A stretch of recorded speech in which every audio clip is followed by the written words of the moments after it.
Jesu, meine Freude, meines Herzens Weide. Jesu, mein Ziel. Ach, wie lange ist dem Herzens Bange und verlangt nach dir. Gottes Lamm, mein Bräutigam, außer dir soll mehr auf Erden nicht sonst Liebes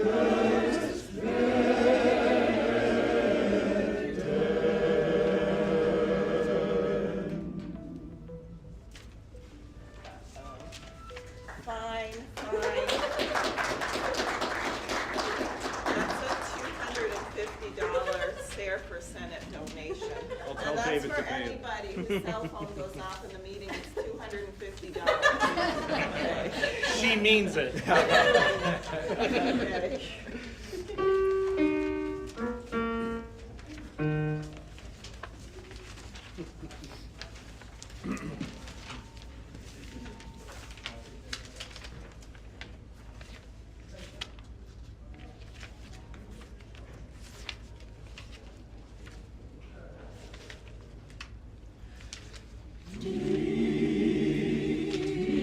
Deep river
outside. There's one waving over there.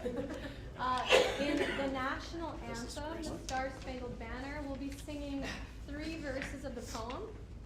So you were handed the lyrics probably on your way in. So please join us.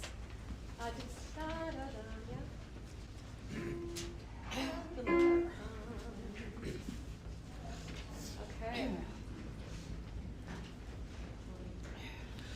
Oh, say, can you see by the dawn's early light what so proudly we hailed at the twilight's last gleaming, whose broad stripes and bright stars through the perilous fight o'er the ramparts we watched were so gallantly streaming, and the rockets with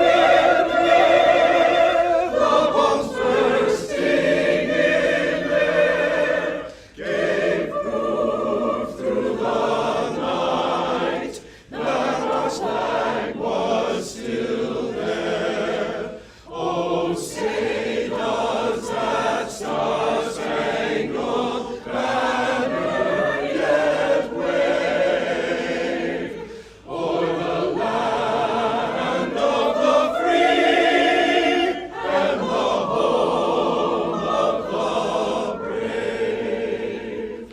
On the shore dimly seen through the mists of the deep, where the foe's haughty host in dread silence reposes, what is that which the breeze o'er the towering steep, as it fitfully blows, half conceals, half discloses? Now it catches the gleam of the morning's first beam, in her glory reflected, now shines on the stream. 'Tis the star-spangled banner, oh, long may it wave o'er the land of the free and the home of the brave. Oh, thus be it ever, when free men shall stand between their loved homes and the war's desolation, blessed with victory and peace. May the heaven-rescued land praise the power that hath made and preserved us a nation. Then conquer we must, when our cause it is just, and this be our motto: in God is our trust, and the star-spangled banner in triumph shall wave o'er the land of the free and the home of the brave.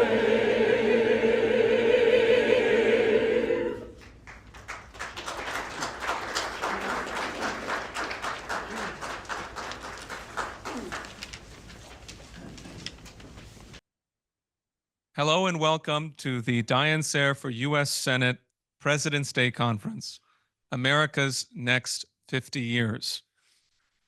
My name is Daniel Burke.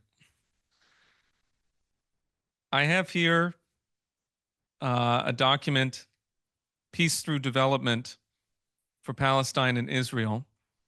And it contains in it the following translation from Confucius. Truly great music shares the principle of harmony with the universe.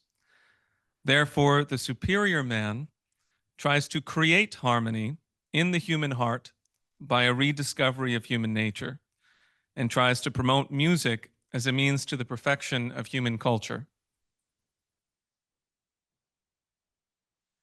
It is in that spirit that we are convened here today, and I am deeply honored to be able to introduce to you your candidate for U.S. Senate in New York State, Diane Sare.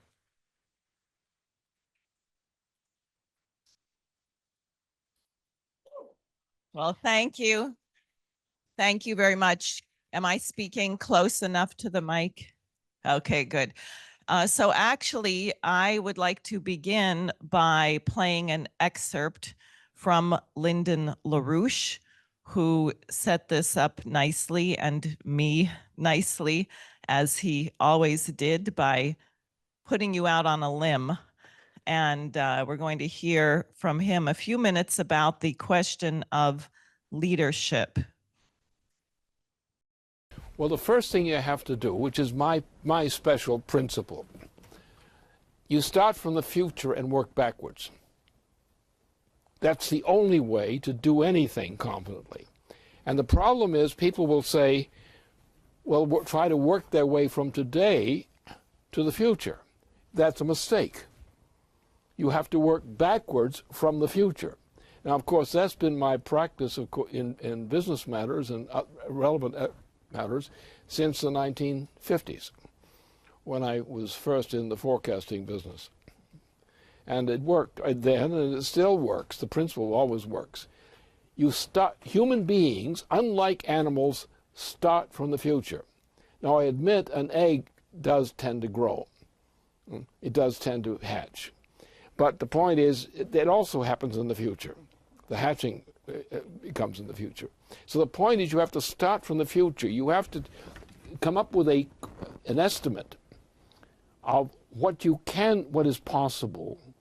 You have to foresee the catastrophes which are awaiting you, and so forth and so on. So you have to start from the future. And generally that means you've got to think at least a decade or 2 decades ahead. That's what it takes to get any major change in technology through in any nation. So therefore you start from the future. Now this is a peculiarity of the human mind which does not exist in the animal mind. The animal mind can only work on the basis of working from the present to the future. The human mind, when it's functioning, works from the future to begin with the present. And that's the difference. So it's a way of thinking that's important, because there's a way of thinking of the animal, which is what most people do when they talk about forecasting. They will project from the present into the future, but from the present. They will determine what they can do from the present.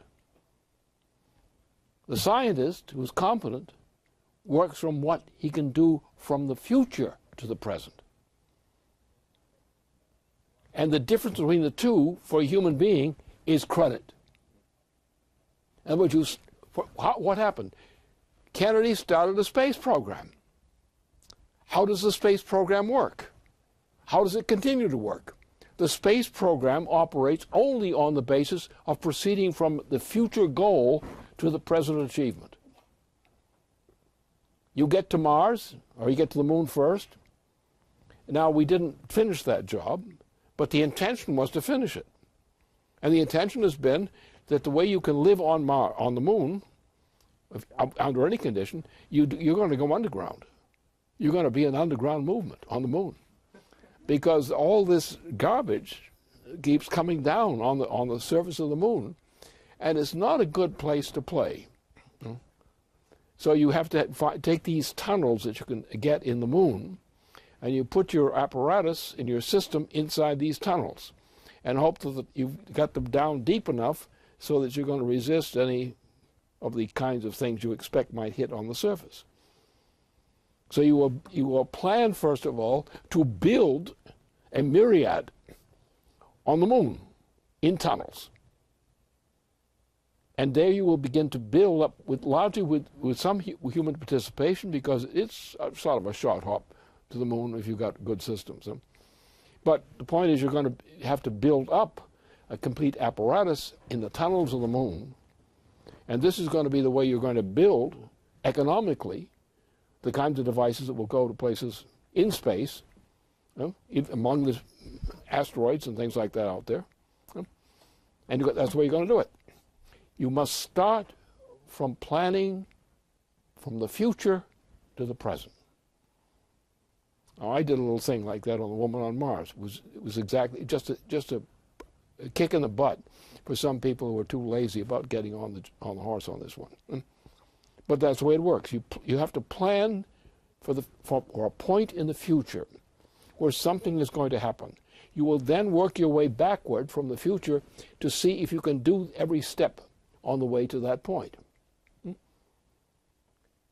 And so therefore what we want to get young people out of the dumps, out of the drug yards and similar places, and get them into technological training and university training of good quality. A good quality means it starts from the future. You take the most advanced conceptions in physical science, or an approach to physical science. You take the most advantageous standpoint. You define that, cross-check it, think about it. Now you figure out how you can work your way back to reaching the point that you want to get to from where you are today. And that's the only way this will work. That's the way I work. It's the way I forecast. Any human being can forecast effectively if they go through the kind of training and concessions to what they should know that's required. If you're starting from today to build your way to a future, you're going to find yourself sliding backwards more than going forward. So what we need to get people who have competence and imagination to match, who will pick points in the future which are achievable. And first of all, you start with things that you can know will work. Something that will work 5 years from now, or over a period of 5 years, or over 10 years, or something like that. And you take that, but I would say we have to take 2 generations, 50 years. And the general perspective should be programs which are based on a 50-year perspective, with increments in between. And you won't finish it up that way, but you will start doing it that way, because you will have given yourself a task, and your experience in trying to accomplish that task, even in the planning phase, will build up your competence, and you probably get pretty close to what you thought you could do.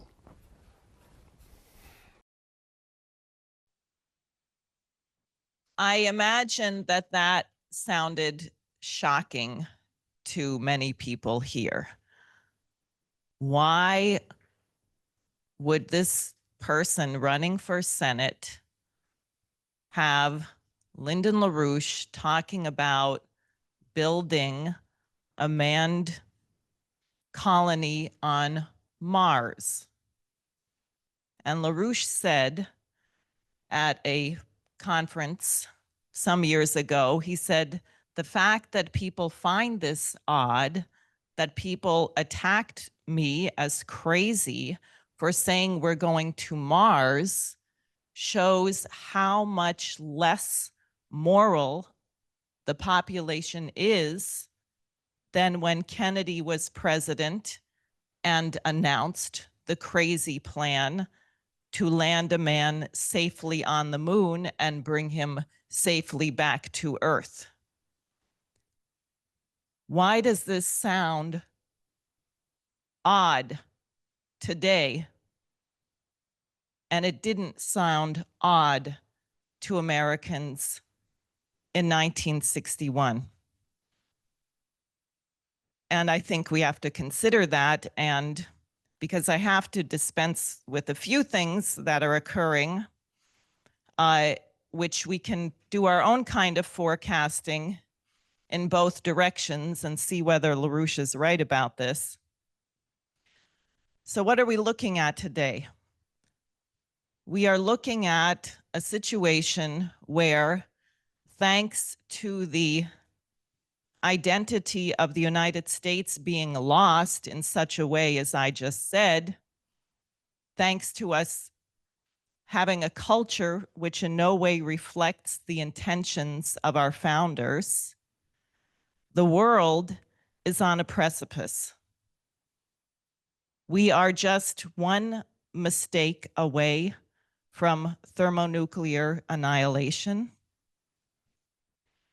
The American people are being forced, like in a satanic cult, to be complicit in the crime of genocide being carried out right now in Gaza, and made to feel helpless because our elected or selected officials do not respond.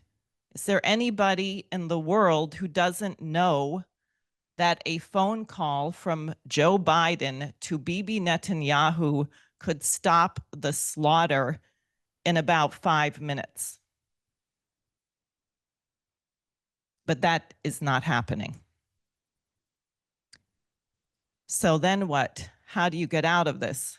The other thing I have to say, because there was a major shift, people probably saw it, the interview that Tucker Carlson did with President Putin of Russia, 2 hours. So what happens? First, we have the screaming Mimi of Congressman Turner from Ohio. There's a national security emergency. I can't tell you what it is.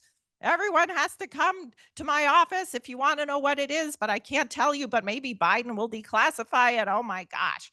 So then we hear that the Russians are supposedly going to put nuclear weapons up in space. Now, do you think our Space Force, remember the Space Force, wasn't already planning this? And then that didn't scare people enough. That didn't do it. So then what happens? Oh, Alexei Navalny suddenly just dropped dead in prison. What use would poisoning or killing Navalny be to President Putin in Russia right now? His popularity is like 90%. The whole nation is unified behind him in defeating the NATO proxy pro-Nazi regime in Ukraine.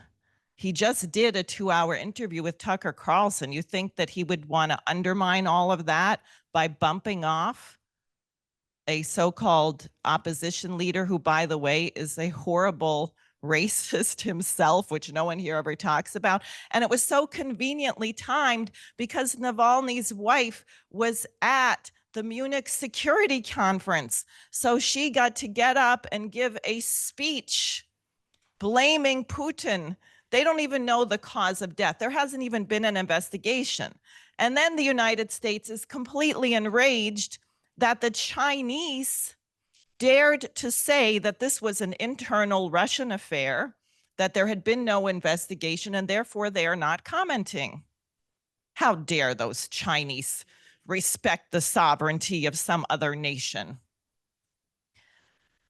So we are being bombarded. And I wanted to read you something, given that it's President's Day, and we have to think about these things. This is a letter from Alexander Hamilton. People may know it. He didn't admit to it at the time, but the farmer refuted, from February of 1775. And I thought of this. He writes, "The experience of past ages may inform us that when the circumstances of a people render them distressed, their rulers generally recur to severe, cruel, and oppressive measures." Does that sound familiar? "Instead of endeavoring to establish their authority in the affection of their subjects, They think they have no security but in their fear. They do not aim at gaining their fidelity and obedience by making them flourishing, prosperous, and happy, but by rendering them abject and dispirited. They think it necessary to intimidate and awe them, to make every accession to their own power, and to impair the peoples as much as possible. Does that sound to anyone like the United States today? Hamilton warned us about this in 1775. Now, in contrast, I will share with you an outrageous quote from George Washington, which I think was influenced by Gottfried Wilhelm Leibniz. In his farewell address, he says, I won't read you the whole thing. Well, I'll read you a little more because it's beautiful. He says, observe good faith. This is on foreign relations. Observe good faith and justice toward all nations. Cultivate peace and harmony with all. Religion and morality enjoin this conduct. And can it be that good policy does not equally enjoin it? It will be worthy of a free, enlightened, and at no distant period, a great nation, to give the mankind the magnanimous and too novel example of a people always guided by an exalted justice and benevolence. Who can doubt that in the course of time and things, the fruits of such a plan would richly repay any temporary advantages which might be lost by a steady adherence to it? Can it be that Providence has not connected the permanent felicity of a nation with its virtue? How do you like that? A nation which is virtuous will also be happy. That's what George Washington said. That's what Leibniz said. Is it miserable to do the good? Are we miserable when we do good? This like can't, oh, I really didn't want to help that person. No, that's not generally how you feel about it. It is natural for human beings to delight in doing the good. So how the heck did we get in the situation where we are? And how do we get out of it? And now we're going to go back to what LaRouche said, because if you say this, I want to get out of here, I want to get out of here, what's the first question that someone asks? Exactly. Where do you want to go? So what are we're stuck because we've been robbed of our culture. So we have millions of people demonstrating in the streets against genocide, which is, we should be, but for what? For where? Where are we going? How should mankind be living? Where should we be 50 years from now? 50 years from now, 2 generations. Now, if you take the inverse, the way LaRouche said we could not get there, but it's useful because we'll be doing a forecast. So think of everything you can think of, whether it's the cost of groceries, the quality of groceries, the quality of school lunches, what's happening in the schools, what's happening with the homeless situation, what's happening with employment, what's happening with infrastructure. Can you think of anything in our nation right now where you can say, gee, if it just keeps going this way, I can't wait to see what the future looks like? I would say, no, we probably can't. There is not one thing you can think of where you can say, gee, it's going to be so great. Boy, when there's a marijuana dispensary in every single building, I'm going to love that. When every single child has the opportunity to have gender surgery at the age of 3, that's going to be fabulous. No, where are we headed?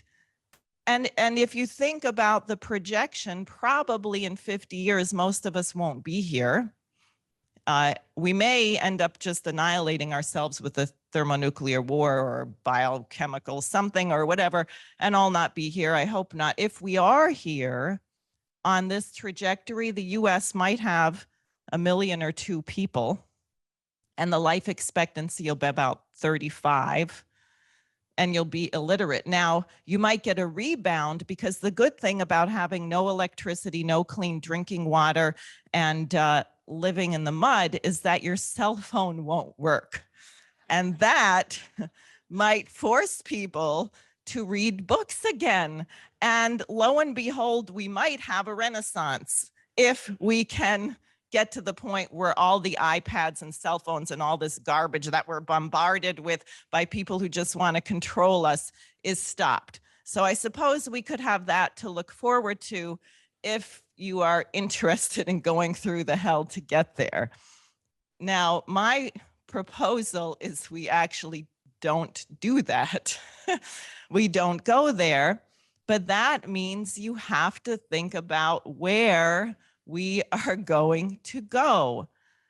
And I will tell you, a dear friend of Helga and Lyndon LaRouche, Kraft Erica, a space pioneer, said, if God had wanted man to be a space-faring creature, he would have given him a moon. Well, we have a moon. And the other thing that I found very fascinating to think about, because the moon is the launch point for these other endeavors, is the moon's gravity is about 1/6 that of Earth. Now that is extremely fortunate because everyone knows when you are launching a spaceship and you have to land on the moon, it is very difficult to slow your rocket down so you don't collide and break everything. Now imagine if the gravity on the moon were 6 times the gravity of Earth. That would be really tough. We probably wouldn't have been able to figure out how to land there. So not only did God give us a moon, but he gave us a moon with so much less gravity than we have here on Earth that we can manage to figure out how to safely land there. Now, what is required in going to the moon? You hear people, why are we going to go to the moon? We have so many problems on Earth. We have to poverty, blah, blah, blah. All right, well, is there a bank on the moon? When we go to the moon, we spend all this money, we're spending it on the moon? No. Where is the money spent? Here. People don't know today that when we had NASA functioning, I think NASA had 40,000 employees. The private sector had 400,000 employees producing the things that they needed to get to the moon. And in the course of producing those things that they were trying to figure out, because what did they do? They had a goal. The goal was, we're going to get to the moon. And then they had to figure out, how do we get from here to the moon? How do we get out of Earth orbit? Do we have materials? Are we going to develop new kinds of ceramics? And lo and behold, all these things started coming out of the space program. Teflon, Velcro, computers, different kinds of treating milk, microwaves, all kinds of things that we take for granted today. And that massively raised the standard of living of the American population.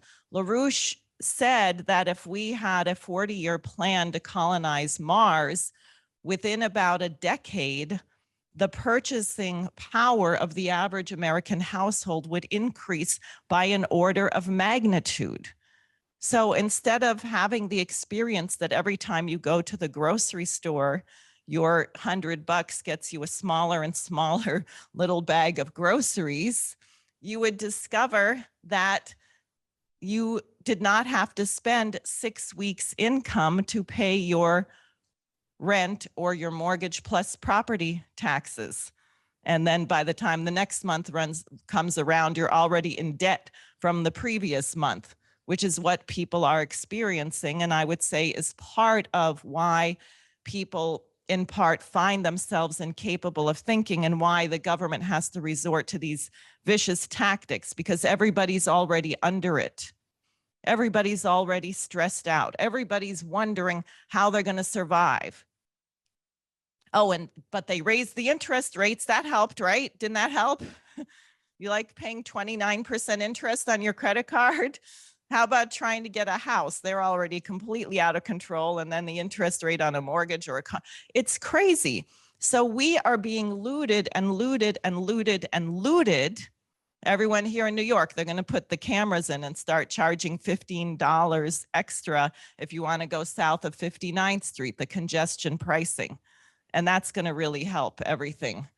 Everyone who's already paying $16 to cross the George Washington Bridge, and then you're going to pay $15 for that, and then you're going to pay $100 for parking, and then you're going to go buy a little cup of coffee that big, and it's going to be $12, you know.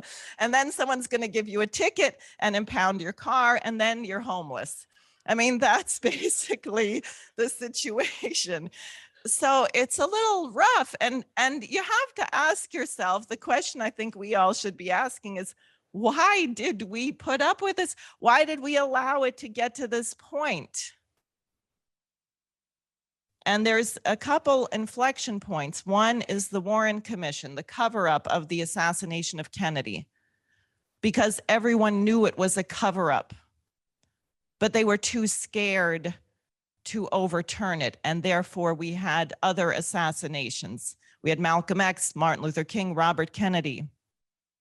We had then Lyndon LaRouche, a genius, a real genius, who you saw, who was really qualified to become president. He couldn't become president because the apparatus that killed Kennedy was still in place. But he built up publications with 250,000 subscribers. He ran people for office who began winning elections in 1986. What happened?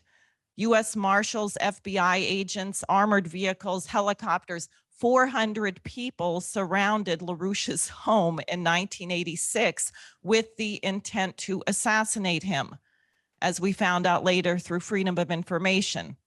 President Reagan called that off. So then what? Robert Mueller indicted LaRouche in Boston on credit card charge frauds. And what happened? And a document showed up in Oliver North's safe saying our man here has the info against LaRouche.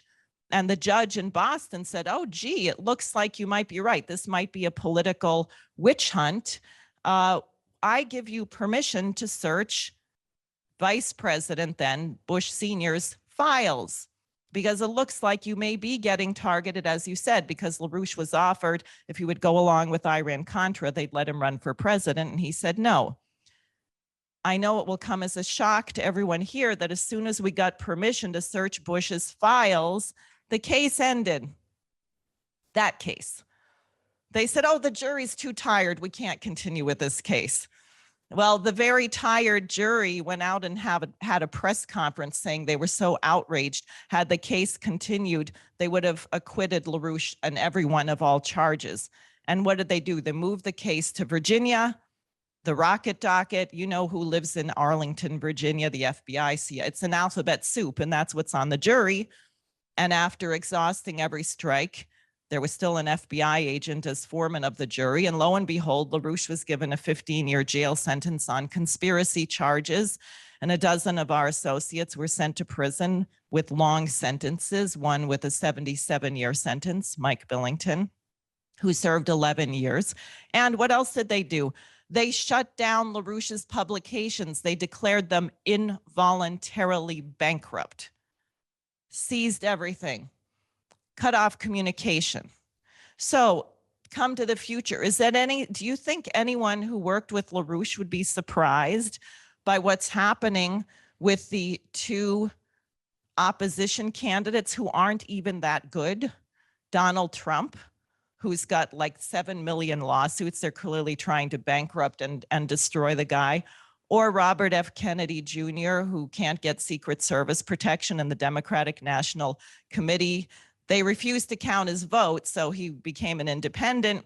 And now the Democratic National Committee is going after him because he is his super PAC might be collaborating too closely with his campaign, even though everyone else does that. And if you look at what Trump is charged with, everyone in New York does that too. So we're not allowed to have even an unqualified opposition for president. That's where we are. And so in that context, you say, well, why the heck would you bother running for US Senate?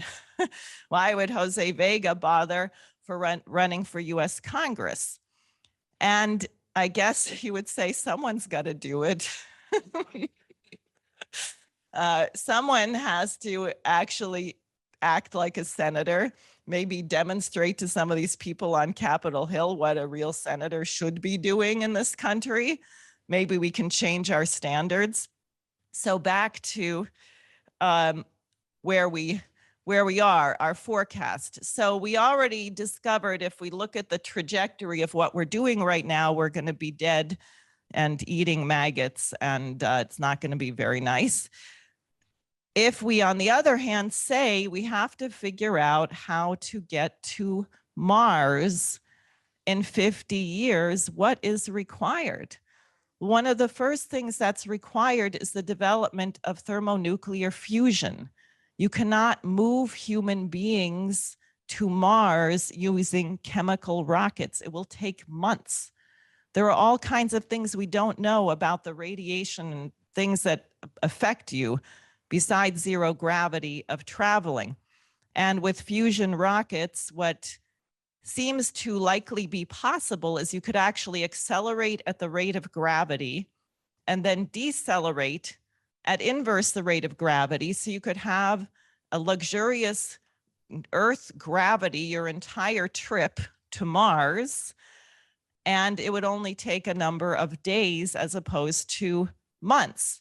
Now, of course, it would be stupid. There are some people I would like to send on that voyage without anything on Mars to sustain. I shouldn't say that, but at any rate, there's a certain political class in DC and on Wall Street that maybe we should let them. There are people who've signed up to take a one-way trip to Mars, and I'm not sure if we should discourage them from that. But anyway, so you have to prepare. You have to do things on the moon. Now, what is required if you're sending people into space? Did anyone ever look at mission control? When we went to space, we had 3 guys up there in the, you know, the whatever, the orbiter and landing. 3. We had 3. How many people sitting down there at mission control? Hundreds. And we know there were 400,000 people employed building what they needed. Can you imagine how many tens of thousands and millions of people would have to be employed at highly skilled jobs if we were going to actually get to Mars? What would that mean for our education system? What would we be trying to teach 3- and 4-year-olds? Wouldn't we want to put a violin in their hands, a piano, 6 languages, geometry? And who is going to teach that? That's the scary part. We're going to have to quickly find people who are going to work their butts off to be able to teach the young people who will do this. Now, can we teach young people when you have a situation like we have in New York City, where it was 1 out of 10 children in the public schools who are homeless? After the influx of 179,000 or however many migrants have come in New York, it's now 1 out of 9 children who are homeless. Now, if you're a child who has no security in food or housing or an ability to bathe, how well are you going to be able to concentrate in that classroom? If the teacher, and this will not also surprise you, that the children who are homeless are not sprinkled evenly, so a class of 30 people, which is too large, has 3 or 4 homeless children in every school. That's not how it works. There are areas in the Bronx and Brooklyn where teachers I've spoken with tell me that they have had over 50% of the classroom homeless.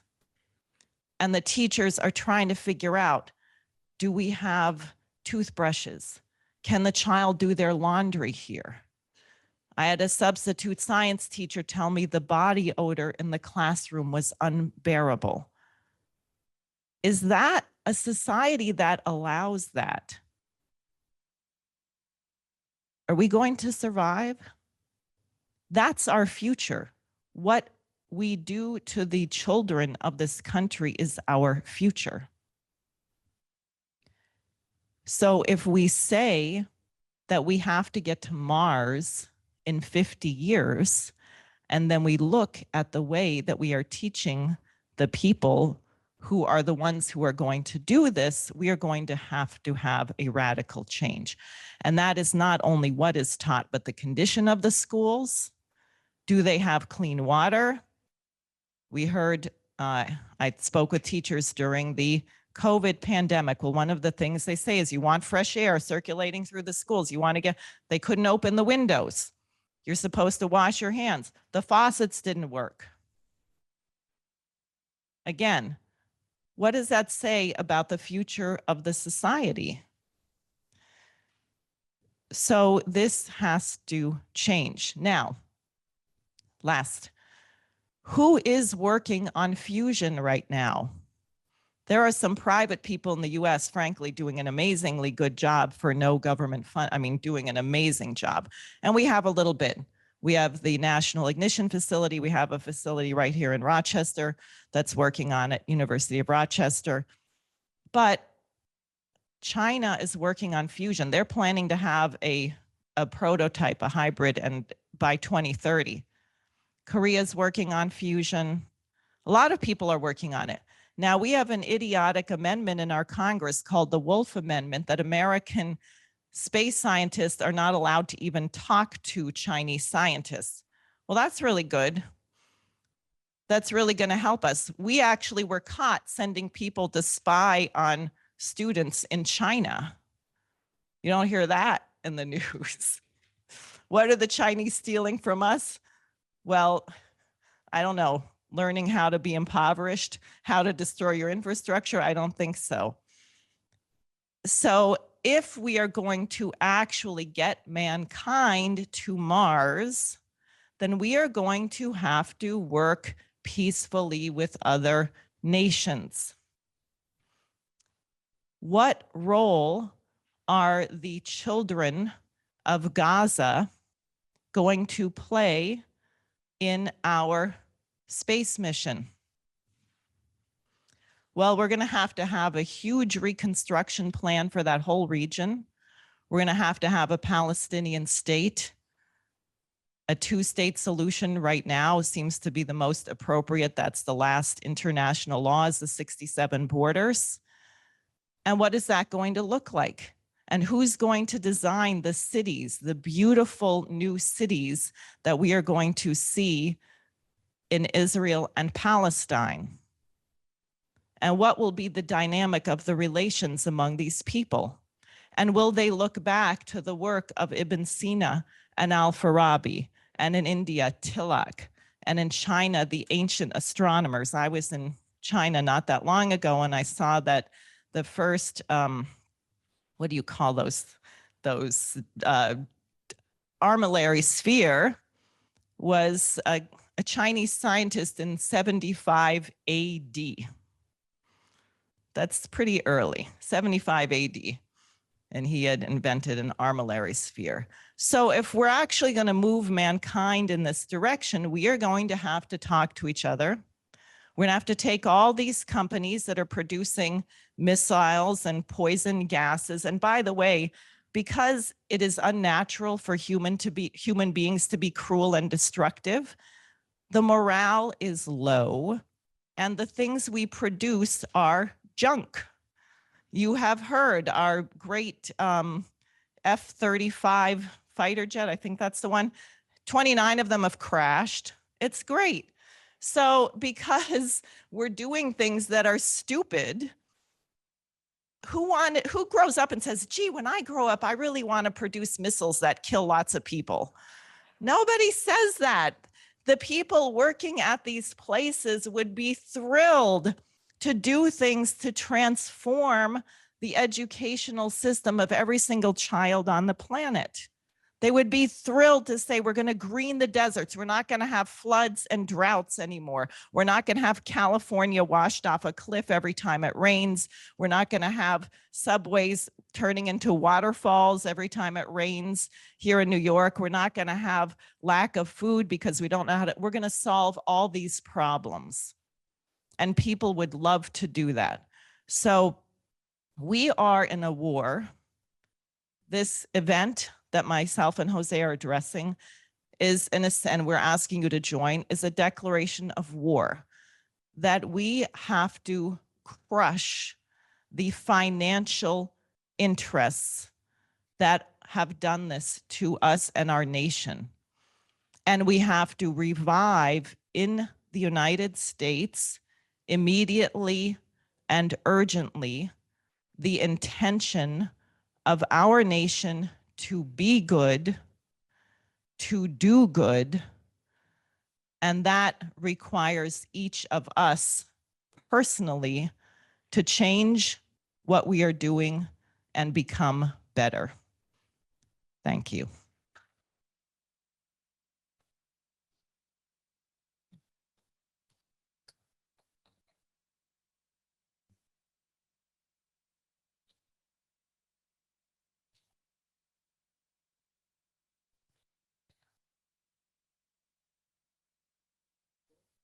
Thank you very, very much, Diane.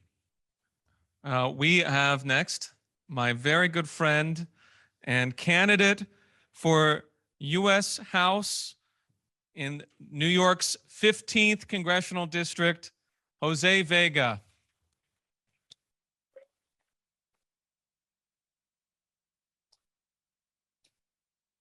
All right. How do I look? I mean it. Nowadays, getting elected is all about how you look and what you say.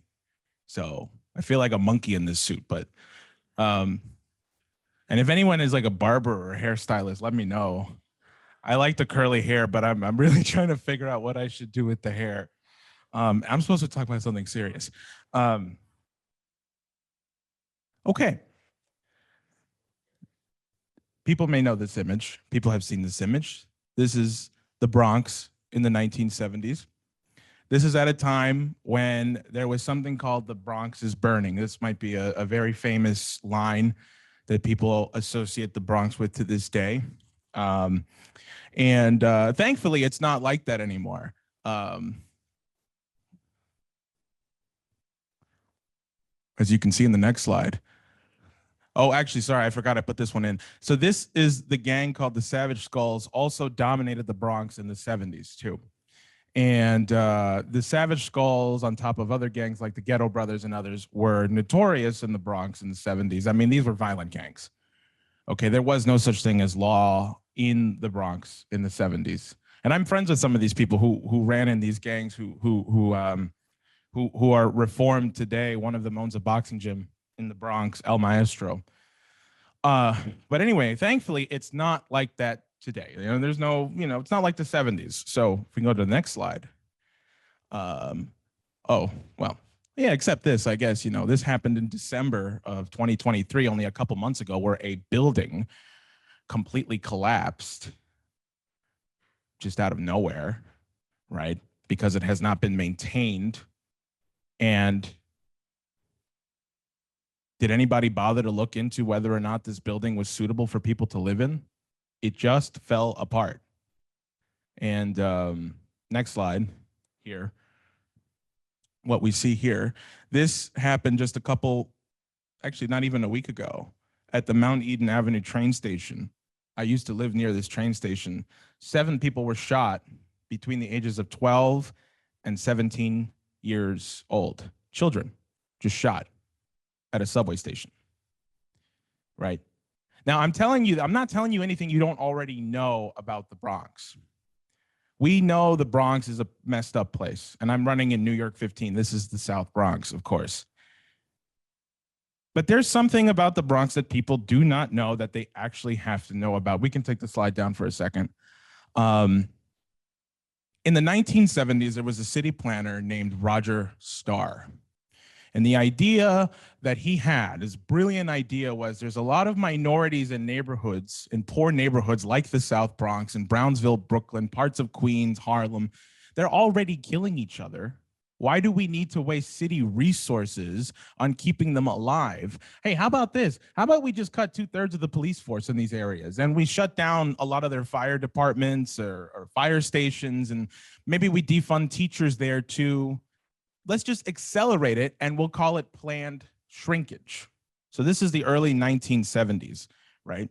This was the official New York City policy, and it still is the official New York City policy.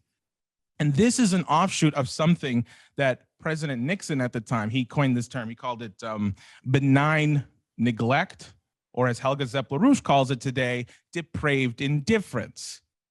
Just do this, basically, to the problem, and it'll sort itself out.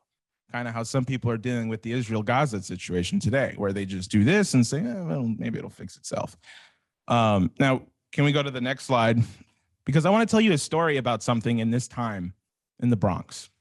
So people don't know, should know who this is. This is Cornell Black Benji Benjamin. And the Ghetto Brothers, this is the gang that he was a part of. The Ghetto Brothers, on top of other gangs, were a set of violent gangs in the 1970s that were basically started as a way for people to survive. And I found this out recently, actually, that not only the Ghetto Brothers, but the Savage Skulls in the Bronx, because things were so messed up and so bad, that they said, well, things are so messed up, we're just going to start cleaning the streets. And they did. They started sweeping streets. They went into apartment buildings. They were helping people with their groceries. And they even dealt with drug dealers. Well, maybe. The methods they dealt with the drug dealers on, you know. But the point is, they said, you know, well, something needs to happen because the entire system failed them. And so the Ghetto Brothers, right? This is Cornell Black Benji. The Ghetto Brothers, inspired in part by the Black Panthers' success in pressuring U.S. political leaders to start feeding children before school, began its own free breakfast program, along with organizing clothing drives, cleaning apartment buildings, and advocating for youth employment and better health care. This is a violent gang. All right, they did kidnappings, murders, and they changed that, right? So why? In the worst era of New York City, when the government is trying to kill them and stamp them out, the violent gangs themselves decided they were going to rebel against that. Who elected them to do that? Now, Benji decided, you know what? Why are we killing each other? Have people seen The Warriors, the movie The Warriors? Do people know this movie? Right. Okay, so there's a famous scene in the very beginning. This is what sets off the plot, right? Where Cyrus, he recruits all the gangs to go and meet at Van Cortlandt Park at the tippy top of the Bronx, right? And he says, you know what? There's more of us than there are police. Maybe we should all unite and stop killing each other and actually help our community. And then what happens? He gets shot. And that's what sets off the plot. That's actually based off a true story. It's based off Benji here, right? So Black Benji was very honest about who he was. He's only 25 years old. He's my age right now. And he said, you know, I'm an ex-drug addict. Now, I'm not going to lie about it. I was still using drugs when I came to the Ghetto Brothers, right? I've been using drugs off and on since 1967. And then they recruited this man to be, as they say there, peace counselor, the Ghetto Brothers peace counselor. Is that an elected position? Who voted him into that role? Nobody voted him into that role. He elected himself to say, I got to bring peace to the Bronx. Notice I haven't said anything about a city council member, an assembly member, a state senator, a congressman, or a senator. This was a former drug addict who said there needs to be peace in the Bronx.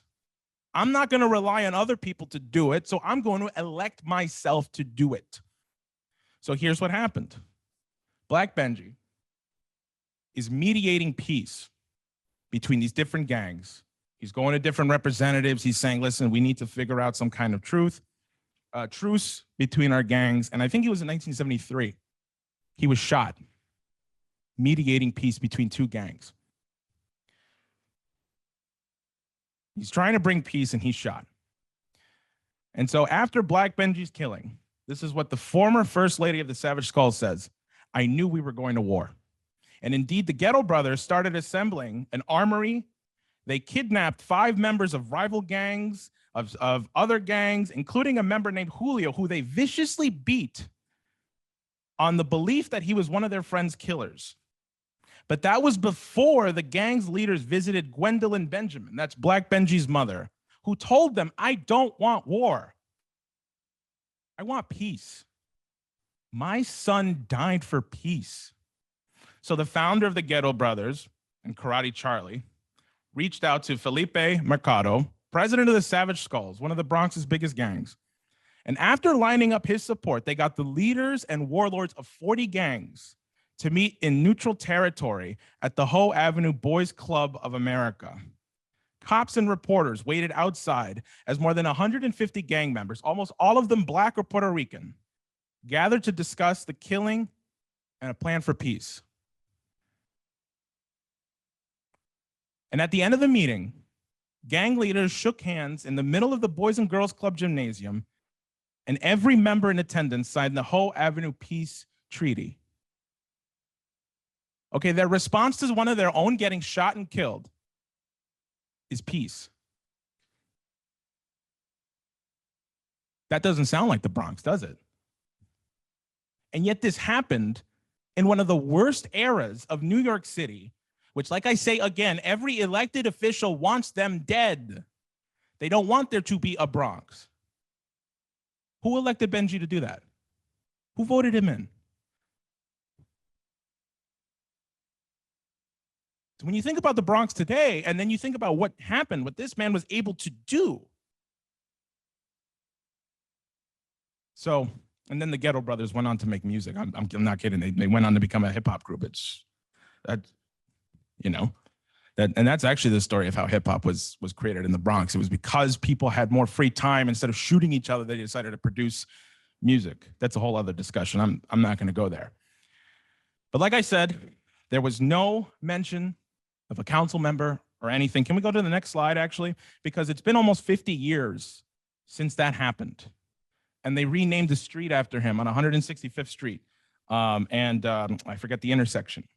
And they call it, you know, the Black Benji Way.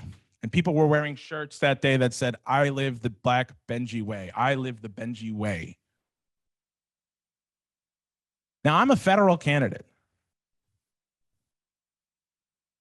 That means that any decisions I would potentially be making affect the entire nation.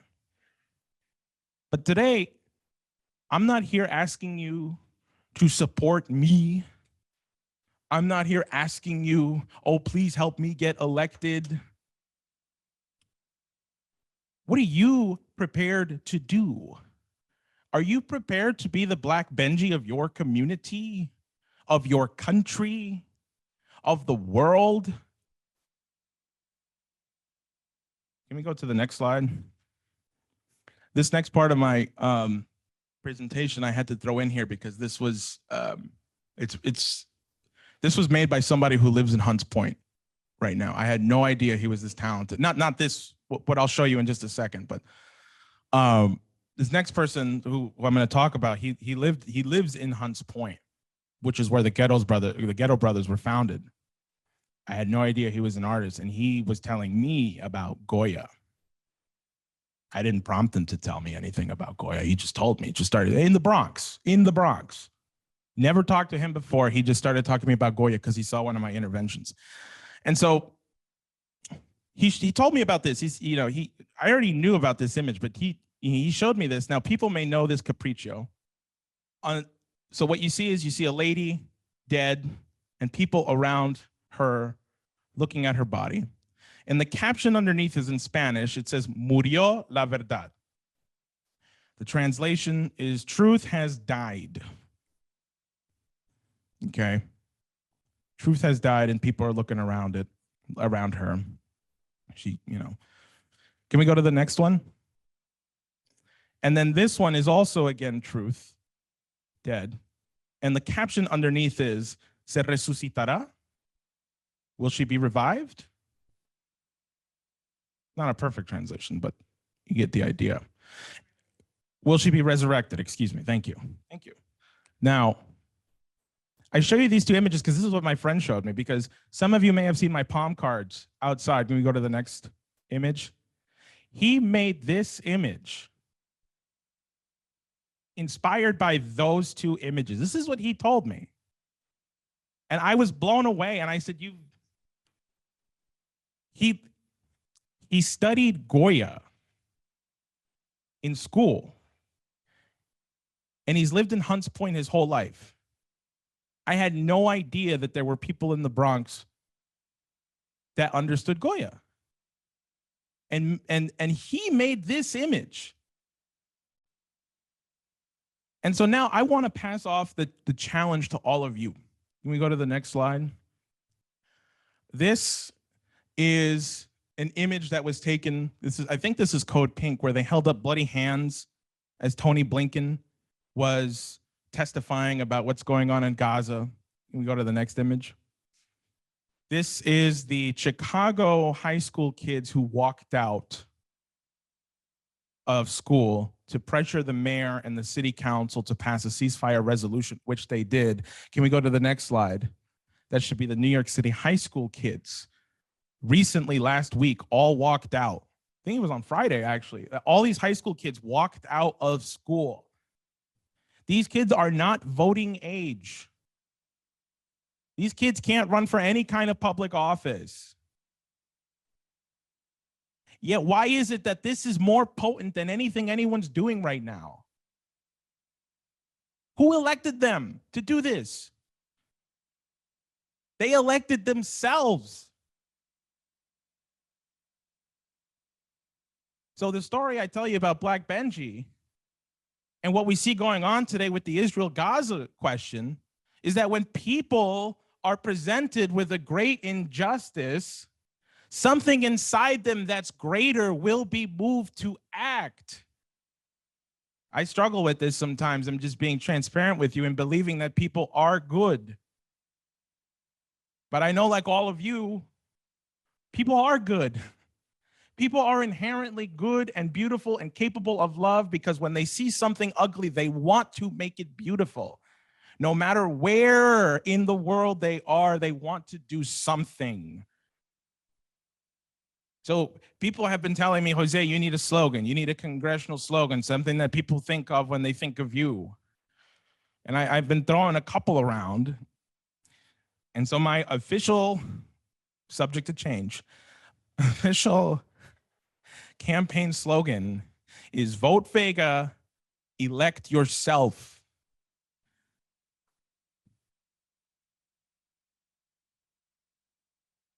Thank you very much, Jose.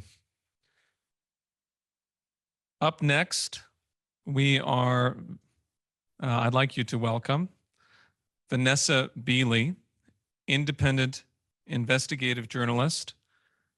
She will be presenting via Zoom. Vanessa, are you there? Yes, I am. Thank you. Thank you. First of all, thank you so much for inviting me today to speak. Basically, I'm an independent journalist based in Damascus in Syria. And today I want to address the bipartisan US foreign policy since before 2011 to collectively punish the Syrian people for their refusal to capitulate to the nefarious agenda of the US and its global alliance, which includes the UK, Israel, the Gulf states, Turkey, and EU states. This agenda includes regime change and the partitioning of Syrian territory along sectarian lines that are beneficial to the Israeli and US destabilization project. To put my arguments in perspective, we must bear in mind that the US has used its veto at the UN Security Council to enable Israeli genocide of the Palestinian people in Gaza and all occupied territories, including the West Bank, while of course providing the bombs to massacre Palestinians contained in what is little more than an open air extermination camp. Also increasing funding to the far-right Netanyahu-led coalition regime responsible for de facto genocide. In my talk, I'm going to address the unilateral coercive measures, better known as sanctions, the recent spate of Israeli assassinations on Syrian territory, the US illegal occupation of Syrian territory directly and by proxy, the US theft of Syrian oil and agricultural resources, the recent US aggression against Syria and Iraq, US backing of terrorist groups in Syria, including ISIS. And I will ask the question, is the Biden administration working for US national interests and security or for the interests of Israel in the region? Firstly, it would take too much time for me to cover the extensive history of CIA MI6 regime change operations against Syria that span more than 75 years. However, I would draw your attention to a Time magazine article in December 2006 entitled "Syria in Bush's Crosshairs," and I quote, "The Bush administration has been quietly nurturing individuals and parties opposed to the Syrian government in an effort to undermine the regime of President Bashar Assad." So that was in 2006, end quote. Sanctions are very often described by those enforcing them as non-lethal measures. I would argue that sanctions, when used as a brutal and vindictive component of a neo-colonialist hybrid war strategy, are arguably more devastating than a military war. When they are imposed by global superforce nations against target nations like Syria, in conjunction with a proxy war that has been fomented and sustained by the same nations, it becomes as much a weapon of mass destruction as the terrorist mercenary armies these US-aligned nations have unleashed upon the Syrian people. Thus, it's almost impossible to speak about the economic sanctions against Syria in isolation and without referring to the parallel measures that ensure they hit the poorest people in Syria the hardest. Terrorism can be defined as the unlawful use of force or violence against persons or property in order to coerce or intimidate a government or the civilian population into furtherance of political or ideological objectives. The act of withholding means of sustaining life to innocent civilians in order to coerce an entire nation into submission to foreign agendas in the region must surely qualify as economic terrorism. The destruction of essential civilian infrastructure is a war crime. The withholding of essential resources or occupation of those resources is also a war crime. The correlation between economic and military coercion was made clear by previous Secretary of State Mike Pompeo's point man on Syria, Ambassador James Jeffrey, who not only described Al-Qaeda as a US asset in Syria, but also bragged openly about the misery that sanctions had brought to the Syrian people.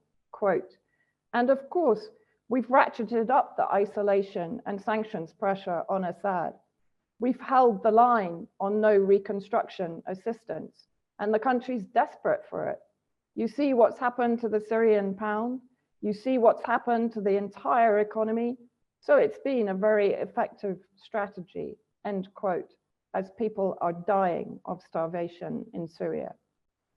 In 2022, UN Special Rapporteur on Unilateral Coercive Measures and Human Rights, Elena Duhan, urged sanctioning states to lift the unilateral sanctions against Syria, warning that they were perpetuating and exacerbating the destruction and trauma suffered by the Syrian people since 2011. I quote from the report. I call on sanctioning states and regional organizations to lift or suspend all unilateral sanctions applied to Syria, Syrian nationals and companies, without authorization of the UN Security Council, and the use of which cannot be justified as countermeasures in accordance with international law.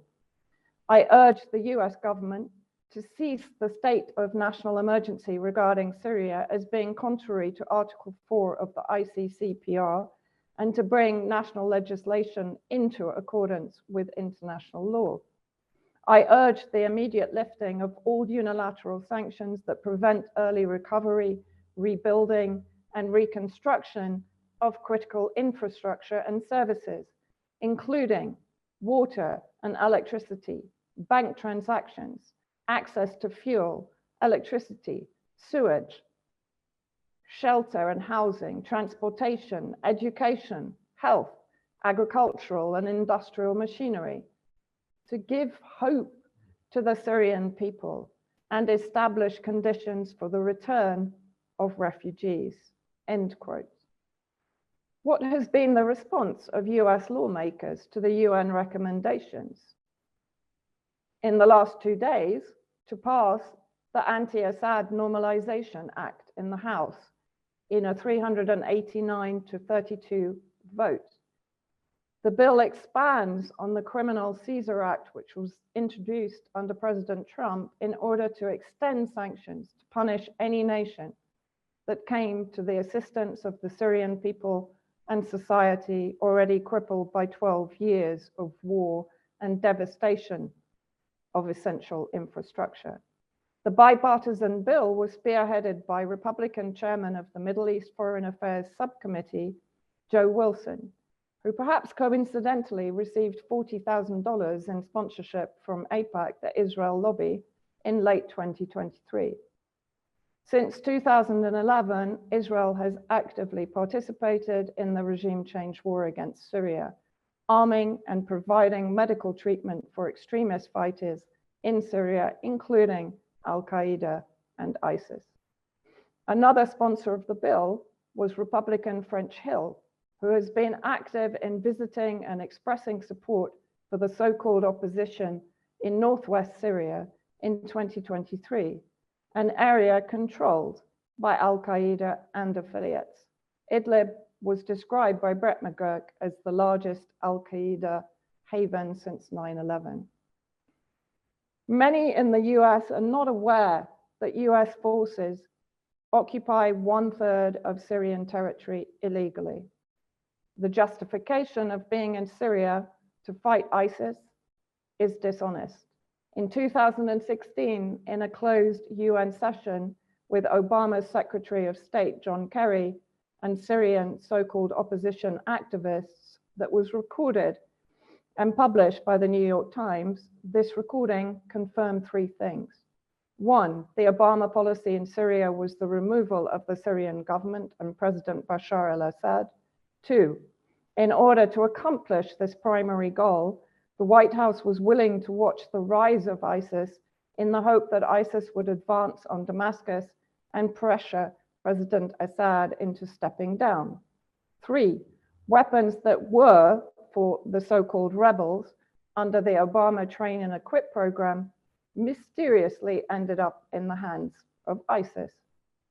The territory that is occupied by the US, comprising 22 illegal military bases and an estimated 3,000 military personnel, is in the northeast bordering Iraq and the southeast on the border with Jordan. In the northeast, the US manages holding camps for ISIS. These terrorists are regularly transported by US helicopters to carry out attacks against Syrian Arab Army positions, the Popular Mobilization Forces, the PMU, which is an anti-ISIS Iraqi military on the border with Iraq, and they are taken into Iraq from Syria where their operations have included attacks on Iraq's electricity infrastructure. In the northeast, the US occupies Syrian oil and agricultural resources with the collaboration of the Kurdish separatists, better known as the SDF or the Syrian Democratic Forces. Approximately 85% of Syrian oil is stolen and traded or taken to US bases in Iraq. This has resulted in severe energy deprivation for the Syrian people. No heating fuel, no fuel for transport, excuse me, no fuel for hospital generators, electricity rationing in some areas as little as 1 hour per day, and food and wheat shortages, as much of this production is in the northeast. In 2019, Dana Stroul, now Joe Biden's Deputy Assistant Secretary of Defense, then co-chair of the Syria Study Group, boasted of the US owning 1/3 of Syria territory, describing it as, quote, the economic powerhouse of Syria, where the hydrocarbons are, as well as the agricultural powerhouse, end quote. Stroul describes this as only one area of leverage against the Syrian government. The second is the political and diplomatic isolation of the Assad government, preventing the return of embassies to Damascus. And third is the economic sanctions architecture and maximum pressure campaign. I ask, how is the occupation of Syrian essential resources in the interests of US national security? It isn't. It is again about punishing the Syrian people for their victory in a 12-year war waged by the US to effect regime change, a war that has failed. In the southeast, at the largest US coalition illegal military base inside Syria, on the border with Jordan, Al-Tanf, the US has established a 55-kilometer exclusion zone around the camp on Syrian territory, where they train and recruit extremist groups, including ISIS. Adjacent to Al-Tanf is the Rukban refugee camp, which holds Syrian civilians hostage while preventing Russian or Syrian humanitarian aid deliveries, also used as a recruitment and training hub for illegal militant groups. Attacks on Syrian Arab army positions and civilians have been carried out by ISIS from Al-Tanf on a more regular basis since early 2023. Israel has also used the airspace over Al-Tanf to carry out attacks against Syrian territory. Recently, Israel has also carried out a spate of assassinations on Syrian territory since October the 7th, targeting senior Iranian Revolutionary Guard Corps advisors in Damascus and throughout Syria, bombing central Damascus in January, destroying a 4-story apartment block. Recently, there were reports of an attack by the Islamic resistance in Iraq at the end of January against a US outpost reportedly in northeast Jordan, killing 3 US military and injuring a significant number of others. However, sources inside Syria have informed me that the strike was in an area between Al-Tanf and Rukban on Syrian territory. If true, that must raise the question, why does the US claim it was in Jordan? The answer appears to be quite simple. The US is illegally in Syria, and therefore there would be no justification for a self-defense retaliation such as the one conducted in the early hours of the 3rd of February. The reality is that the US shock and awe aggression did not target the Islamic resistance positions. Rather, it targeted Syrian infrastructure, including the electrical power station of Al-Mayadeen east of Deir ez-Zor. It also targeted Syrian Arab army personnel, particularly in areas where they are fighting ISIS. It targeted PMU forces, Iraqi military, that are integrated into the official Iraqi military, also responsible for fighting ISIS on the border with Syria. It targeted civilians and ammunition supply depots belonging to the Syrian army and the PMU. In other words, it degraded the ability of these official national military forces to fight ISIS. Again, coincidentally, immediately after the US attacks, ISIS conducted 4 attacks against PMU positions in Iraq, and over the next few days, increased attacks against the Syrian Arab army in the central desert areas east of Homs city, an area targeted early on in the regime change war for its natural gas resources. Who do these attacks benefit? Israel. The destabilization of Syria and Iraq should be seen through the lens of the 1996 policy document commissioned by then Israeli PM Benjamin Netanyahu, produced by Dick Cheney and Richard Perle. The Clean Break Doctrine, a new strategy for securing the realm. Its agenda was a Western-backed list of regime changes and sectarian partitioning projects in the Middle East to comply with the regional agenda of Israel, the US, and the UK. As part of the document, recommendations included direct attacks on Syrian territory and against Syrian targets in Lebanon, a move to contain Syria, and plans to remove Saddam Hussein in Iraq to weaken Syria's position in the region and to strengthen Jordan as Israel's ally. When I ask who does US foreign policy in the Middle East benefit most, I should quote from a recent interview given by Democrat presidential candidate Robert F. Kennedy Jr. Quote, Israel is critical, and the reason it's critical is because it is a bulwark for us, the US, in the Middle East. It's almost like having an aircraft carrier in the Middle East. It's our oldest ally. It's been our ally for 75 years. It has been an incredible ally for us in terms of the technology exchange and building the Iron Dome, which we have paid a lot for. It has taught us enormously about how to defend ourselves against missile attack. That military expenditure, 75%, goes to US companies under the agreement under the MOU. If you look at what's happening in the Middle East now, the closest allies to Iran are Russia and China. Iran also controls all of Venezuela's oil. Hezbollah is in Venezuela. They have propped up the Maduro regime, and so they control that oil supply. BRICS, Saudi Arabia is now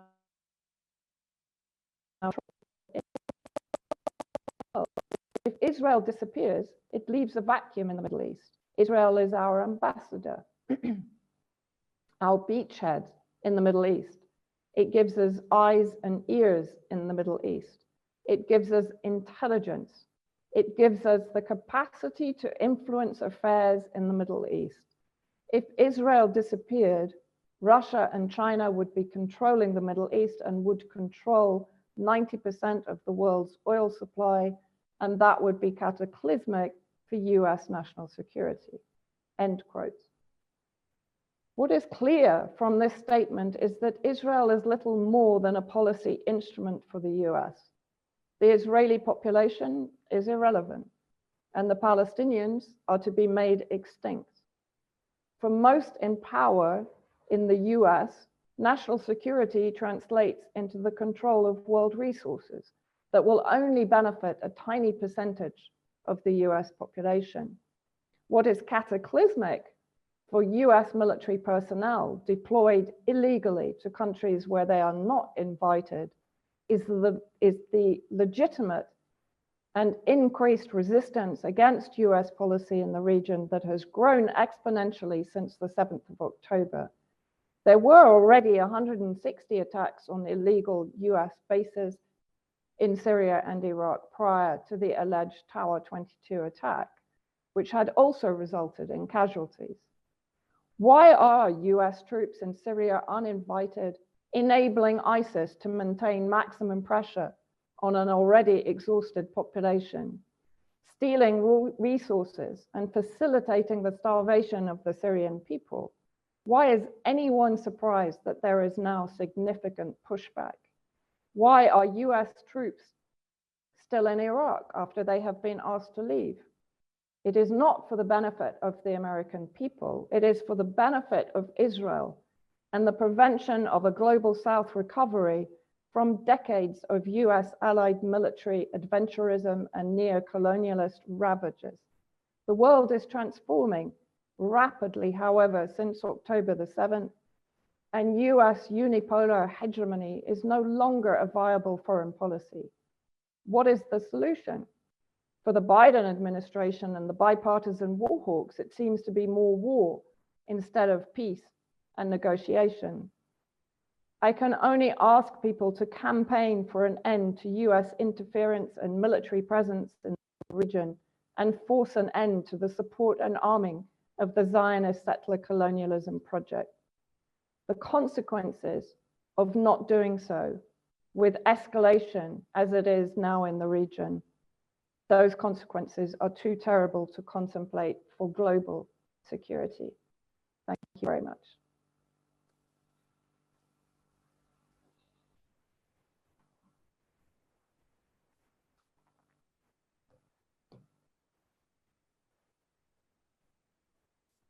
Thank you very much, Vanessa. Would you be able to stay on for Q&A? I understand your internet is not perfectly reliable at the moment, but would you be able to stay with us? I'll do my good. best. Thank you so much. At this point, we're going to have two messages. The first one is a video message from Fouad Al-Ghaffari of Yemen.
بسم الله الرحمن الرحيم.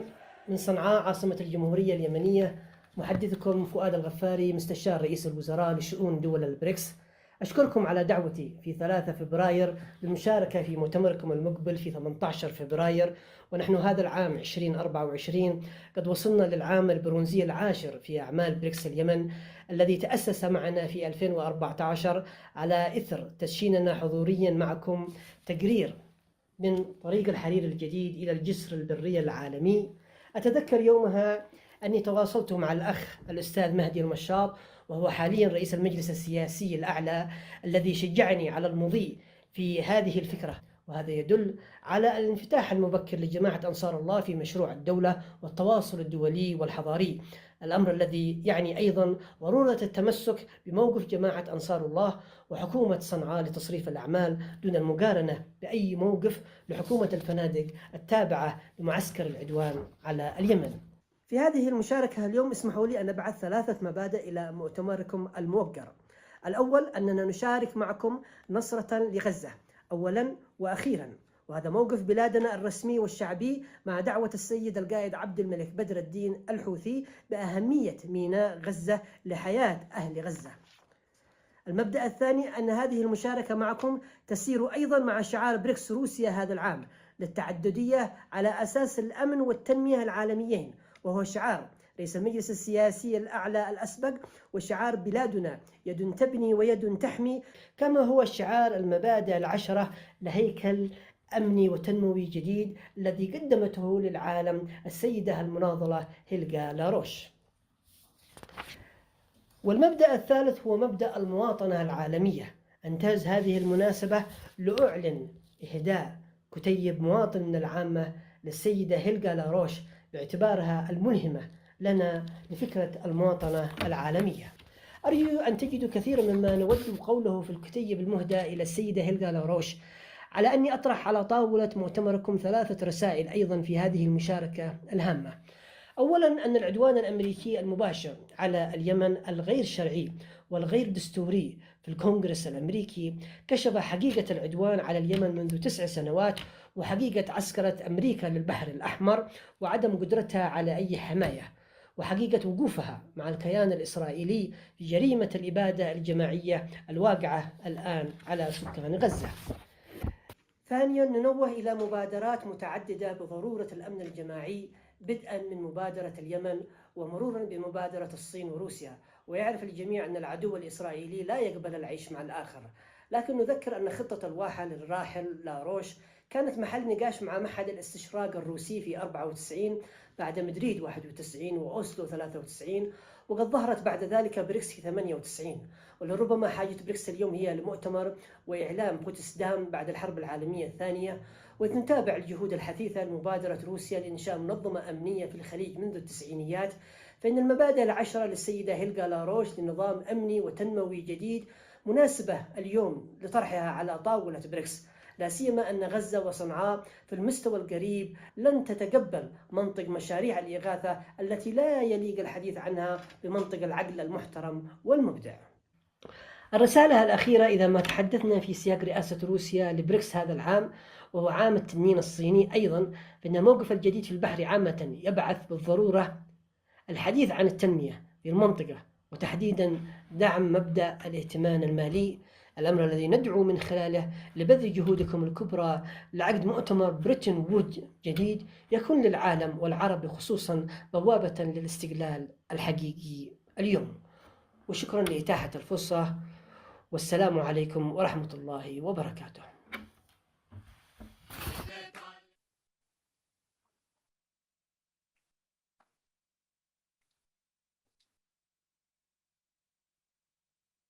Once again, Mr. Al-Ghaffari is the advisor of the Prime Minister's Cabinet for BRICS Affairs to the National Salvation Government in Sana'a, and also the founder of the All BRICS Youth Parliament. Next, we have a message from Iraq, from the Honorable Mustafa Sanad, member of the Iraqi Parliament. I'll read it here. As a member of Iraq's parliament, I would like to send a message to American and British mainstream media outlets, particularly the Washington Post, Reuters, and The Guardian, as well as the American people who are interested in US elections in general. Whenever news from the White House claims that US airstrikes are directed against Iranian-backed armed factions targeting US bases in the region, and that these airstrikes are effective, be sure they are fake news.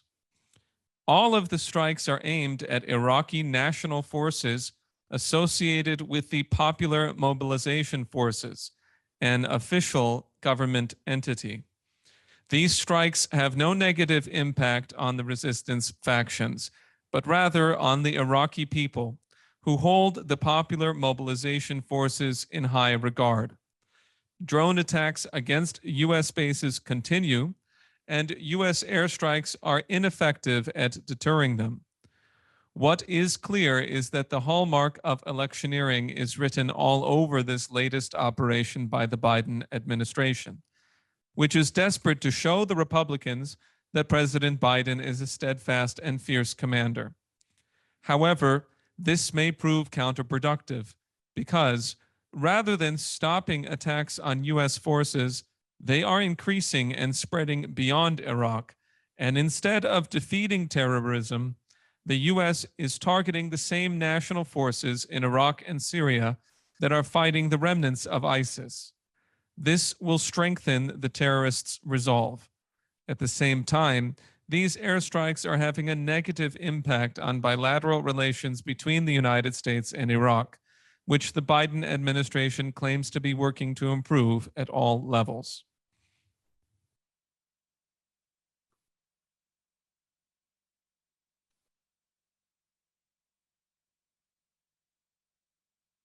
And now we're coming We're coming to the conclusion of our morning panel, and we have two more speakers who I believe are available on Zoom. Oh, please excuse me. I for myself. Only one today? Okay, well, I'm happy to introduce Dawn Debar, who's coming up to speak right now.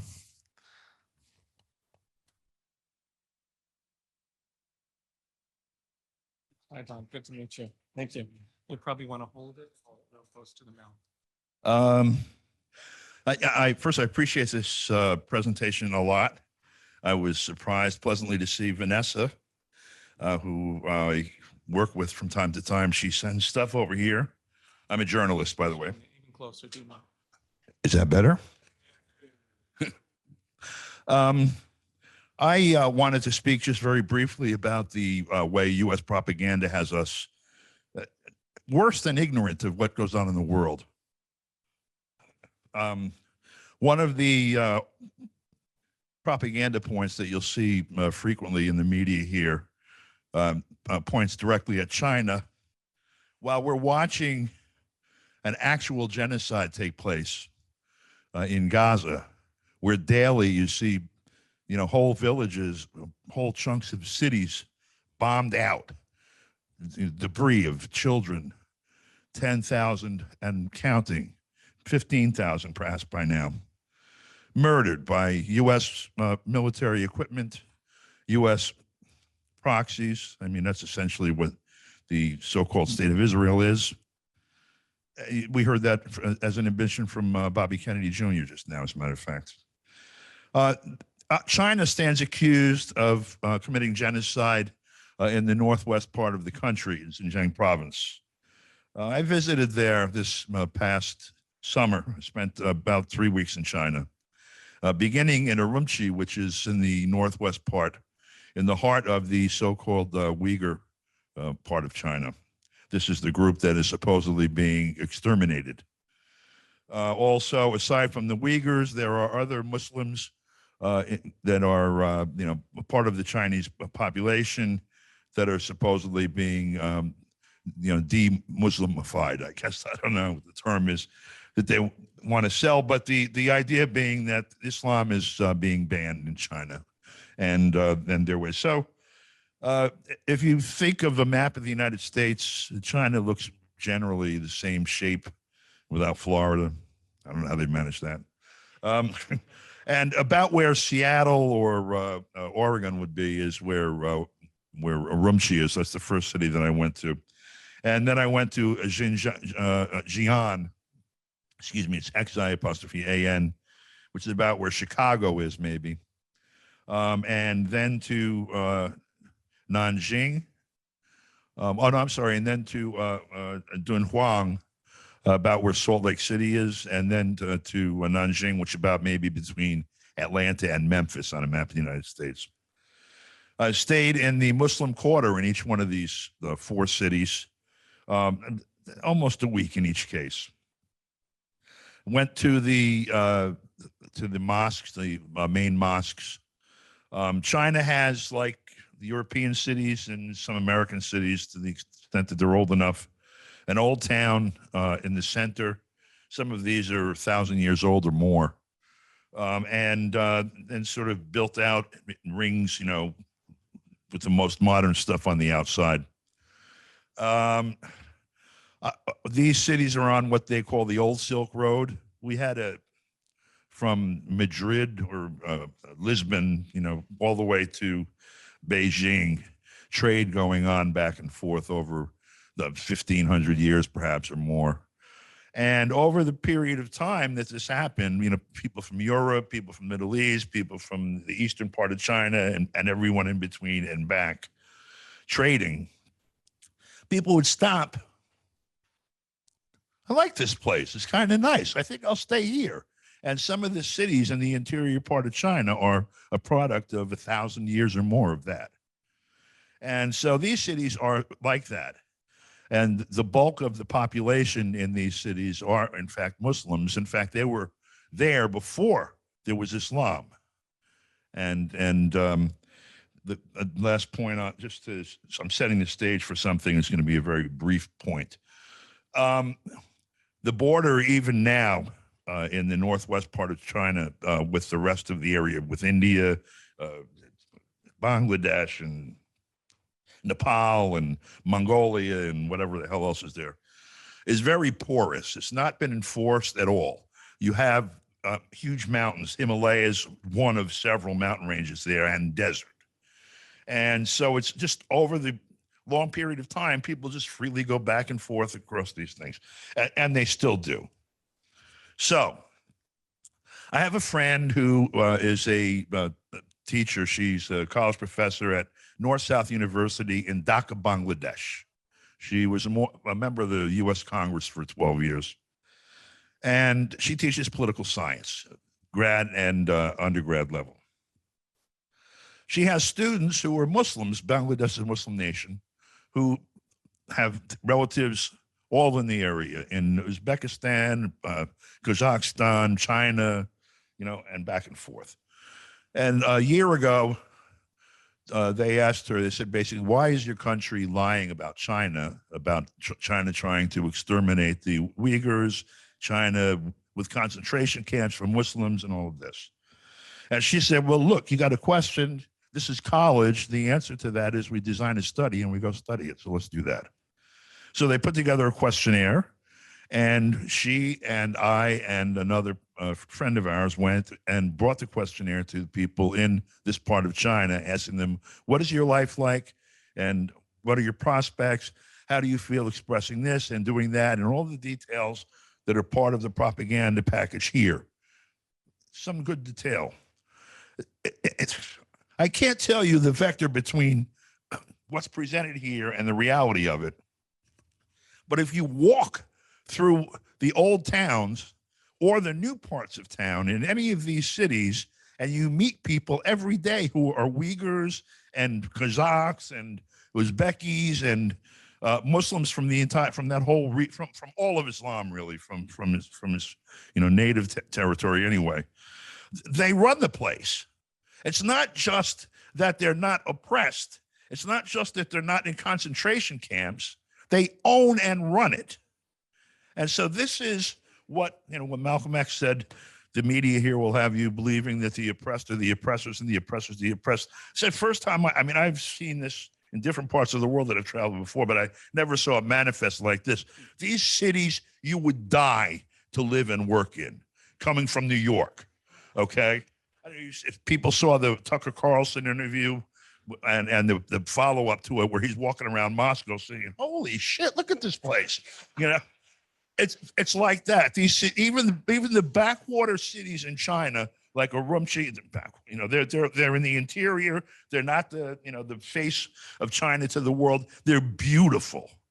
And the last point, several places that we went in, we looked for example, to find people to interview halal restaurants. And it was one of the places we figured we'd find the staff, we'd find the people that run it, we'd be able to talk with them and get some beer and stuff while we were doing it. So in each place, we thought we'd get a good mixture of people, Muslim people in that particular area that way too. So, and while we were doing that, we met this one family that was running the place, and it's an old town, so it's kind of like if you're in Chinatown or Little Italy or something, sort of low scale, 2-story, 2.5-story buildings, some kind of funky, everything polished, no broken cobblestones in the cobblestone streets and no peeling paint on the buildings or whatever. But it's not the same as these other cities out. The outside of them is like Moscow. It's like, you hear that music in The Wizard of Oz when they approached Emerald City. The beautiful cities. So we said to them, this is a nice place you have here, but why aren't you out, in this, these gorgeous, 20, 30-story buildings with all kinds of beautiful retail space? And they said, we own it. My father owned it. His father owned it. This is ours.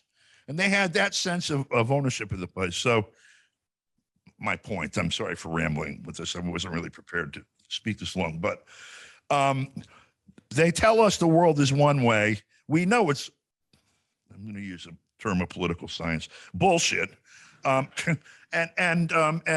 yet we don't really have, this is what Diane was talking about before, what Lyndon LaRouche was talking about before. We have to have an image of where we want to go. All right. If you don't like where you are, the first thing you do is establish a destination. Well, if you don't know what is, how in the hell are you supposed to do that? And that's one of the tools that they have operating on their side to keep us mystified, is to not let us know what there is. China is one place that is. I've only spent 3-4 weeks there, but I tell you, looking at it, China is one place that is. Moscow is another. I have spent some good time there, and over a period of 30 some odd years. There are lots of other places. I would tell you 20 years ago, Tripoli was a place that is, except Obama bombed it into oblivion.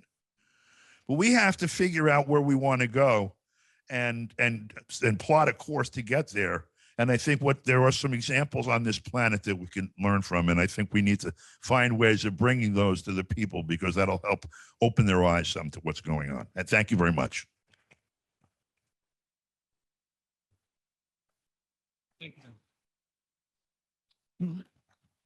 Thank you very much, Don. Thank you very much. We have one more presenter here in our final, at the end here of this panel, and then we're going to move to question and answer. So up next, I understand we have a possibly shaky internet connection due to a storm, but we have Craig Pasta Jardula. Are you there? Looks like we don't have Craig, as much as we would really like to have him. So if maybe he'll be able to reconnect at a later point. Please come on up.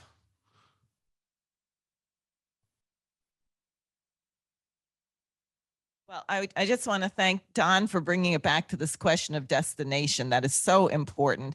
And I think what we saw from Fouad Al-Ghaffari, here they are in Yemen. They've been starved, bombed, everything else. And he's planning for how they're going to join the BRICS and the role that their country will play in developing civilization. And I think it is very striking. I heard at one conference, my friend Hussein Askari invited a group of young people in Iraq to make a presentation. And what blew me away, they've been under bombing for 30 years. And they were so much more optimistic than American young people. And it has everything to do with direction. And where does hope come from? It's not from where you are. It's from where that you know you are going. So I just wanted to say that, and I wanted to thank Vanessa, and I have a question for her, and I hope you're still there. I thought her presentation was really excellent. It contained a lot of material that Americans have to know. And I just would ask, forgive me for doing this, if you would just repeat again, so to make sure people hear it, what the US is doing with ISIS in Syria.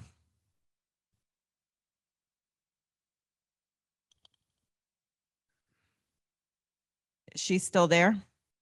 Okay. There we go. Hi.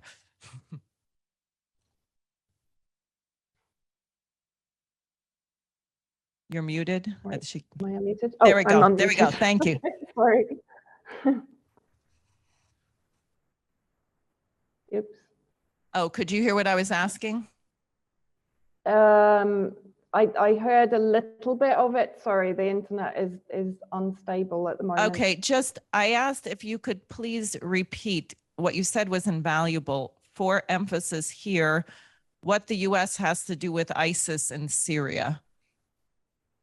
Well, basically, the US is effectively using ISIS as a proxy, just as they use Al-Qaeda and every other illegal militant group within Syria.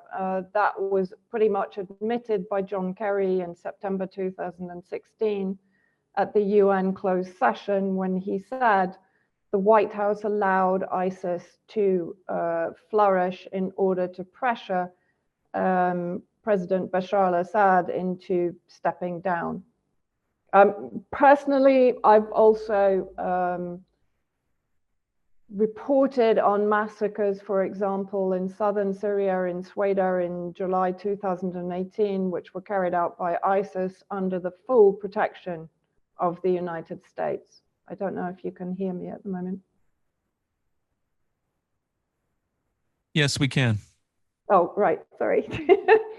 And going back to September 2016, when the city of Deir ez-Zor in the northeast was under the siege of the ISIS terrorist group. And in fact, Syrian Arab army positions were bombed by the US coalition, including the UK and I believe Australia and Denmark. That's from memory, so I would check that. Killing more than 100 Syrian Arab army soldiers and allowing the ISIS terrorists to retake strategically important territory overlooking the city of Deir ez-Zor. There are multiple examples of the US collaborating with ISIS. There are reports also about the fact that ISIS is being recruited and trained, particularly in Al Tanaf in the southeast. Thank you very much, Vanessa. You're welcome. So I want to make sure, Jose, if you'd like to come up and give any comments, you're welcome to come up whenever you're ready to, including right now, if you like, any response. But otherwise, Mike Campbell is standing there. He has a microphone, and we are going to go for about 20 to 25 minutes here with question and answer. So please go ahead. Please make sure to let us know your name. Thank you very much for joining us. And let us know if your question is directed at someone in particular. Well, thank you very much. It's an honor to be here. I am extremely impressed by Mr. Vega. We were born and raised in the same area. The topic that he talked about, I'm a product of that. I lived that time and I knew about the gangs.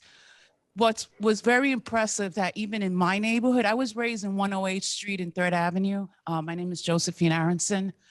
And what's very impressive, and it's a bittersweet to listen to him, because in my neighborhood, not even the gangs were allowed.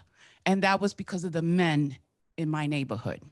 And if there was an issue, the women would get involved too, because we had already enough problems. We had sanitation that will not come around. We had a serious cervical, I don't know if anybody's seen the movie, with NYPD. They were their own mafia. And there was a lot of Italian mobs, and we don't care what happened out there, but in our neighborhood, no drug addict can come steal because we had our own issues. And the women were working really hard and beating the system, because what the system did, if you were a family, you were not going to get help. So you had to find different ways to survive. People couldn't get married because they weren't going to get any help. That was a structure to destroy the family. So I want everybody to be patient with me, because this is a life that I'm talking about and tying it in with Gaza and the whole thing. In my neighborhood, we took care of each other. I didn't like the idea when I was a kid, because I wanted to do things and I didn't want my parents to know. So the neighborhood babysit us. If I did something that I wasn't supposed to do, I knew my mother was going to know about it. So I had to become very sneaky per child. So the point that I'm trying to make is that the core of our problem is, if it's not happening 50 feet, if something bad is not happening 50 feet from my house, it's not my problem. And it is your problem, okay? Because what they want to do to Gaza, what you've seen in Israel, what you've seen in all, they want to do to us, okay? They would rather lead and lead us in the ashes, okay, before they even allow us to have our own freedom. So freedom is not taken from you, it's a violation, okay? One of the things that I want to encourage people to think, and I'm sorry I want to take time, but this is from my heart, and it's my same message all the time. What you need to do is, if there's a school that you know there's homeless people or homeless children, you are responsible. This is your neighborhood. You are responsible. How is it can a school go through something like that and the residents and the business people don't even know what's going on? This is our problem. We can't help Gaza when we can't help our backyard. It's absolutely impossible. So I just want to share, people have to, number one, you're in a spiritual warfare and you got to know who your enemies are. That's number one, okay? It's not each other. They want to keep us blind, stupid, and it's some sort of spell. And I don't know what happened to New York, because New Yorkers, they were like, what? Not in my neighborhood. I don't know what happened. Okay. I don't know the fear or the spell that was put on. I'm a big advocate for children. And I was so encouraged to hear Mr. LaRouche say what I've been thinking. He described, I think about the children. That's always been my motive for everything that I do, because there are 800,000 children missing in the United States, not globally, in the United States. If we can have that many children missing and nobody knows about it, or nobody cares about it, or maybe they think it's not that bad, we're accursed as a nation if we're not taking care of the youth. So I just want to encourage everybody, we have to, number two, you have to change the language. There's a difference between Israel, the nation, and Israel, the state. There's a difference between Zion and Zionism. You got to know those definitions. You got to know what you're talking about. It's not the people. Israel is destroying Israelis. There are Israelis picketing outside Netanyahu's built a house because of what's going on. There are bombing in Gaza. That means they're bombing Christians. They're bombing Muslims. They're bombing Messianic Jews. You know, we got to really change our language. We cannot just say, I follow Israel. Who are you following? It's the people. I speak to Iranians. I speak to Israelis. They want the same things we do. They want a vacation. They want their kids to go to college. They want to be left alone. Let them practice their religion. That's what most of us want, the same thing. So there's a lot of lies that are going on. We got to equip ourselves, but this is a spiritual problem. This is a spiritual problem. Thank you, Josephine.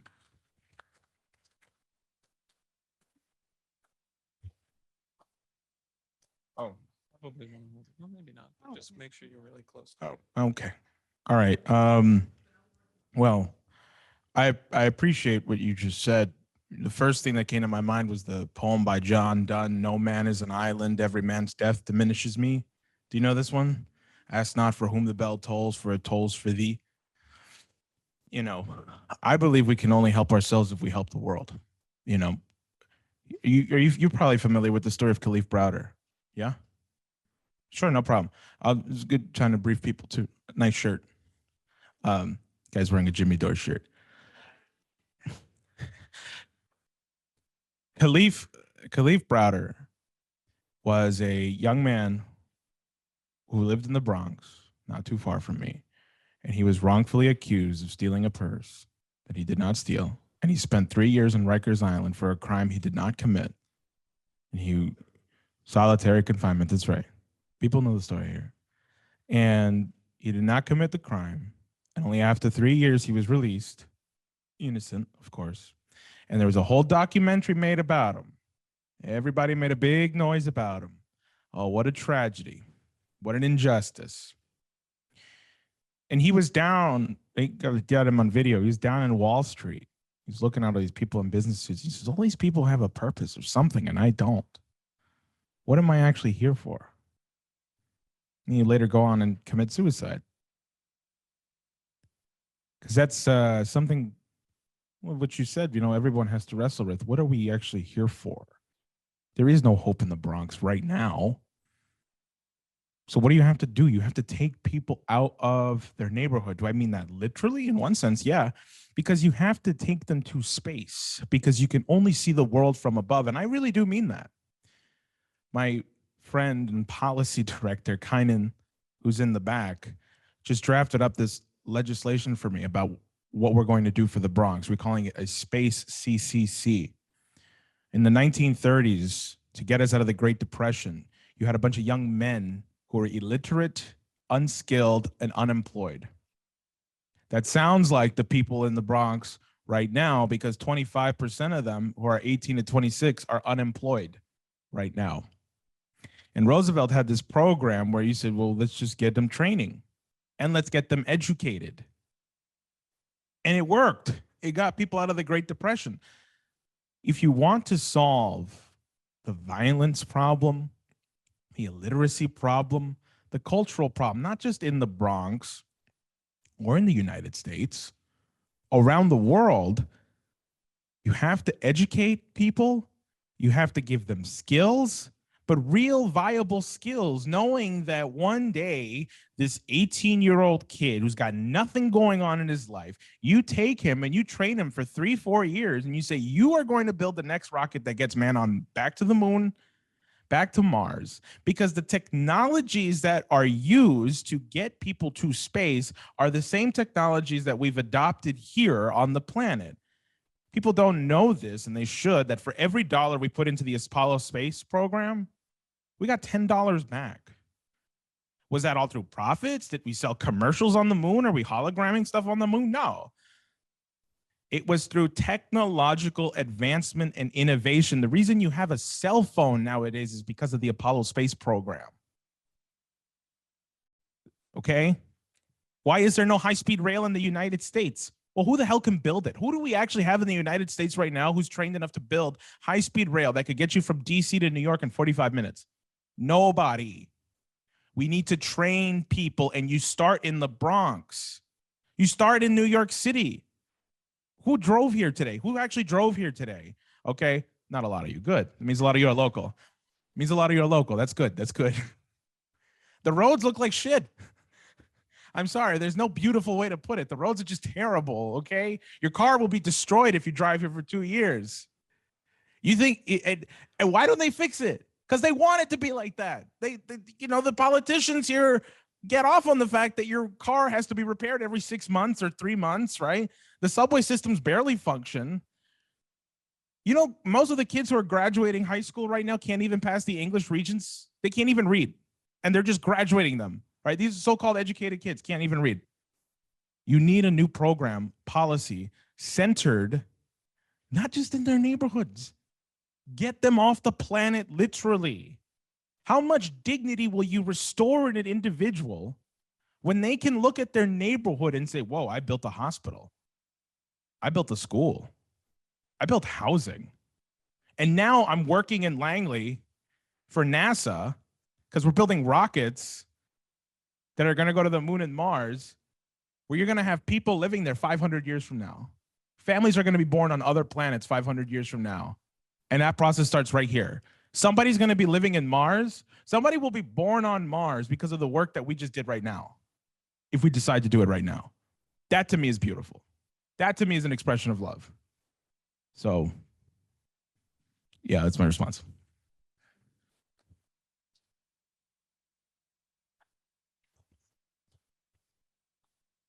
Thank you. I want to make sure we get in a couple more questions as quickly as we can. Up here in the front, certainly next, but I want to give a little bit of a encouragement to all of you.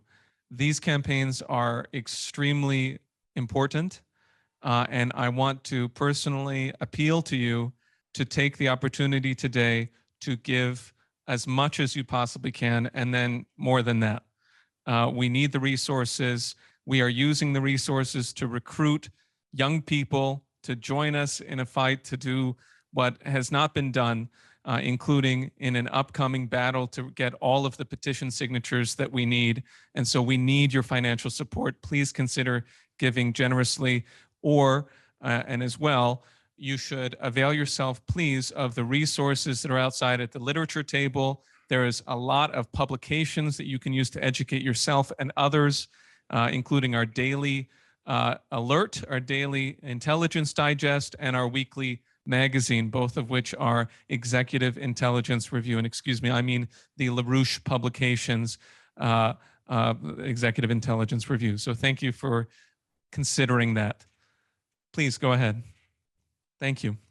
Grace and peace to all. I have a question, but I first want to preface it with something I just learned by Mr. Vega. This gentleman, Benji Black Benji. Interestingly, you described this brother that was unelected. Who elected him? Is that not what you said? He elected himself. So my question, based on that description and immense and inspirational activity that that young man did, God rest his soul, my suggestion is also a question. I'm listening and I heard that, and in my mind, I'm thinking this country has a constitution. And effectively, that constitution is actually a trust. And we are the beneficiaries of that trust as American citizens. And we have a right to vote for our representatives. But unfortunately, our representatives are not representing us. They're representing the corporate interests, they're representing their donors' interests, but they're not representing the people of whom they were elected to represent. Now, we're not elected, and Benji wasn't either. So I'm sitting here and I'm listening to everything, and it's very, very informative and disturbing at the same time. And then, you know, the question is, where do we see ourselves, or what are we going to do about it, or whatever questions come to your mind when you hear all this information. And I'm thinking the same thing too. I'm thinking like Benji. I'm not elected, but I'm going to elect myself. And I'm going to ask the question, okay, since this is a constitutional government that was created by the people, for the people, and of the people, then perhaps when those elected officials are not doing their oath-bound duty to uphold their constitutional oaths and represent us for the interests that pertain to us, I'm thinking we should do a vote of no confidence in these people.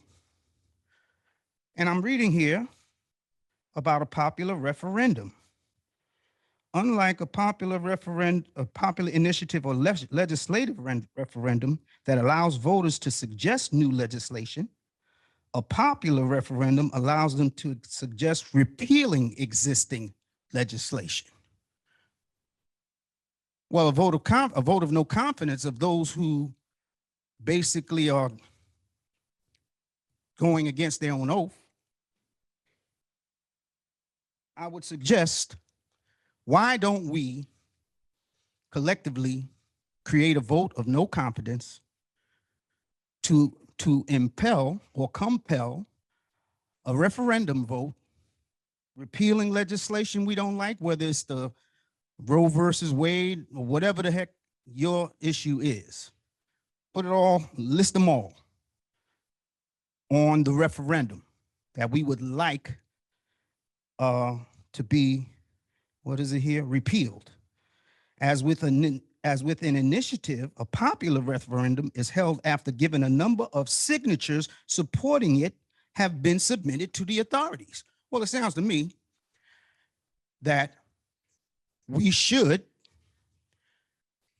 get enough signatures on that vote of no confidence, submit it to the authorities, as it says here, right? So, get a number of signatures supporting it, submit it to authorities, and in some cases it says a referendum, such a referendum may also be initiated by regional authorities. Well, we're not going to hold our breath for that. I'm sorry, sir, but I see the pizza coming in. I want to make sure more people get a chance to speak up in the Q&A. My apologies, but anyone who knows me knows I travel with my own soapbox. So I'm going to make it brief now since I've been pulled by the neck here. I'm going to make a suggestion in the form of a question. Why don't we create a vote of no confidence to compel a referendum to repeal all of these kinds of things that we don't really like, or is it really against our best interests? God bless. Thank you very much. Okay, I saw Jane in the front. I saw you here. I see someone in the back there. please come on up. First of all, thank you. We have a serious problem, which Josephine knows about, which is at the moment, we don't have elections. Even if we get up to a point of voting, everything is completely fraudulent and we have to clean that up. So at the moment, the best approach may be on your feet in the streets and in the face of your congressman. Go and confront them publicly. Secondly, on the signatures, that is in a way a vote of no confidence, because if people here collect the 100,000 signatures or so that Jose and I are going to be needing between April 16th and May 28th, that is a very big no confidence vote, just getting us on that ballot in the face of Kirsten Gillibrand and Richie Torres, who are among the worst enablers of mass murder and war in the Congress. I like your thinking. Okay. Thank you, Diane. So given that we're running up on the time limit here, I'd like to see if we could take 3 at a time. Okay, very good. So we'll have, I want to hear from Jane. I want to hear from you, Miss, and this is Kathleen in the second row. And then we'll hear from Kynan back there. And then after we've heard each of the comments, which please keep them brief, then we can hear a response from Jose and Diane and anyone else. Hi, you can hear me? The image of the Bronx in the 70s immediately brought Gaza to mind. And I think we talk about rebuilding Gaza. What about this country? What about the Bronx? So I think that there's always, I just wanted to say that the notion of rebuilding here is not even in an American's mind. So that's my comment and question. Thank you, Jane. Good afternoon. My name is Kathleen Jones, and I've been around, and my family's been around in politics since 1832. My question is to the women of Israel and Palestine. It's about time they got together and get out on the street and say, we're in charge now. You're no longer in charge. Get the hell out of my house. Mr. Vega, I was on the street. I used to hang out on Old New York Boulevard and South Road. My mother didn't know anything about it. And I learned from the street, if you want to survive, you have to do it yourself. Now I say to all the women here, we need to tell the Palestinian women and the Israeli women, no, no more. I'm tired of hearing my children go to bed and cry they're hungry. I'm tired of having to help my next door neighbor who is injured. Women, I say to all this, we need to take over. If we can cook, take a chicken and cook it 25 different ways, that's what we need to do. Thank you, Kathleen.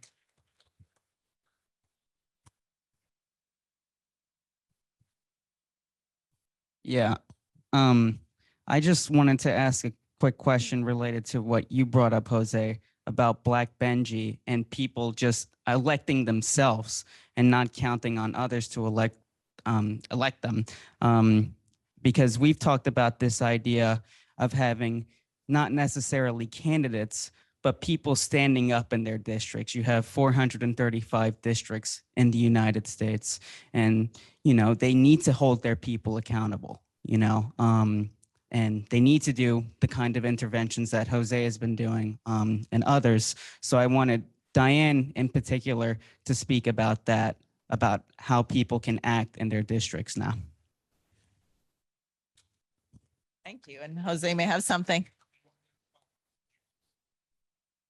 Okay, close us out and then open us and tell people what's coming, because no one's going to want to leave when you hear what's next. But go.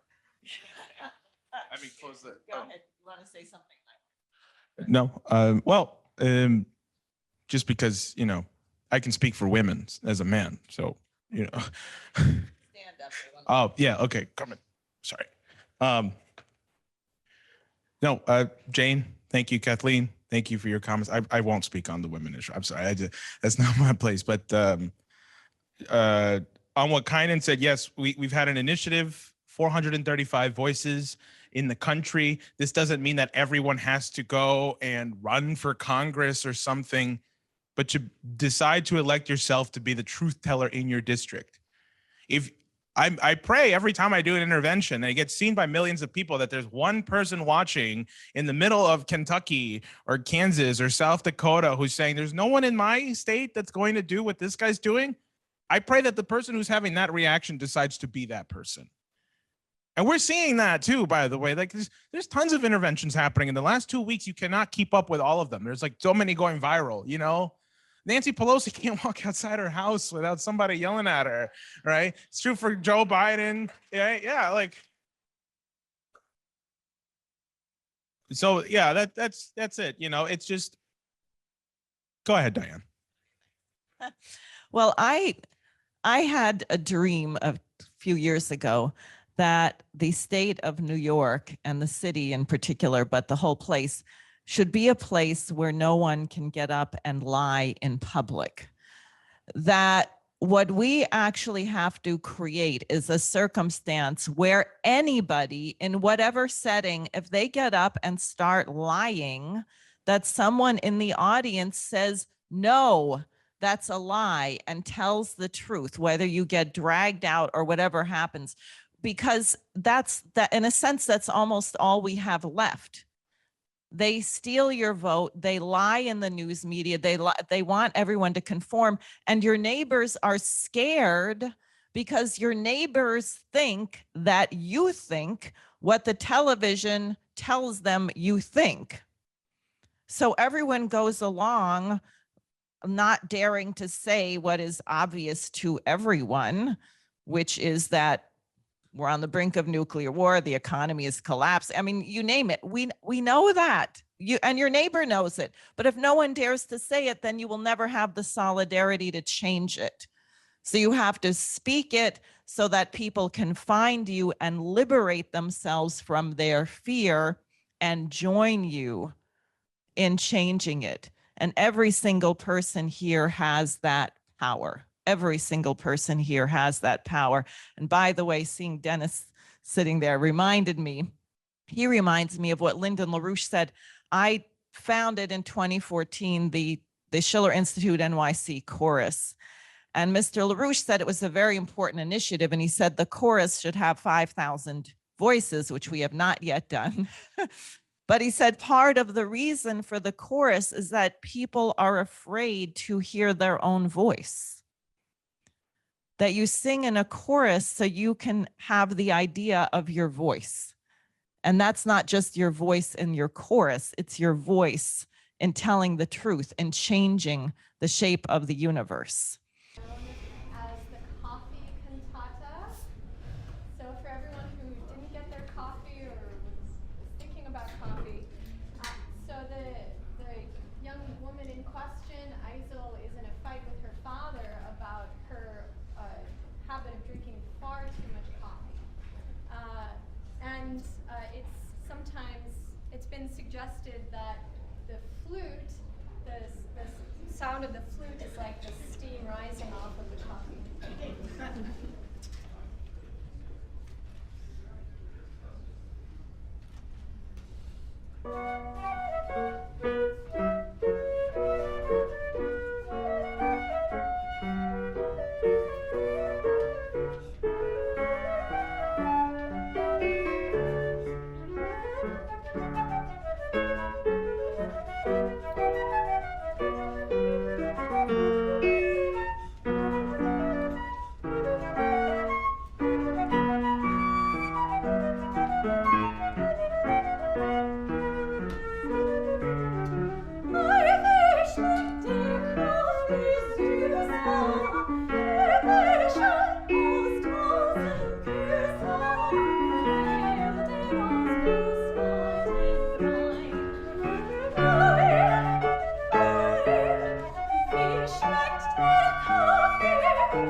Hello. First, my very heartfelt greetings to you. I think we are in an incredibly exciting moment, which is very, very dangerous, but also extremely promising. Now, if you are an average American, and I guess you are sort of belonging into that category, you are probably used to view the world from the American point of view, American media. Maybe you have some friends in some other continents and you communicate with them, but primarily you are very much influenced by the environment which is created by the Washington Beltway, by maybe, you know, whatever social media you are in. But in general, it is an American environment.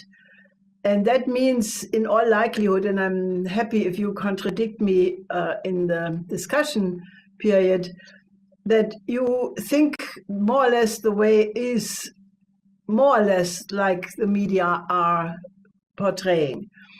And, you know, then you have all the problems in America. I know that Diane was talking about some of them.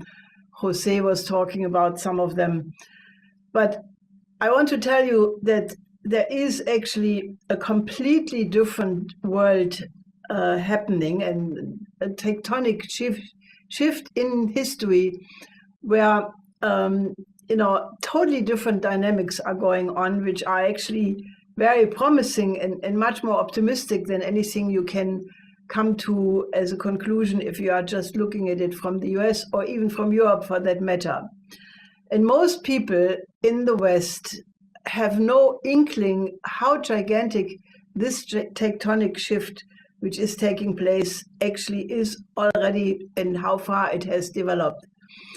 Now, this does not only pertain to the building of a new economic system, because the countries of the global South have undergone a whole series of developments whereby they are now in earnest developing a completely new economic system. It also involves a completely different outlook, different values, and not necessarily you know, worse values, but more like the values which used to be common for Americans, for your grandparents, or even, you know, further way back during the time of the American Revolution, Lincoln, and so forth. So I don't need to develop how America thinks about itself right now, because you are sitting in the middle of it. Now, let me give you two different perspectives. One, for the last 3 days, there was the Munich Security Conference. This is generally called the military Davos, where all the, at least Western top military, top parliamentarians who have to do with military, top generals, top defense ministers, and so forth, are meeting. And this is basically, you know, the absolute PR event for the entire military-industrial complex on both sides of the Atlantic. This time they invited a couple of people from the Global South, because they somehow realized, you know, that the Global South is moving in a completely different direction.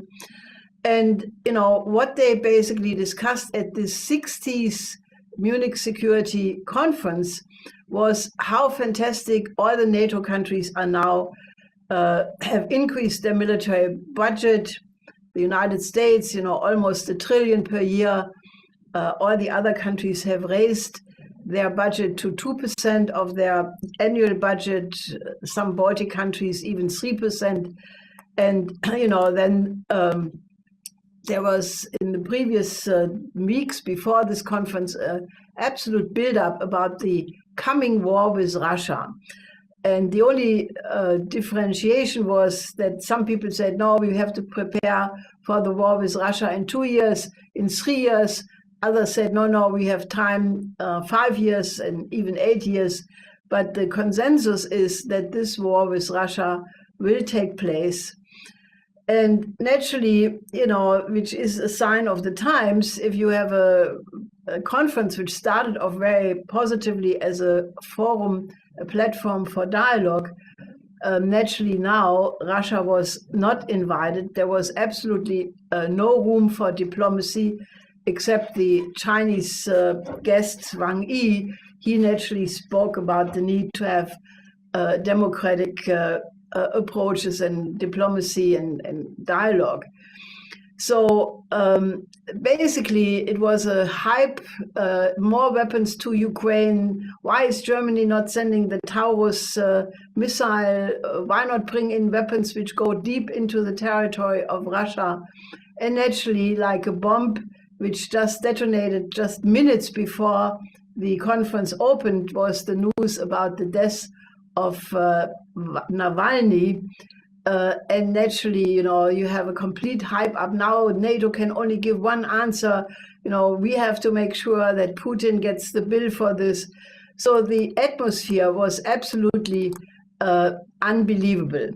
And, not naturally because Trump is supposed to win the election in the United States. There was hysteria. Now Europe must have its own nuclear bomb. Germany must have the bomb. So that is one other perspective.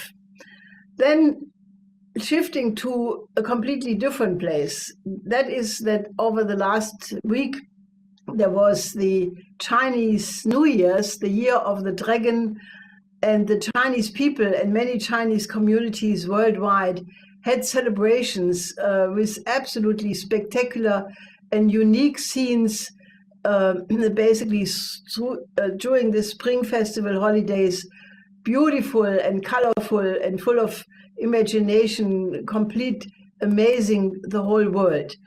Just over the weekend, traveling across the regions in China during the Spring Festival, the people who traveled from one city to the next in China was 2.3 billion people visiting relatives and friends.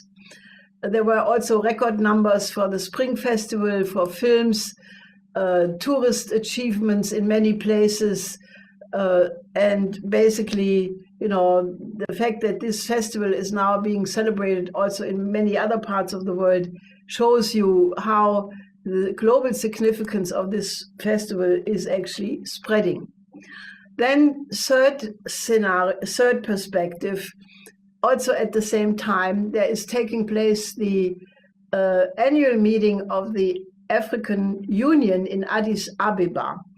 And naturally, given the absolute dominant topic of the genocide in Gaza, this was a very big issue of discussion. And naturally, the other major topic was the African development and the jump into a completely new phase of African history. Now, the chairman of the African Union Commission, Musa Faki Mahamat, he basically lamented the growth of injustice in the world presently, hegemonism of which Gaza is just the worst case. And he made a very big applause for the role of South Africa of having brought the Gaza genocide to the Court of International Justice in Den Haag. And he quoted Mandela saying that the freedom of South Africa is incomplete if Palestine is not free. Then another speaker, the Prime Minister of Ethiopia, Dr. Ali Ahad, basically gave a very beautiful perspective of the future of Africa, saying that the African nations must become key players in shaping the economic future for all of humanity. And he recounted the beautiful history of Africa having been the home of mankind, the origin of agriculture, architecture, medicine, and basically going through the history of how the development of Africa was held back artificially by colonialism, because the education was suppressed, culture was suppressed and undermined. There was a gigantic theft of resources. But then he turned optimistic and said that what an incredible future Africa will have, because it's full of rich resources, but especially a very young population, which will be able to carry out the very bold visions of the Agenda 2063, by which time Africa is supposed to be a fully modern and developed continent. So if you look at these three angles from the world, well, which tendency will win out? Will it be the harmonious outlook of the Chinese? Will it be the ballistic, bellicose idea of the North Atlantic region? Or will it be a perspective of development as it was expressed in Addis Ababa? Now, in order to arrive at a positive end, whereby not the geopolitical outlook of the Atlantic faction, which has no room anymore for diplomacy or cooperation, but just more war, more weapons, more buildup, if that dominates, then, the danger is that we end up in World War III. In order to look at where is the potential way out, we have to look back on how did we get to this incredibly dangerous and terrible moment. It's important to look at what went wrong along the way, starting maybe with the lost chance of 1989. Most of you were not yet born, or just maybe barely born, when the wall in Germany came down and the Soviet Union disintegrated.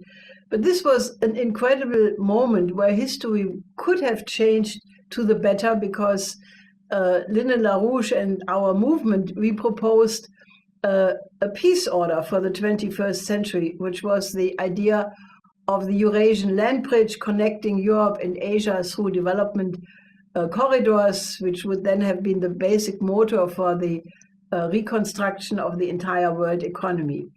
That was eminently feasible, but unfortunately, you had at that point already the neocons in the UK and also in the United States, who, despite all promises to Gorbachev to not move NATO 1 inch to the east, already were plotting their role as a dominant force, as an unipolar world based on the Anglo-American relationship, which was expressed, for example, by Francis Fukuyama, who talked about the end of history and the idea that every country on the world would adopt the democratic liberal model, and therefore history would end because everybody would be the same and no major events would take place because of this domination of the liberal order.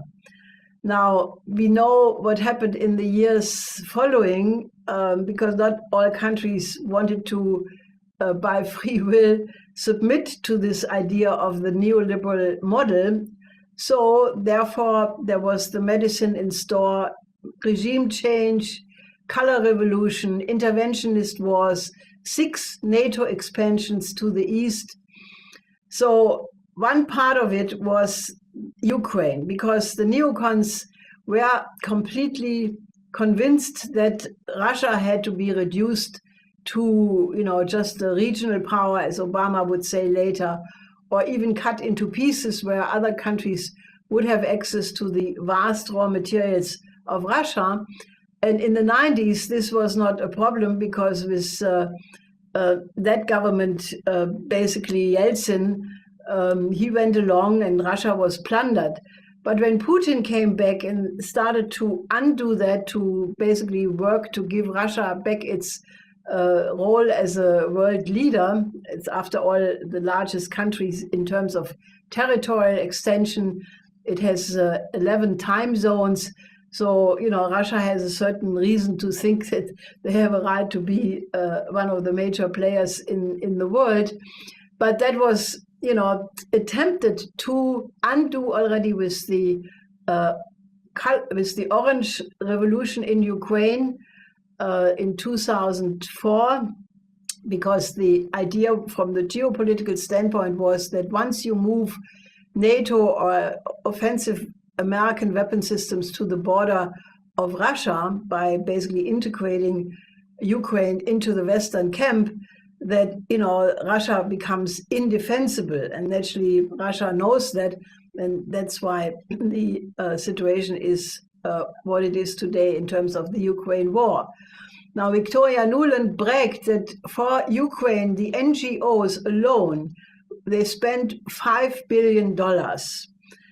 In the meantime, you know, the story that the war which started on the 24th of February was unprovoked and therefore naturally criminal and whatnot, has completely revoked by General Secretary Stoltenberg, who said that the war actually started already in 2014.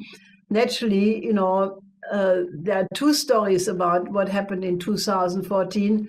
One is that there was a democratic upheaval in the Maidan, and the not so nice story is that it was a fascist coup supported by the West. Now, we have documented in great detail which of the two versions is true.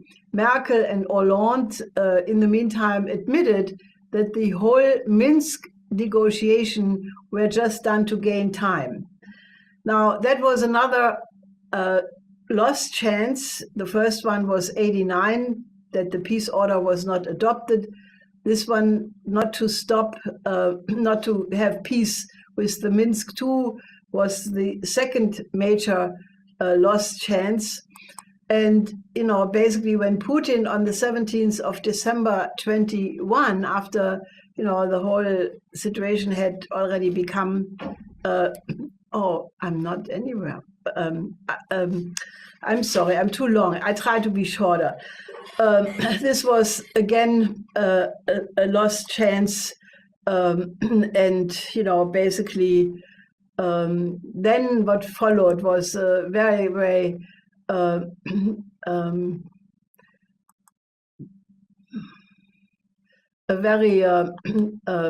long series of sanctions against Russia, the idea to ruin Russia, which, you know, did not function. It's now the largest economy in Europe. Then the weaponization of the dollar by confiscating $300 billion of the Russians, 9 billion of the Afghanis. So all of this had a gigantic blowback, a de-dollarization. Countries said it's not safe to have your values and assets in dollars. So they started to trade in local currencies, and they're now building an own currency. And the BRICS are 9 already. 22 more countries have applied for membership. 40s are expressing that they want to become eventually parts of the BRICS, maybe even this year. Now, the Global South has not bought at any time the NATO narrative, because they judge the situation from the experience of colonialism. And therefore, you know, when they see what is the effect of the US interventionist wars, and they compare that to the economic win-win cooperation they get when they are trading with the Chinese, they see very clearly that their only chance to become fully developed countries, no more just raw material exporters, and, you know, basically have full industrial production in their own country, with the idea to become medium income countries in the short term. They see that this is possible with China. They also are very thankful to Russia, because they know what the Soviets did in the time of the anti-colonial fight. So that is why the Global South is not moving with the Atlantic countries. And if the establishments of the United States and Europe are not coming down from their high horse of Eurocentrism and correct the flaws of their policies which led to this present situation, basically, you know, you will have more of what we have seen in the last weeks and months. Farmers by the 100,000s in the streets in Greece, in Italy, Spain, France, Portugal, Holland, Germany, Hungary, and other countries. So basically, we have therefore a situation where everything is down to the wire. And I just want to, it's too short now to go into it in depth, but there is a gigantic fight for the control of the narrative. The West is desperately trying to control the narrative that the liberal system, the rules-based order, we are the good guys, and we are in a fight against the dictatorships, Russia, China, and then you have some other dictatorships, autocrats in the global South. But I can only tell you, we are close to a war, and this is because the Western system is really in a total collapse form, and therefore there is a gigantic warfare to control this narrative with means which are actually not so democratic, but they are quite dictatorial. There is a fascinating interview which Tucker Carlson just made with Mike Benz, who used to be the head of the cyber portfolio at the State Department, and he's now the executive director of the Foundation for Freedom Online. And he, in this interview, which I can only advise you to watch, he goes into great detail how there is an effort to have a total control of the NATO narrative by using the tools which were previously used against the Russians, against the other outside enemies, but this time for a total censorship of the domestic population. Now, this is not entirely new because these are methods which were used in the post-war period by the Congress of Cultural Freedom, but naturally with the emergence of the capacities of the internet and the control of the social media, this is now orders of magnitudes more efficient. This is incredible. Anybody who is challenging the narrative of NATO, not by doing anything indecent, by trying to bring in the larger historical context and perspective, is either labeled to be a Russian agent, like Russiagate against Trump in 2016, or just right-wing extremist, anti-Semite, or any other such slander. There's the means of shadow banning, of using algorithms to make you disappear in the internet. So that makes it very difficult. But, I think that the only way out of this crisis is that we have to make sure that the voice of the global majority must be heard in the United States and also in Europe, because they do represent 85% of the population. And, there is now I have to come to an end because my time limit. But if you look at what is going on among the BRICS Plus, intending to build infrastructure on a completely modern level, you already have a better fast train between Bandung and Jakarta, Kunming and Laos, than you have anywhere in the United States or Europe, for that matter, maybe with the exception of Spain. Countries in the global south want to leapfrog. They want to have nuclear energy. They want to have participation in space projects of the large space nations such as Russia, China, and India, or the United States, but not so much. In any case, what we have to accomplish, and I can only offer you more discussion about this in the Q&A, we need a new paradigm in the United States, and we have to convince large segments of the population to go for cooperation instead of confrontation, to go for partnership, equality, respect of the other system. Especially, we have to get young people excited to learn how in the universal history the torch of progress has been given from one country and one culture to the next. And for example, if you look at the ancient Silk Road, this was not only the exchange of goods, but especially of technologies, not just silk, but how to make silk, not just porcelain, but how to make porcelain. in medicine, if you look at how the medical science developed from the Greek doctor Hippocrates, Galen, to Ibn Sina, who lived around 1000 in Uzbekistan and Afghanistan. And if they would not have made their breakthroughs, we would not be sitting here because they were there. Our forebears, our grandparents could live and therefore produce children, and we are the end result of it. So we are intimately connected to universal history in the same way, like what we do is laying the foundation for better generations in the future. And I think we have to take this idea of a new paradigm of thinking the one humanity first, and have a dialogue of cultures, discover how beautiful other cultures are and how different and how much we are getting richer by knowing them. So I think that, you know, if we intervene in the United States and in Europe with this perspective, I'm absolutely hopeful and optimistic that we can win over the population to an idea of agape, of love for mankind, and that the beautiful text by Schiller in the Ode to Joy and in the Ninth Symphony composed by Beethoven about that Ode to Joy, all men become brothers and all sisters as well. I mean, not brothers, but sisters, whatever, that we become the one humanity. Thank you very much, Helga. Our next speaker on this afternoon panel will be Princey Mthombeni. She is joining us over the internet. Princey is the founder of Africa for Nuclear.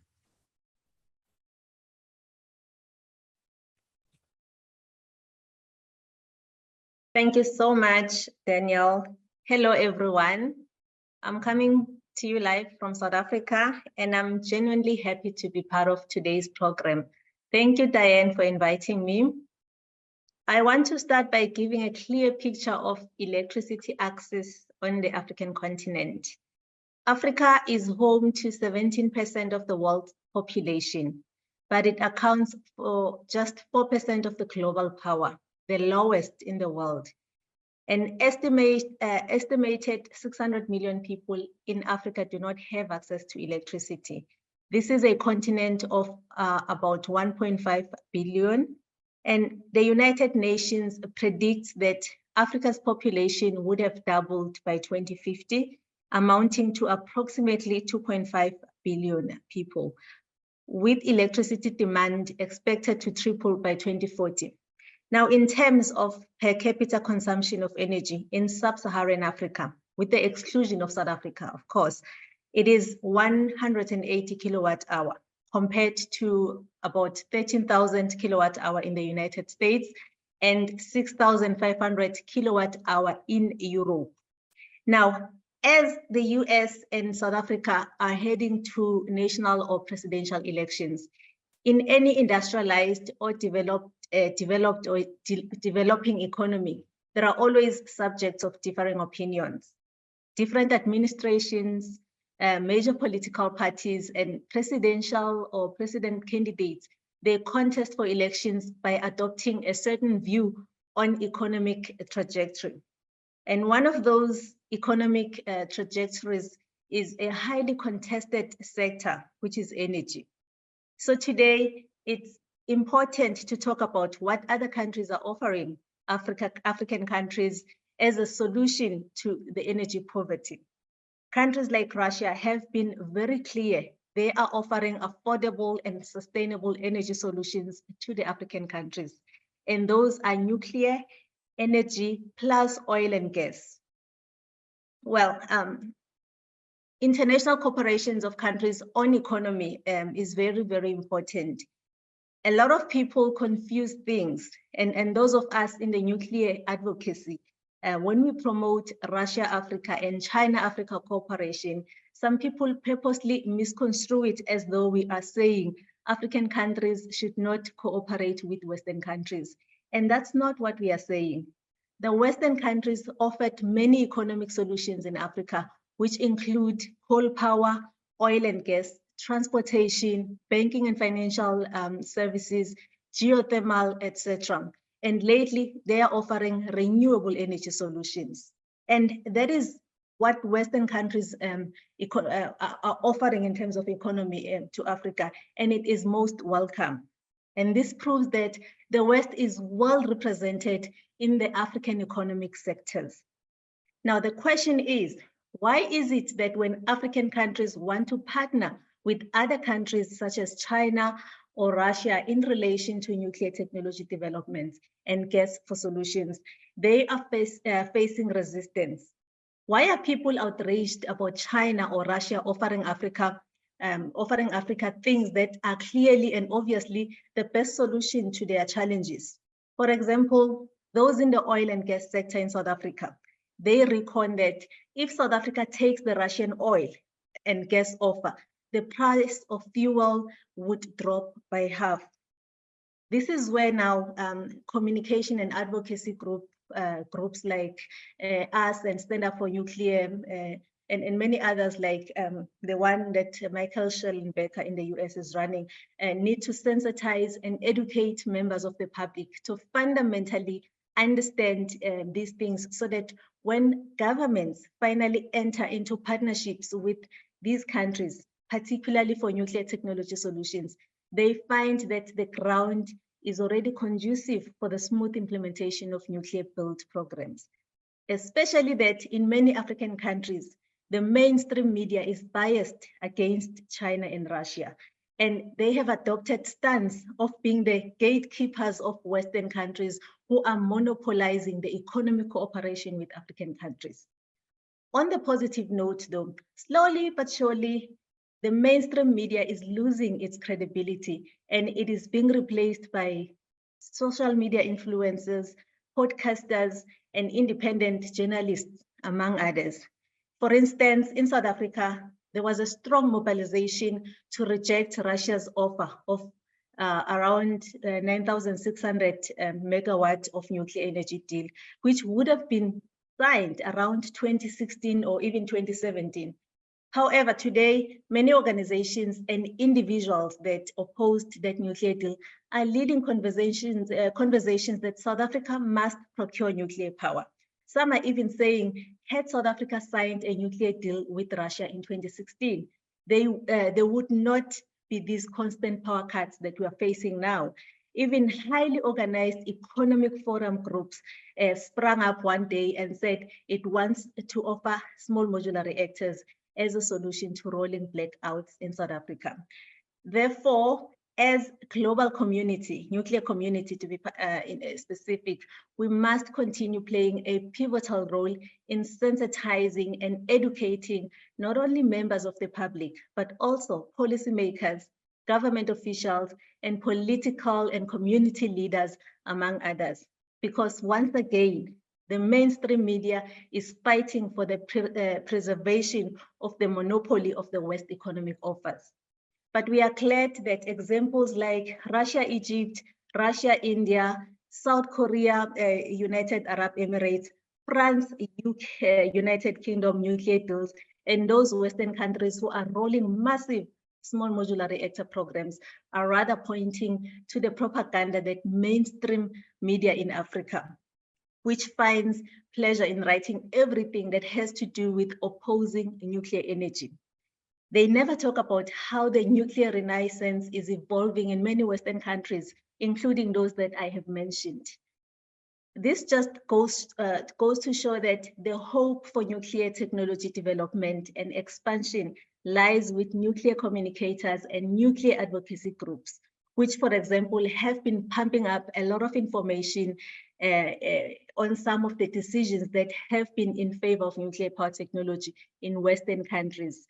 For example, Jennifer Granholm, who is the US Secretary of Energy, the former Secretary of State for Business, Energy and Industrial in the United Kingdom, Kwasi Kwarteng, and the private players that are embracing small modular reactors, such as TerraPower, NuScale, US Starcore, NuScale in the US, Starcore in Canada, and etc. It's quite clear that the media in Africa is sabotaging a good potential partnership between African nations and other countries for nuclear power technologies.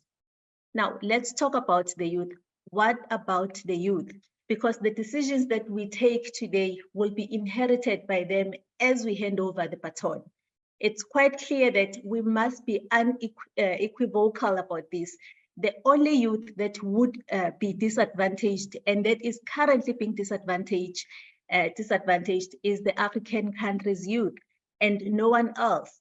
Because in Western countries, plus Asia and Middle East, etc., their leaders are implementing nuclear technology solutions and their youth will inherit thriving economies.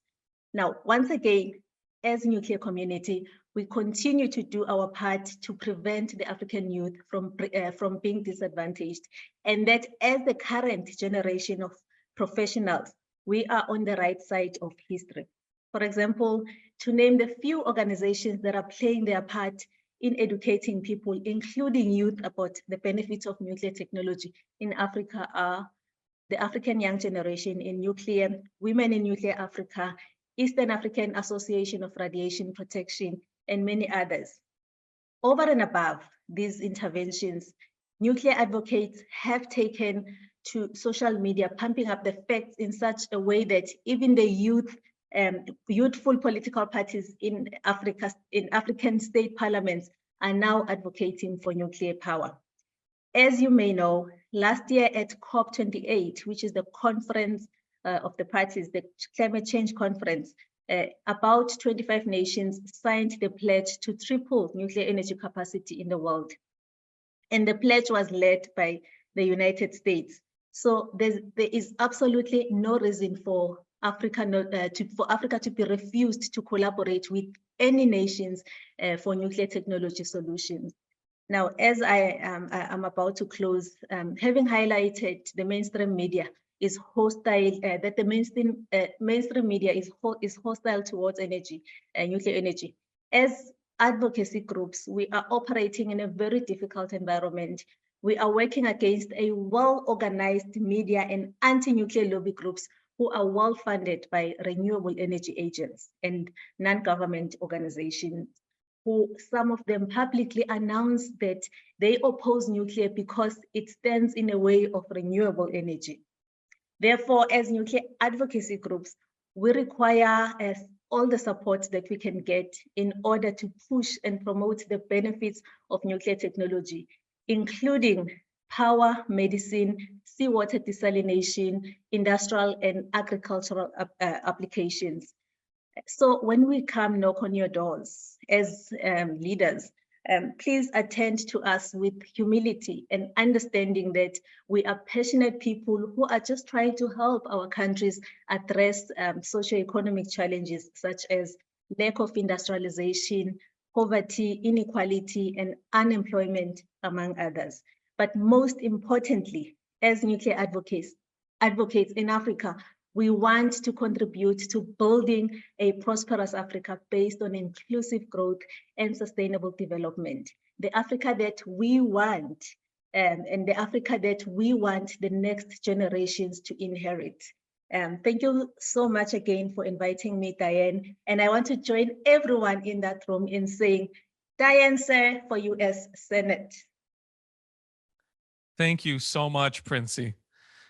So now we're going to take about 20 minutes for a Q&A with Helga and with Princey. I'm going to look for people who haven't had a chance to speak up yet first.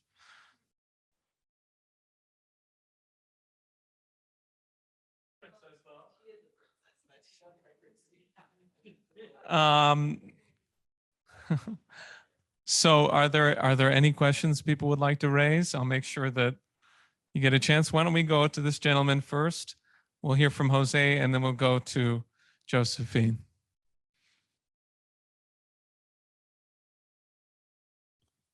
Please make sure to tell everyone your name. Hey, my name is Jeff. I'm actually from Germany, so I actually have a question for Helga, or 2.5 questions. So last time I was in Germany, well, when I last lived there, it was before the Ukraine war and all of that, or the when mainstream media said it started, but there was already an atmosphere where people compared it to the atmosphere in Germany before the Second World War. And so I was wondering how you perceive that right now, and then in the context of the US bombing the Nord Stream 2 pipeline, how people see that in Germany, if they, how that is seen by the mainstream media is pretty obvious, but how the people are seeing it right now. And I can ask the second question right now, I guess, which is, I just checked your Wikipedia article in German, and it's very neutral. And most people that say things like you just said have a very negative Wikipedia article, or in general are portrayed as very evil in the media. And so I was wondering how you managed to keep it that positive, and what ideas you have for people that are fearing that if they have similar opinions about the world, how they can protect themselves from being publicly vilified. Well, on the first question, I think there are a lot of people who think that we are already in a dictatorship, because, I mean, there are a couple of people who just a few months ago dared to say that the Ukraine war has a prehistory and it did not start on the 24th of February. For example, there is a case of one professor who used to be completely, mainstream establishment, not one iota different than other people. And she just said, that the war started before, basically by the NATO expansions and all of this. Then she got kicked out of her post as a professor and got slandered in the media. I mean, almost like the LaRouche treatment. Other people, almost everybody you are talking with says, well, I cannot say anymore what I think, because if I do, I get attacked, I get ostracized. So in that sense, I think it is very much reminiscent of what it was probably like in 33. I do not agree with you that my Wikipedia description is objective, because the last time I looked, it had all kinds of slanders in it, and we made several. For example, it keeps saying that I deny the Holocaust. I mean, that's not a light thing to say. I did never deny the Holocaust. I made once a critique of the Holocaust movie by saying it was not a realistic setting. Then I got a suit, that I was denying the Holocaust. Then we went to court. It went to several appeal courts, and finally a final ruling that nobody is allowed to say that I deny the Holocaust, because all I did was writing a movie critique. Nevertheless, all kinds of people continuously keep saying that, and saying that I'm an anti-Semite, which is really completely ludicrous, because anybody who knows me knows I love humanity as a totality, and I would never single out any particular group, because you cannot make mass judgments about specific groups. It's still individuals. In any case, so I just wanted to say, I unless some angel corrected my Wikipedia overnight, I don't think it was so positive. On the Nord Stream 2, I think that's a ticking time bomb, because, as Germany is collapsing right now, and we have right now the German economy in an absolute free fall, Mittelstand, medium-sized industries, small and medium industry, and naturally the big ones anyway, they are going abroad to the United States, being lured to the US by the anti-inflation act, which basically gives advantages to people who are investing in the United States.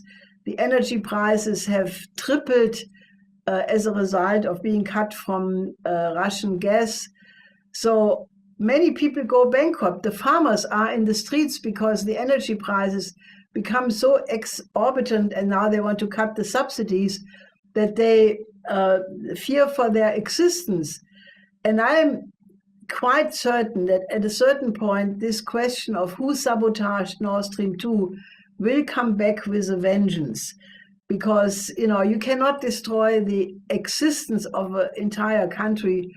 And people know it, they know that the idea that this cannot be, the truth cannot be found out, the investigation has been closed down.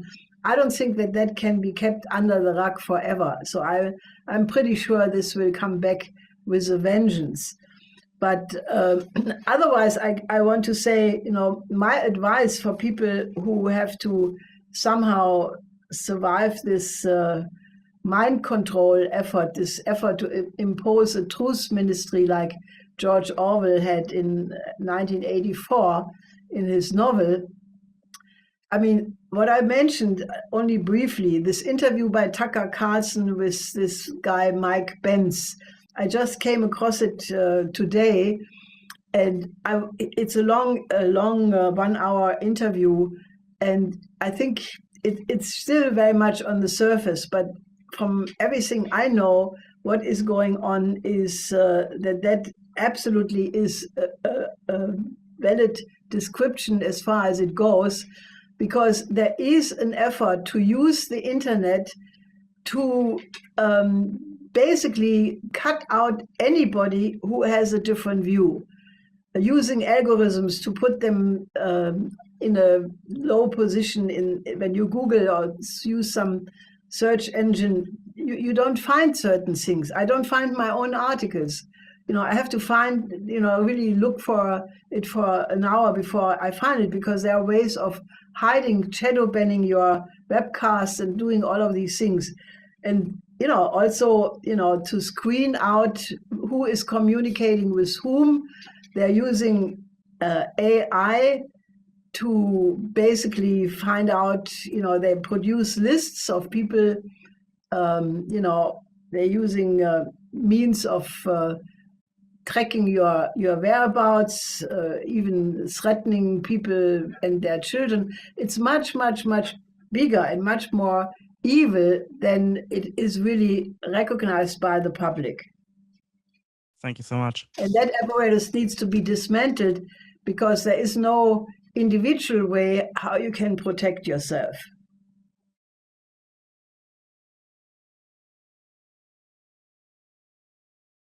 Okay, I'll go ahead next. Thank you.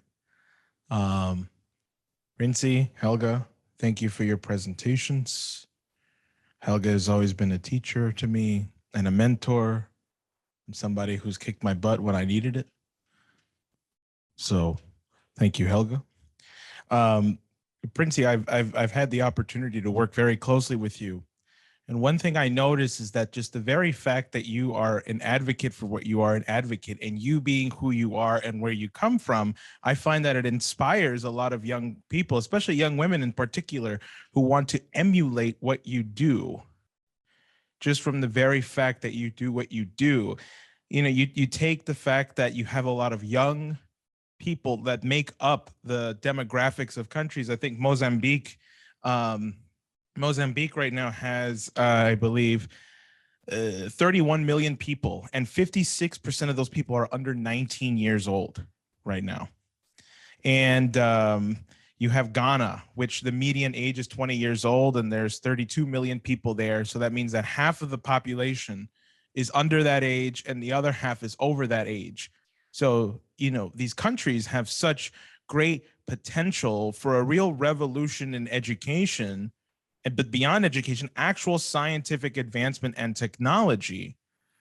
How do we capitalize on this right now? Because this is everything that Diane and I, by the way, you said Sare for Senate, but I think Vega for Congress is good too.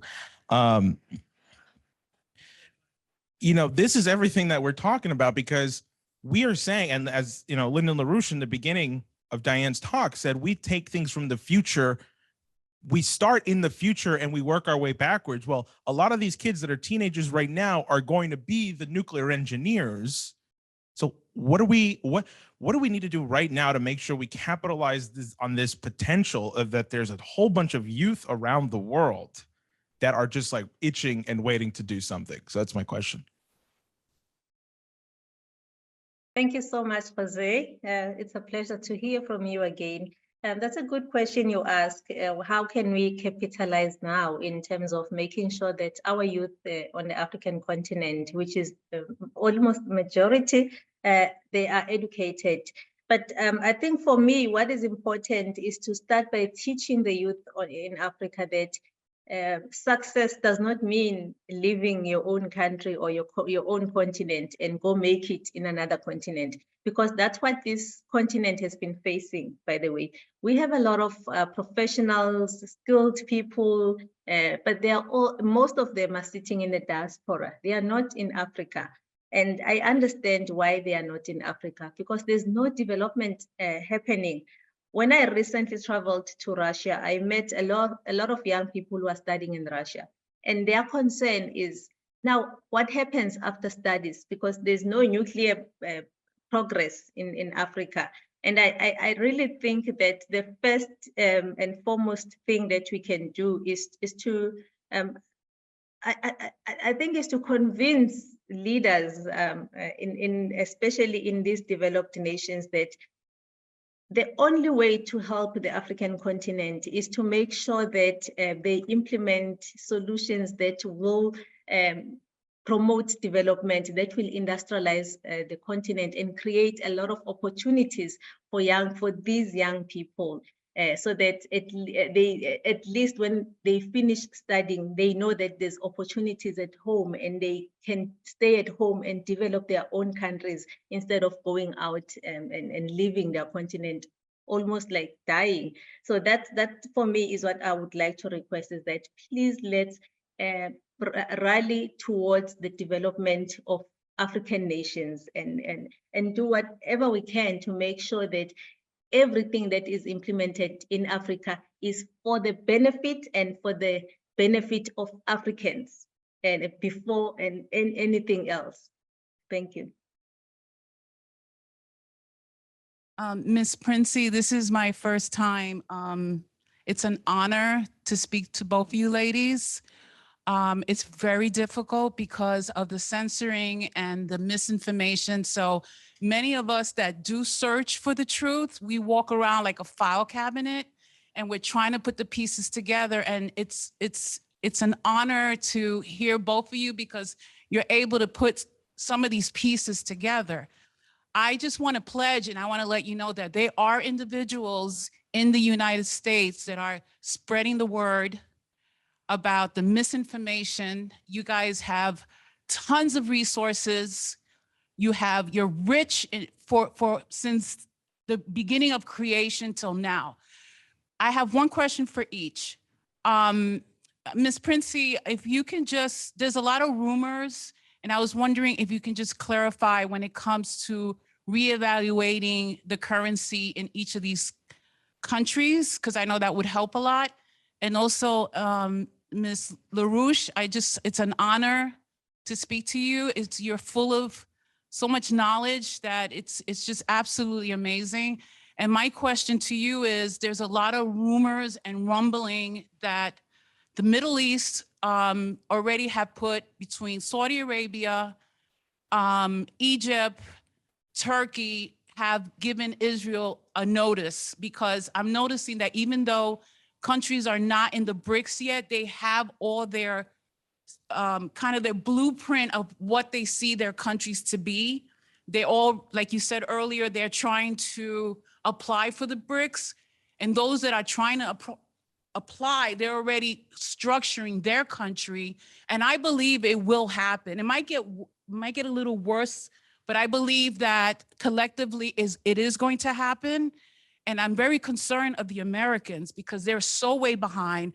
They're so in a spell of just the lies. But I just wanted to let you know there are individuals here that are getting informed as much as they can and letting the people know what's going on overseas.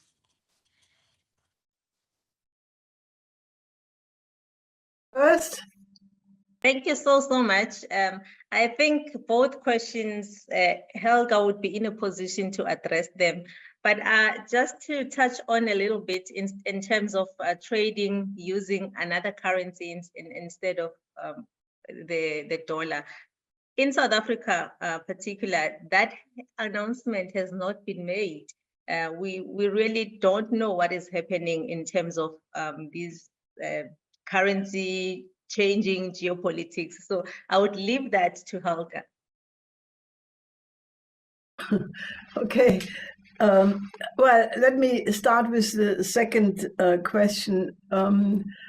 But there is a lot going on. And for example, President Lula of Brazil just visited Egypt, and he was also in Ethiopia for a state visit before the African Union summit. So there is a big effort by Lula, who is, after all, not only BRICS, but he does represent a major part also of Latin America, and he's a really founding member of this whole effort. So there are many diplomatic activities going on between the different countries on a global South-to-South relations. Erdogan was just in Egypt, and they made also a cooperation agreement. This is very important because, on the Muslim question, these two countries, because of the Muslim Brotherhood, did not look eye to eye, but there are now such rapprochements all the time. And many of the Arab countries and the Gulf countries have told Israel that they absolutely insist on a two-state solution. Now, there has been a lot of criticism of some of the Arab countries that they could do more, and that's for sure. One can agree with that, but I think I'm very hopeful that if the Oasis plan catches the imagination of only a handful important places, it can be a TV station, it can be a president or prime minister of a country. If it breaks into the news, I'm absolutely sure this has the power to become so inspirational that it will change the dynamic. Because Israel right now does not want to have a two-state solution. Netanyahu just said it again. But on the other side, Israel is really, they have to think what will happen if they do not find an agreement, because if the whole rest of the Southwest Asia goes in the direction of working with the Belt and Road Initiative, of which the Southeast, the Oasis plan is just one integral part, I think I can only ask all of you, find 5 people in your environment who are influential, some important professors, some governors, some city councils, some mayor, and get them excited. And we have to create a whole orchestra of such people who are demanding that as an alternative to the absolute horror show which is going on right now. And I'm optimistic because I have some reactions already of people who said this was a genius idea, naturally initially of my late husband Lyndon LaRouche, who proposed this already in '75, and the brilliant execution by Jason, who has really given life to this idea with means of video and demonstration of what it would look like, animations. So just do me a favor, get 5 or more people, get them to see it and get them excited, and we can create a steamroller to turn the situation around. Now, on the question of currencies, I think it is going on already. There are negotiations between especially Russia and China. There have been seminars involving some of the most interesting economists, but it's not so easy.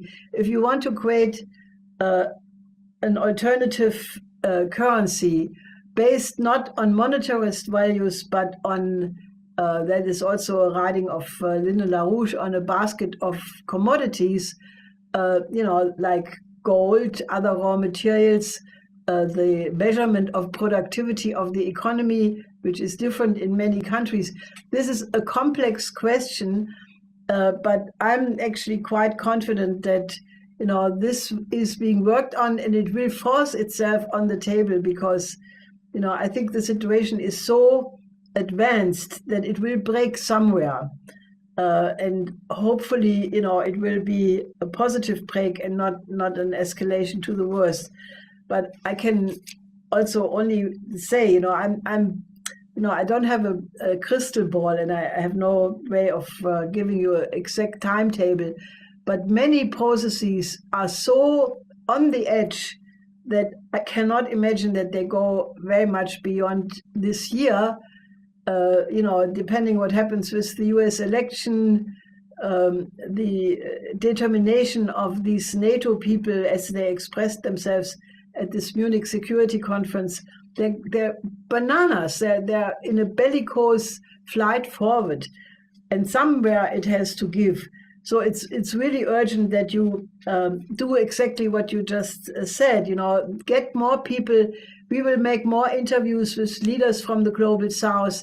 Princey, if you know more people in South Africa, for example, whom we could interview, you know, that would be extremely. I mean, I'm looking, for example, for somebody who writes an article about the you know, present outlook of South Africa for our cultural magazine. We can also make video interviews. We can make the EIR and Schiller TLO platforms for people to speak to the North or the West. You know, because I'm absolutely sure that if the average people, maybe not the Wall Street people, but if the average farmer, governor, trucker, you know, craftsman, if they would know what the developing countries actually want, they would recognize that it's exactly the same thing, because the farmers who are demonstrating now, they are demonstrating against the unjust prices. Who has made them? The cartels. Because the whole agricultural production, from seed to harvest to food processing to the end product in the store, is all controlled by 5 or 6 main cartels. They are interwoven with BlackRock and Vanguard and other financial institutions, and they are interwoven with the military-industrial complex, Raytheon, Boeing, and all of these. So the developing countries are fighting for just access to credit, just terms of trade, you know. So they're fighting really at exactly the same unjust system.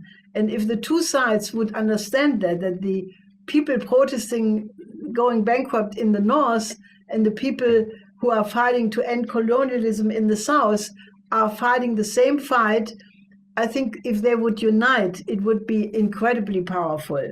And I see that as the only way out of the situation. Thank you so much, Princey. Thank you very much, Helga. We've come to the end of our Q&A time.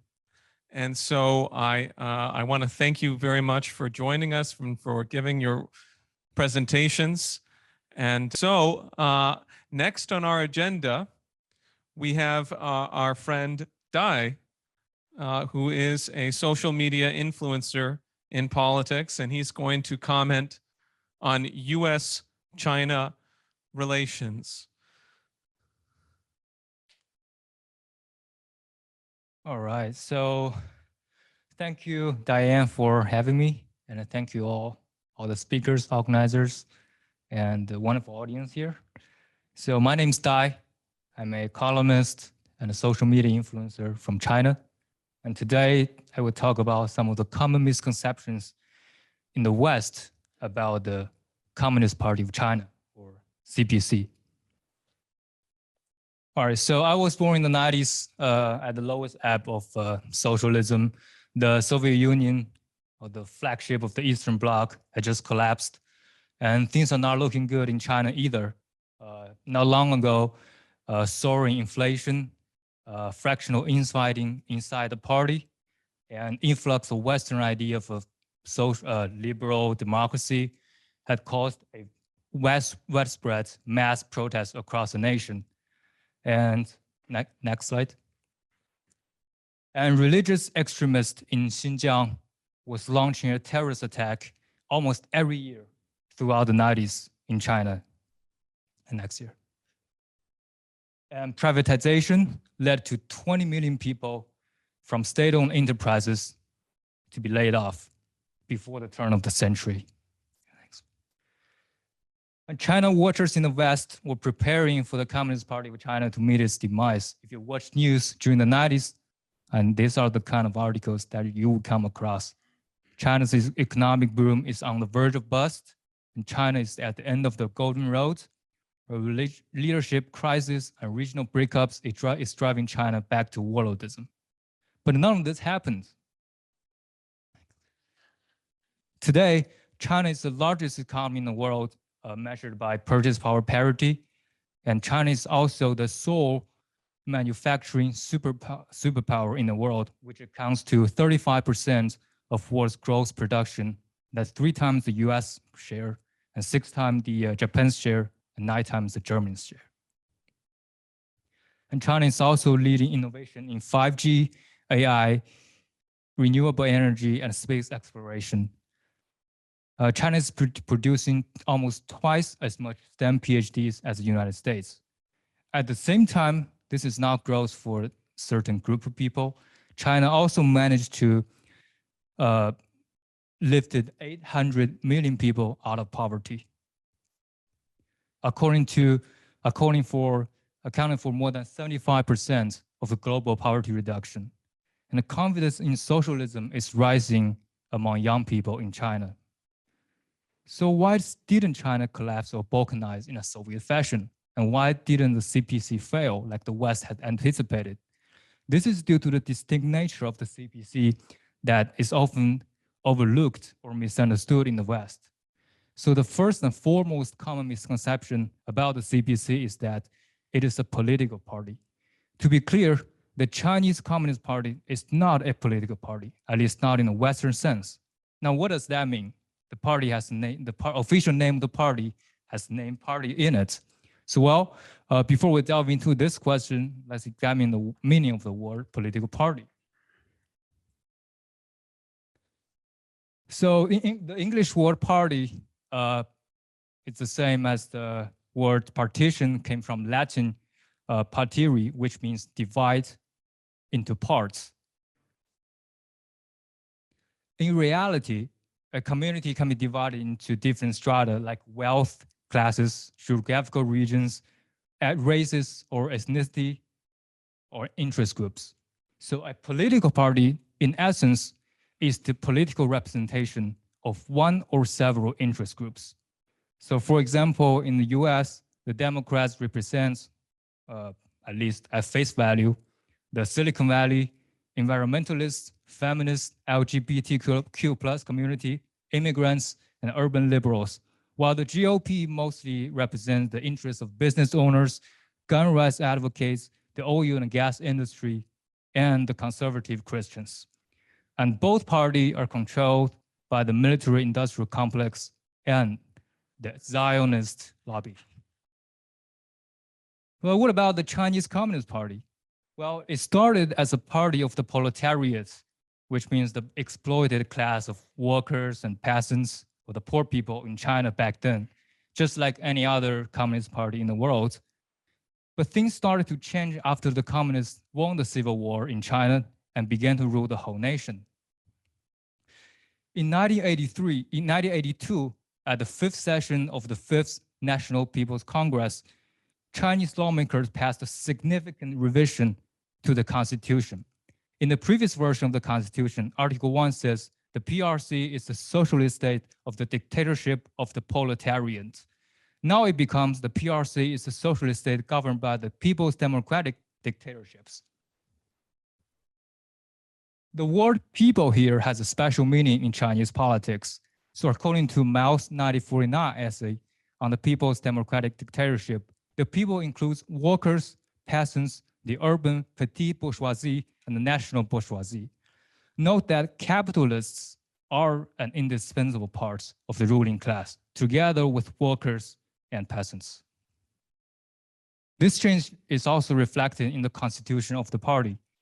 It used to be the political party of the proletariat. Now the CPC is also the vanguard of the Chinese people and the entire nation. This is called the three represents in CPC jargon. It basically means the CPC does not represent a particular interest group. Instead, it is an ensemble of the honest, smart, hardworking people from every profession, social class, and income level. If a problem appears in China, it's everybody's problem. There's no blame game before one party and another. Resources and tensions in the society are all focused on solving the problem as soon as possible. Now, this points to the second common misconception of the CPC, that it is the oppressor, despot, of overlord of the people. The West has been pushing a dichotomy of the Chinese people versus the Chinese government, as if they are born enemies, and equating the government with the CPC. And whenever there's a protest of some social unrest happening in China, Western media would produce countless articles hoping for a final showdown between the people and the party. This narrative is mostly based on the Western history and the political tradition, and much of the West has been made up of self-governing city-states until the nation-state revolution in the 19th century, which resulted in most European countries we see today. The idea of a strong and robust central government is pretty much alien to the Western psyche until before modern time. Therefore, it is natural for the Western political philosophers to be critical to the state and be wary of the intrusion of states into the private sphere. The Chinese, however, established a unified state with a highly centralized government and mature bureaucratic system as early as 221 BC in the Qing dynasty, from which the name China is derived. The famous political scientist at Stanford University, Francis Fukuyama, once called Qing the first recognizably modern state. And China was never the same again. Since then, China broke apart multiple times, yet always re-emerged as the united entity. To the Chinese, a unified China means political stability, economic growth, infrastructure development, and technological advancements. Qing built the Great Wall of China, and Han defeated the Xiongnu nomads, and Sui built the Great Canal, and Tang achieved unprecedented prosperity that contributed to the emergence and flourishing of the Silk Road, etc. In contrast, a fragmented China always comes with social division, reduced living standards, and most importantly, endless war and killing. For example, during the Anlushan Rebellion in 755 AD, over 10 million were killed. That's more than 1/6 of China's population at the time. So any Chinese person who is familiar with his own history will naturally come to the conclusion that law and order and a strong central government is better than anarchy and strife. As Martin Jack puts it, they do not view the state as an intruder or a threat, but a patriot or guardian of 1,000 years of Chinese civilization. And this explains why the Chinese have a different understanding of the state compared to the West. Let alone the Communist Party of China is more than just a state. As of last year, CPC has more than 98 million members, which means that there's one party member out of every 150 Chinese person. Most of the party members are not government officials. They are just ordinary Chinese. Like I mentioned in the first part of the talk, the CCP's membership reflects the diversity of Chinese society with members from all kinds of backgrounds and professions. And anyone who opposes high moral grounds, who demonstrate competence in the work, who is willing to sacrifice their own needs for the common good, can become a party member. And there are countless examples of party members sacrificing their lives for the others, but there's just one video I'd like to show you that really struck a chord with me. So what's going on here is a group of young people who traveled to Xinjiang, had the car stuck in the mud, and somehow a local herdsman pops up and offered them to help. And he started picking rocks and placing the rocks under the wheels and then pushing the car together with the young people to get them out of the mud pits. And eventually, when the young people offered to pay him some money as some token of gratitude, the herdsman refused. His Chinese isn't good enough for him to explain why. So he unbuttoned his shirt and showed them this badge, which is familiar to every Chinese person, that this is a badge of the of the member of the Communist Party of China. This is his way of expressing, I am a member of the party. It is my duty to help those in need. I don't need money. The man's name is Abu Du Jiapar Mengde, a party member for more than 20 years, who is a Kyrgyz. If you consume enough mainstream media in the US, you may come to perceive the CPC as the military police, the tax collector, or even slave owners. But in fact, to the Chinese people, the CPC is your bus driver, your delivery guy, your janitor, your teacher, your doctor. So whenever there's some emergency, natural disaster, or pandemic, they are the ones who step up, take the lead, and protect other people. This Kyrgyz herdsman, Mengde, is the Chinese Communist Party. So the third and final misconception is that the CPC is a monolithic group with a single set of agendas and beliefs throughout the entire party. In fact, there's quite a lot of debate inside the party, and party members hold a diversity of ideological views. And there is the Maoist left, who praised the great cultural revolution and want the party and the whole nation to return to Mao's era. And there's the liberal right, who wholeheartedly support Deng's reforms, want to have more freedom in their economy, and some of whom believe China can only prosper by adhering to the directive of the United States government, and many other subgroups in between. And note that these ideological variances extend beyond mere metaphysical discussion, and they manifest in down-to-earth policy decisions inside of the party. For example, in 2020 to 2023, China implemented a COVID-0 policy, which means lockdowns and mass testing. Basically, the government at all levels should find the cases and isolate them, place them in quarantine until they test negative again. Many are not happy with the COVID-0 approach. I know many older Maoists who are against vaccines and Western medicine in general. And there's also a lot of liberals who are against lockdowns. They want to live like the United States. In 2023, some city-level officials in southern parts of China showed negligence, purposely failing to properly implement the COVID-0 policies. Some party newspaper in the south openly advocate for an anti-COVID-0 expert, who is also a member of the party. In the end, due to rampant infections inside Shanghai and the spread to other provinces, China at the national level had to give up COVID-0 and live with the virus like the rest of the world had been doing. So whether China should abandon COVID-0 or not is not today's focus. My point is that there is a vibrant opposition within the party to some major decisions made by the central committee of the party.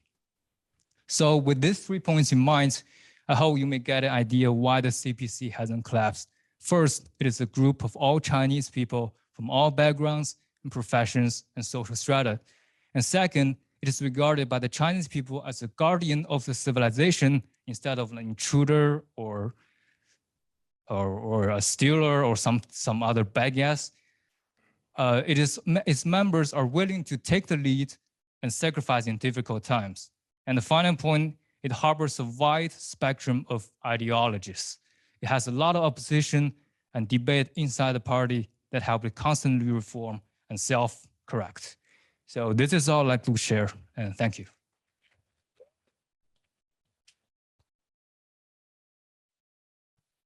Thank you very much.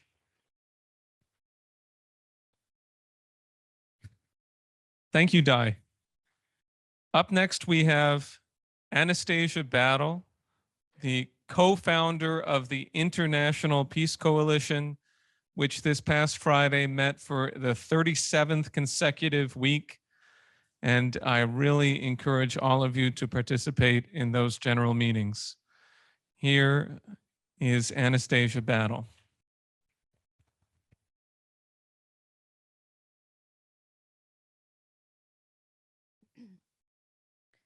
Hi, everyone. Thank you for that introduction. And Thank you, Diane and Jose, for holding this meeting today. Like Daniel was saying, I've been working with Helga Zepp-LaRouche and a number of others on the International Peace Coalition, which this idea is to bring people together above their ideologies, above their disagreements, and come together around how do we create true peace in the world. And I think what you're seeing right now, I live in Detroit, Michigan. I live out in that area, which I'm sure many of you know that this area has the largest Arab population in the country. It's incredibly intense. People may know Rashida Tlaib, who was just censured in the Congress for speaking out. She's recently come out calling for people not to vote for Biden. That was just in the news just like minutes ago. It's a pretty big deal. Unfortunately, she has also come out, calling for the overthrow of the Syrian government.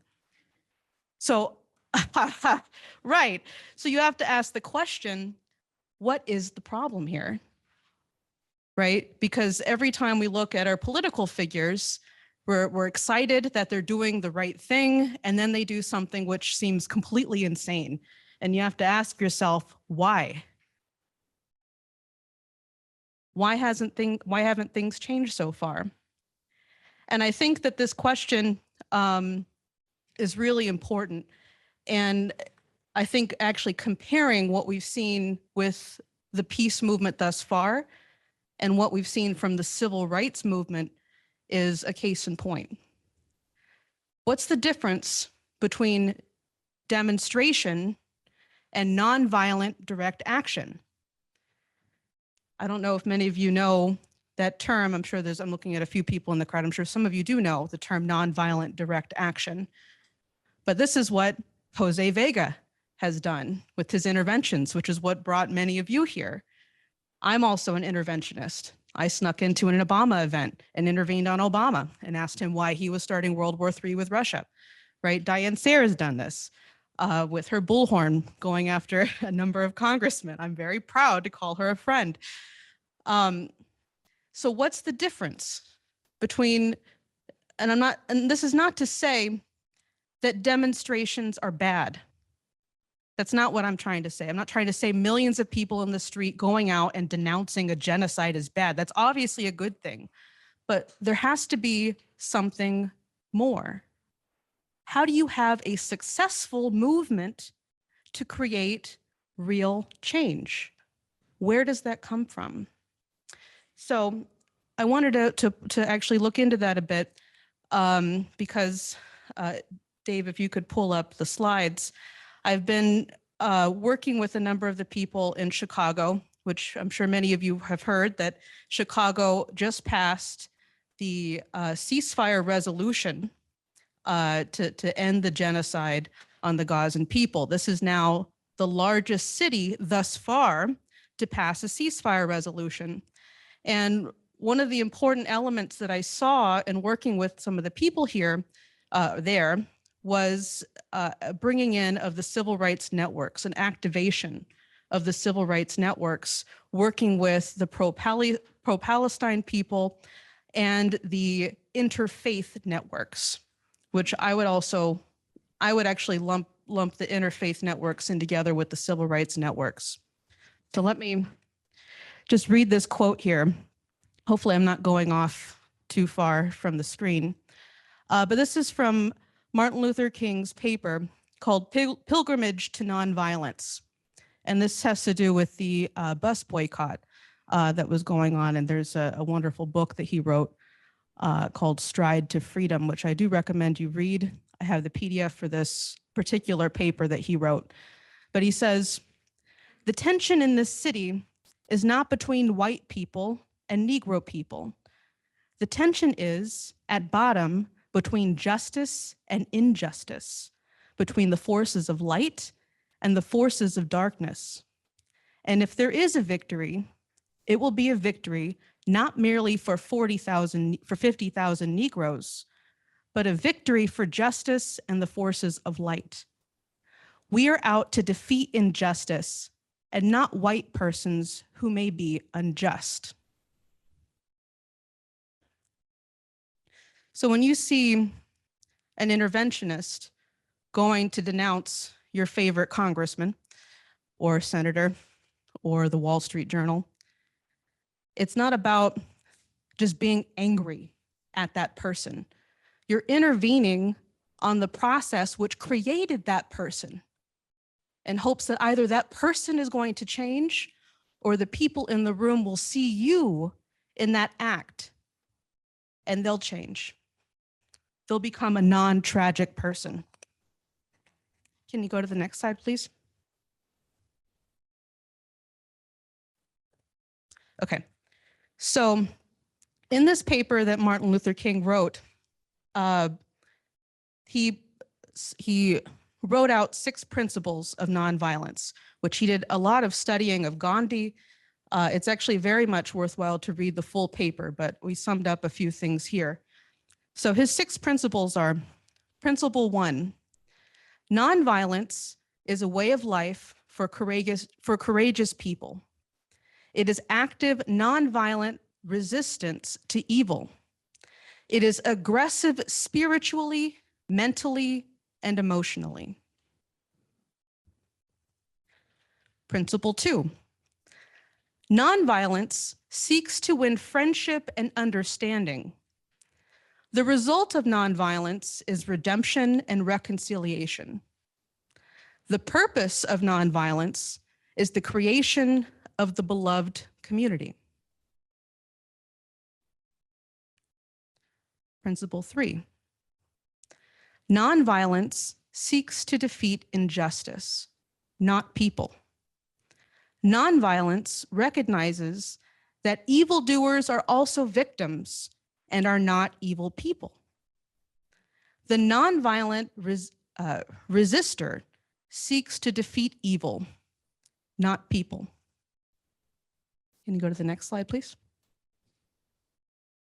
Principle 4, nonviolence holds that suffering can educate and transform. Nonviolence accepts suffering without retaliation. Unearned suffering is redemptive and has tremendous educational and transforming properties. Principle 5, nonviolence chooses love, agape, instead of hate. And he is specific about using that word agape. He actually goes through in detail a page worth of what agape is in the Christian Bible, quoting from 1 Corinthians 13. Nonviolence resists violence of the spirit as well as the body. Nonviolent love is spontaneous, unmotivated, unselfish, and creative. Principle 6, nonviolence believes that the universe is on the side of justice. The nonviolent resistor has deep faith that justice will eventually win. Nonviolence believes that God is a God of justice. So I'll hold there for a minute. I want you just to think about that. Think about the people who were doing the boycotts, who were risking their lives. Some lost their lives, who were being sprayed by hoses, who were doing all these different things. You could say, wow, you really put yourself out there.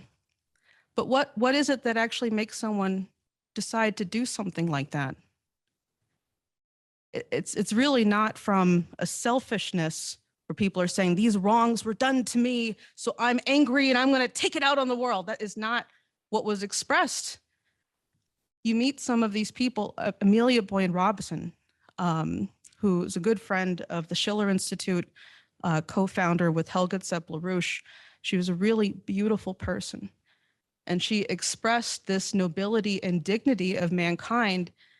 And by her embodying those principles, it demanded that respect from others.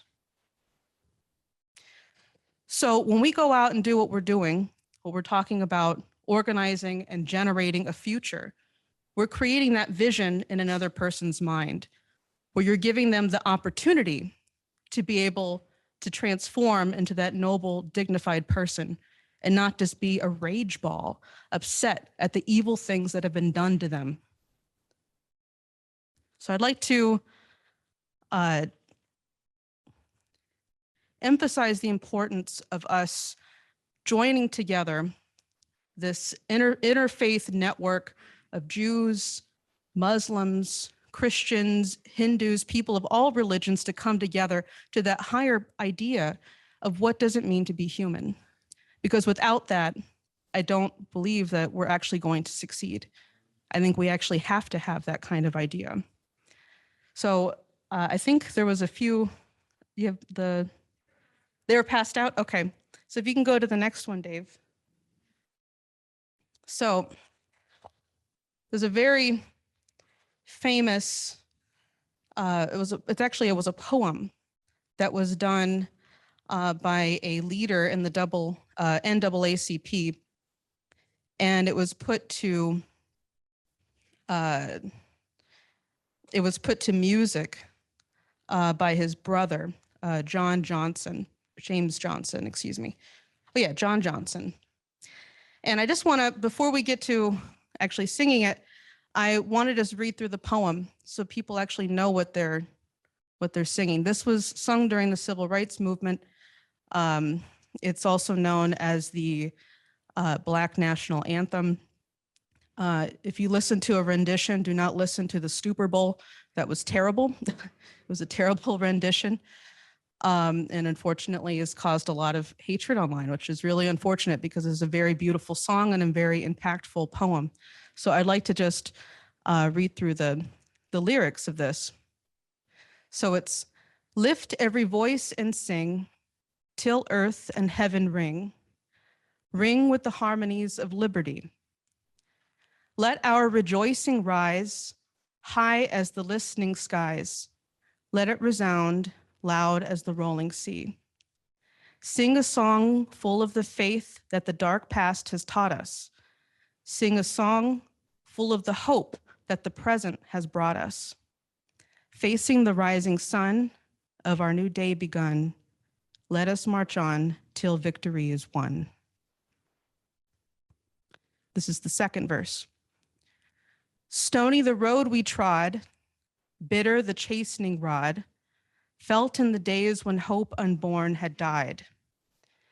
Yet with a steady beat, have not our weary feet come to the place for which our people sighed? We have come over a way with tears that have been watered. We have come treading our path through the blood of the slaughtered. Out from the gloomy past, till now we stand at last, where the bright gleam of our bright star is cast. God of our weary years, God of our silent tears, thou who hast brought us thus far on the way, thou who hast by thy might lend us into the light, keep us forever in the path, we pray. Lest our feet stray from the places, our God, where we met thee, lest our hearts, drunk with the wine of the world, we forget thee.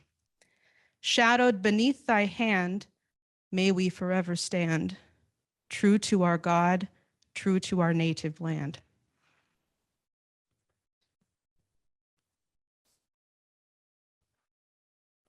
So, most people, I think, have the music or share it with someone next to you. If you know it, please sing. There's your note. Ready? Okay. Everyone can stand.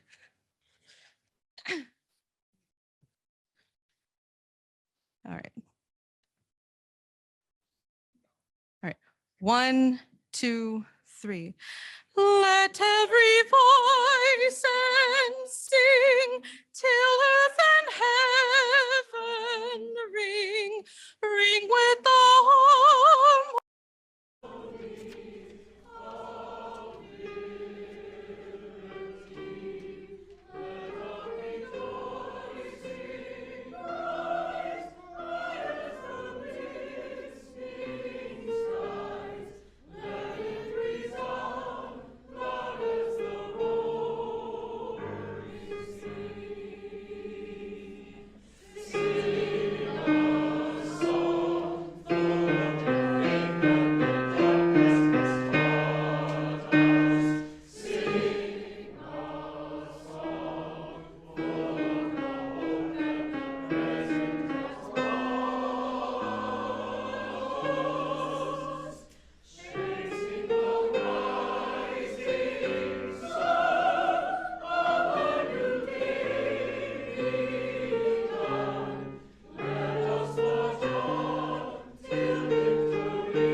I think that that song is a wonderful expression of the unity of the people in this country and around the world.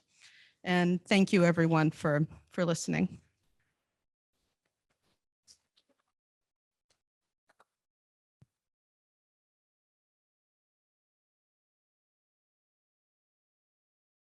Thank you, Anastasia. Next, we have some remarks from Charles Gracia on the subject of Julian Assange.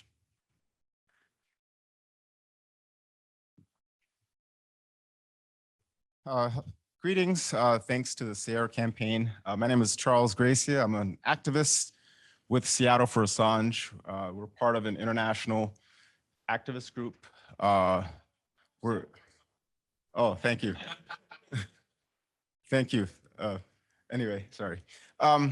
We're a loose confederation. There's also a national organization called Assange Defense, which I'll bring up later, and other solidarity organizations in the United Kingdom, Australia, and other countries. So today I'm going to talk about the Assange case. Oh, is this good? Okay, sorry about that. I'm not used to these things. I'm going to talk about the Assange case. I want to give an outline of my presentation. There'll be 4 parts. I will try to keep it hopefully around 5 minutes because I would like for time for conversation afterwards. Number 1, I'll start with the update on the state of the case. The second part will be on the specific nature of the Assange case. The third part will be on what is being done and what we can do about Julian Assange. And the final part will be on points of principle. As people might know, publisher, activist, WikiLeaks founder Julian Assange is currently sitting in prison in London in a high security facility. He's awaiting highly probable extradition here to the United States to face legal prosecution by our Justice Department. His extradition depends on the results of an upcoming hearing, which will happen at the United Kingdom High Court this Tuesday and this Wednesday. So this is coming to a rapid potential conclusion. This hearing will be a final appeal allowed by the British court system. And if the appeal to his extradition is denied, Assange could very well be put on an airplane and sent to the United States sometime by the end of this week.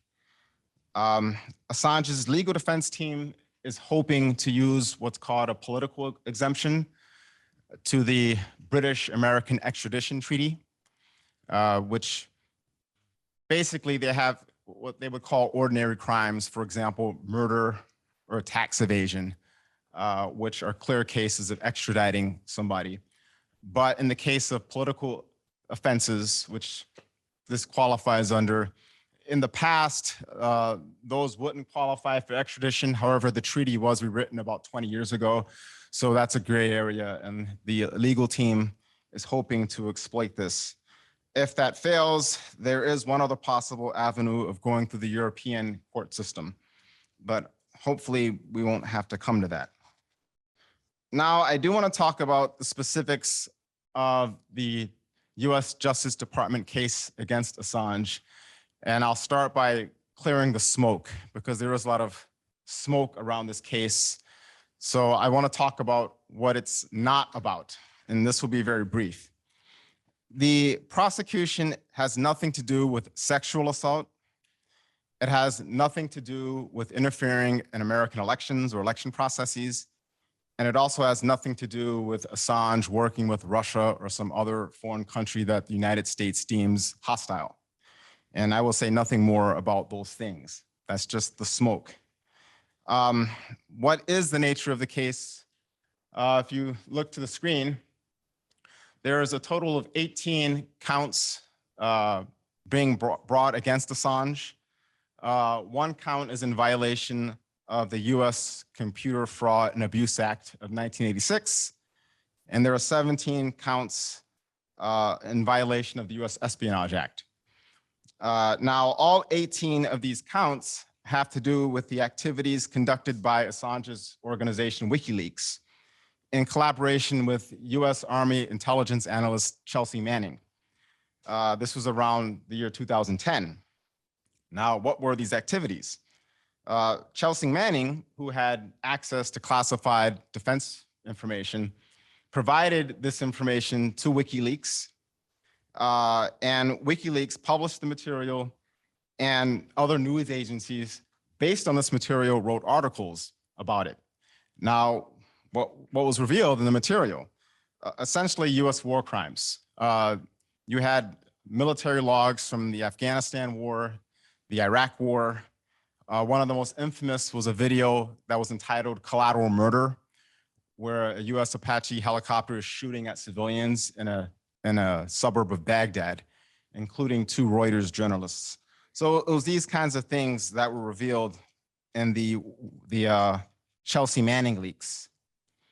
Now, it should be noted that initially in 2013, under the Obama administration, the Department of Justice decided against prosecuting Assange for exposing this material. And the logic at that time was that if we actually prosecute WikiLeaks, we'd also have to prosecute journalists from the New York Times, journalists from the Washington Post, other legacy news journalists would also have to face prosecution. So in what might be the only good thing that was done by the Obama administration, they decided not to prosecute. Now, this changed around 2018, 2019 under the Trump administration, most likely at the prompting of Mike Pompeo. I think he was CIA director at the time. Either way, the Justice Department actually changed course and they issued sealed indictments, which were later made public after Assange was arrested by London police and dragged out of the Ecuadorian embassy where he had asylum for 7 years, and then frog marched into Belmarsh prison. Now, I do want to say 2 things about the counts that are on the screen to get at what he's actually being charged with. As far as the first count, oh no, you can keep the slide. The Computer Fraud and Abuse Act. It's been alleged that Assange attempted to help Chelsea Manning hack into computer systems that were defense related.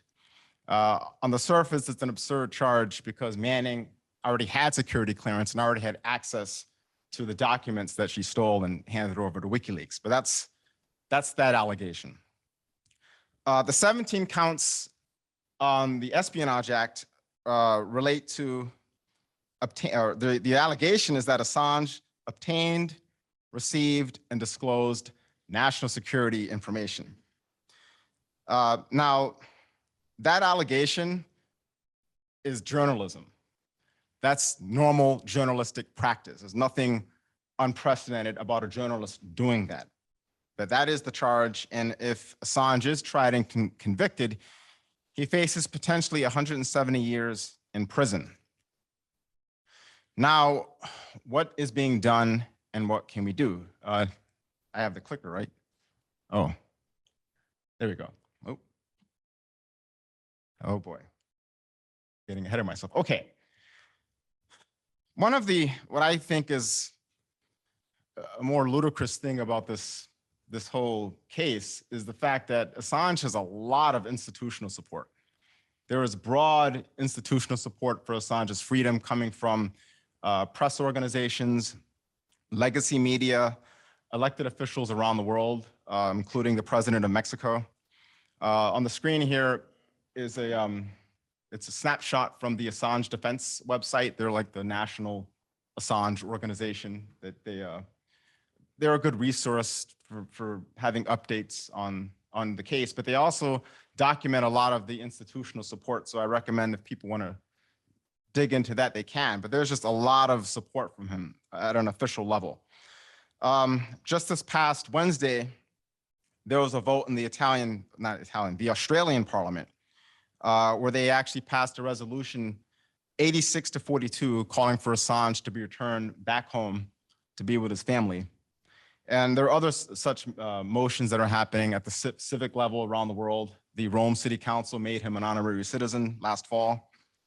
In the United States, there was a letter issued last November, signed by 15 members of the House of Representatives, 1 US Senator, from both parties. It was addressed to the White House, to Merrick Garland, and to Anthony Blinken, calling for the prosecution of Assange to be dropped. And then that was followed a month later by the resolution on the screen, House Resolution 934. And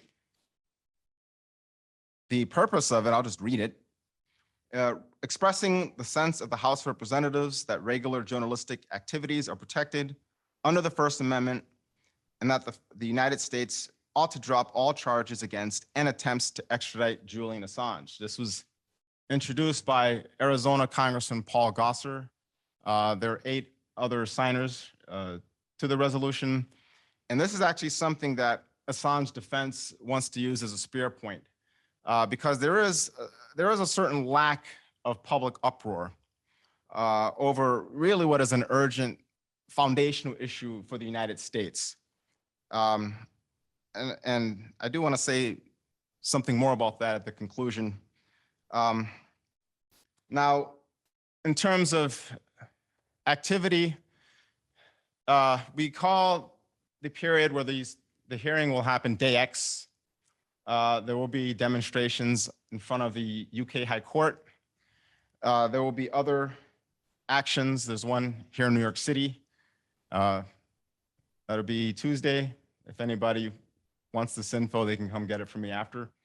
But we're going to be doing actions like these around the country. Seattle will be doing one at the University of Washington. But again, I want to hearken to what Anastasia said. It's not enough to demonstrate. There does have to be a more directed activity. I think this resolution is one idea in terms of trying to push at least our representatives to do something to free this man. And just to conclude, and as a matter of principle and why this is so urgent, Julian Assange is not a US citizen. He's Australian. The activities of WikiLeaks that were conducted under Assange's direction, they were not carried out on US soil. They were carried out in Europe. So how is it that the US Department of Justice is able to extend its legal jurisdiction beyond its own territory to a non-US citizen? Because that is what's happening. So what is this kind of entity that's doing this?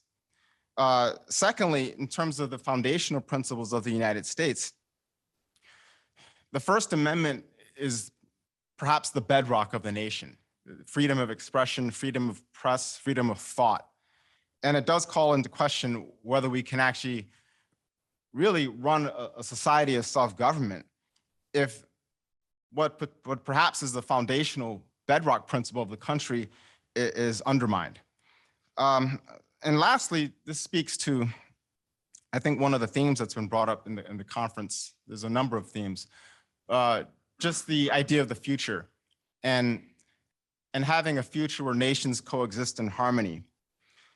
How is that going to happen if one of the most powerful nations is able to act in a supranational way beyond even its own principles, and is able to commit crimes and hide behind government secrets?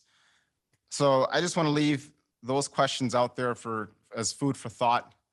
And one final thing, though, is Assange himself. I like the fact that Diane opened up the conference around the idea of leadership. I think he's an example of a person who took leadership against very powerful, unlawful institutions, and he shouldn't suffer for it. He should be free. So that's all I have to say.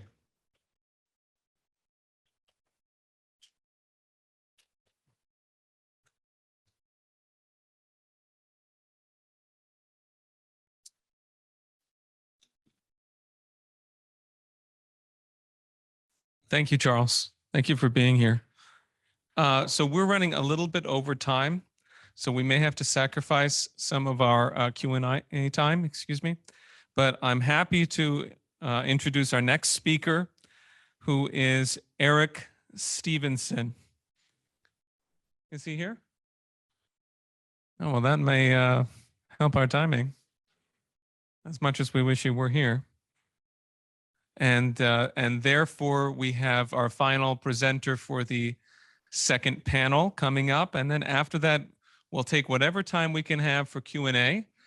I want to encourage everyone who has not gone to the literature table and armed yourself with literature to go after these presentations are concluded. I want to invite you to consider the maximum contribution to Diane's campaign, which is $3,300. It would be an enormous help if a couple of people could figure out how to do something like that to support this effort. So please keep that in mind. We are going to conclude with music after the Q&A, and then everyone needs to get into the elevators as rapidly as you can. And I know everyone is going to want to talk and converse about everything we've had today. So I'm just encouraging you to have that conversation downstairs and or in a local restaurant or other location. So that being said, oh, Diane has something. Just on the donations, we had everybody got a sheet in your program and it has a QR code so you can donate from the privacy of your own seat. Just scan it into your phone and donate. And we need it. We need it. Okay. Thank you. Right. You don't even have to talk to anyone.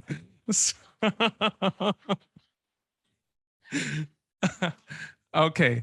Thank you very much, everyone. Please give your attention to Dennis Speed. That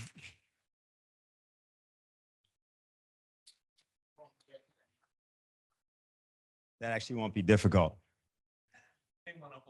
No, I think we'll be all right. Be all right. When was the last time that you were at a meeting like this? You've not been at one because there hasn't been a meeting like this in 250 years. Next year will be the 250th anniversary of the American Revolution. And you aren't hearing anybody in this country talking about this, are you? Next year will be the 250th anniversary of the American Revolution, and you aren't hearing anybody in this country talking about this, are you? What presidential candidate has brought that to your attention? This country is the United States of amnesia. So what are we going to do about that? How are you going to confront that year? You're going to confront it this year. 0.1%. 1775, April of 18th, the revolution officially began, was being prepared for a long time before that. Ben Franklin particularly had created a conspiracy from the age of 16 down in Philadelphia, 1722, called the Junta. And it was created in combination with a series of people, James Logan, who ran the largest library in the colonies and was an opponent of Isaac Newton and a proponent of the scientist Gottfried Wilhelm Leibniz. We're not going to talk about that here. That's something you can talk to Jason about and others. But they began a conspiracy. And you knew exactly what they were doing. And what they were doing is, interestingly, they were going to establish this nation, although they thought that they might be able to win over larger portions of the British population to that endeavor. Now, our situation is considerably better. You know, at the beginning of the program, we talked about how did we get here? Well, that's how we got here. There was an international revolution. It involved people from Scotland and Wales and Ireland and England and France and Italy and Poland and Germany, and whether they liked it or not, a lot of people from Africa. They were in it. Matter of fact, by the time you got to the Battle of Yorktown, one out of every 5 American soldiers fighting there was black. Look it up. Largely because a lot of other people were dead. But nonetheless, that was the case. No, this is a much different than in the United States than you've been told. And what we tried to do today was to have that presented to you. All of the speakers were representing to you the actual United States, not the United States of amnesia. Last week, Tucker Carlson did an interview with Vladimir Putin. And he said after that interview, he had been prevented from doing that interview for 3 years by the United States intelligence agencies. That's what he said. This was the most powerful, supposedly media figure in America, most influential, most watched, who had been bounced off his network. But he told you he wanted to do this interview 3 years ago, and he was prevented from doing that by the US intelligence agencies. You want to know what the implications are of what has happened to Julian Assange?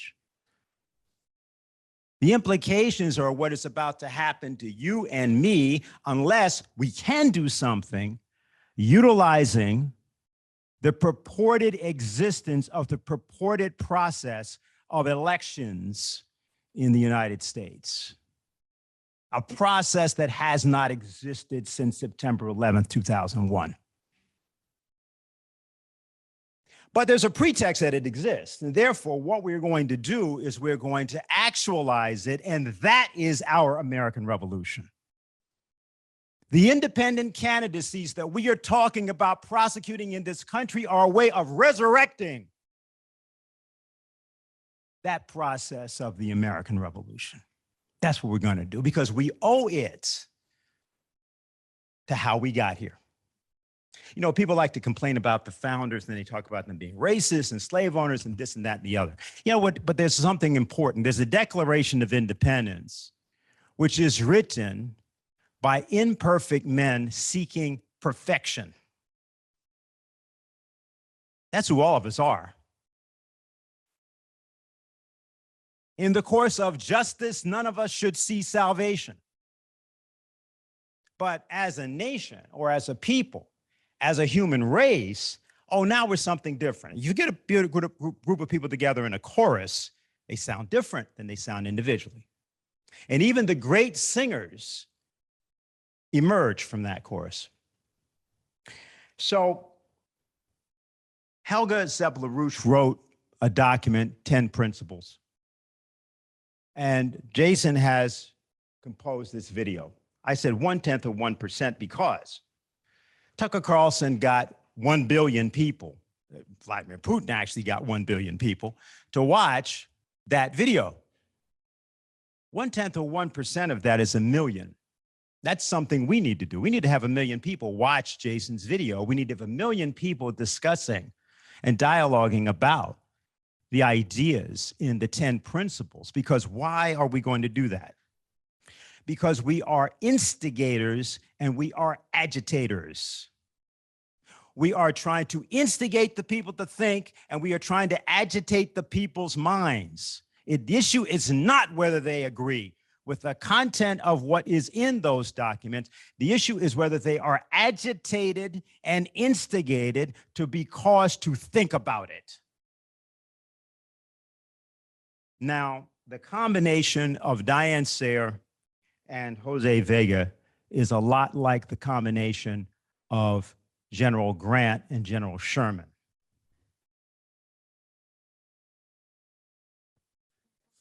Something had to be done. Something had to be done, and they did it. They needed it done, and they preserved the Union.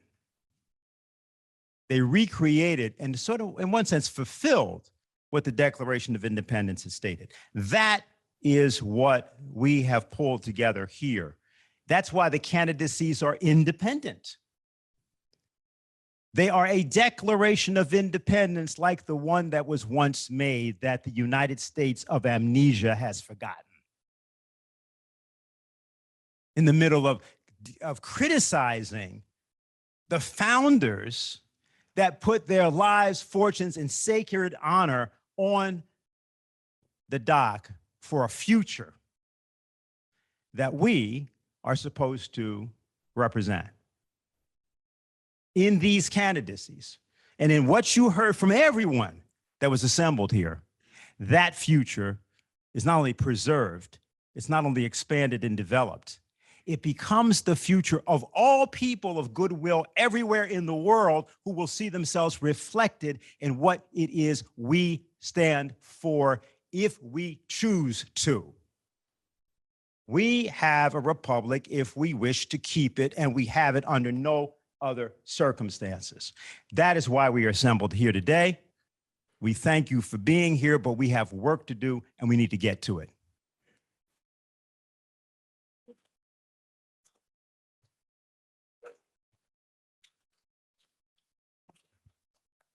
Thank you, Dennis.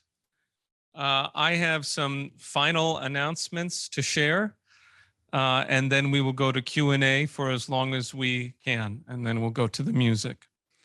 So let's see. One is probably best handled by you, Diane, which is the petition schedule. Would you like to discuss that with people? Okay, so I'll let you take that up. And the other is a minor housekeeping announcement. These, please return them at the door to the table. You mean the one up here or downstairs? Either one, but before you leave the building, please return the lanyard. Okay, would you like to go ahead on this? I forgot something, which is I wanted to hand out to everyone a calendar. So we're going to have to catch you all later by email or whatever, or you can send it in voluntarily if you don't want us to come after you, which is April 16th is the first day of petitioning. The filing is May 28th. For those of you who have been through the tormenting insanity of the New York petition process, you know that there is an enormous amount of clerking, as you might call it, cleaning up the petitions, ordering the petitions to make sure you meet the requirements. So we really want to get the signatures at least in 5 weeks. What we are proposing actually is to get them in 3 weeks, which means having about 100 people a day, every day, 7 days a week in the streets of New York, getting signatures of registered voters. Thanks to a legal victory, which my campaign was involved in 2022, out-of-state voters, out-of-state US citizens can gather signatures in the state of New York and can witness signatures. So don't write yourself, oh, I don't live in New York. No, you can be here and we will be demanding your schedule. So what I'm going to be asking is between April 16th and about May 20th, how many weeks, days you can give to the petitioning. We will need some people remotely who can help with the clerking. We can send you PDFs of the petitions for you to do things like check the validity rates, check to make sure the proper information is on the petitions, etc. We also will need housing.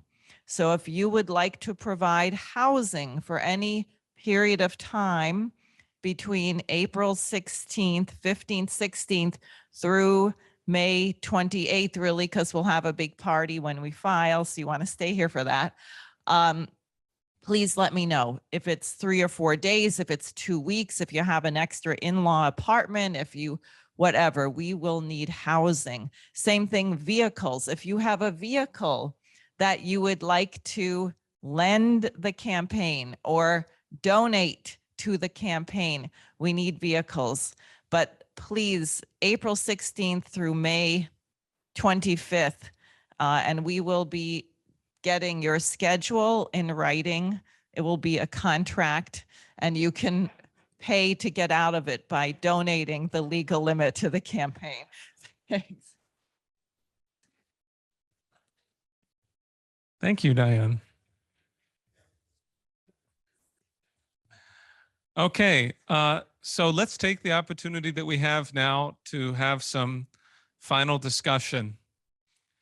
Mike Campbell has the microphone there, and if anyone would like to raise questions or comments, I ask you to keep them relatively short, and I think it would be wonderful if you can address them to our candidates or to other people who have spoken today and are in the room.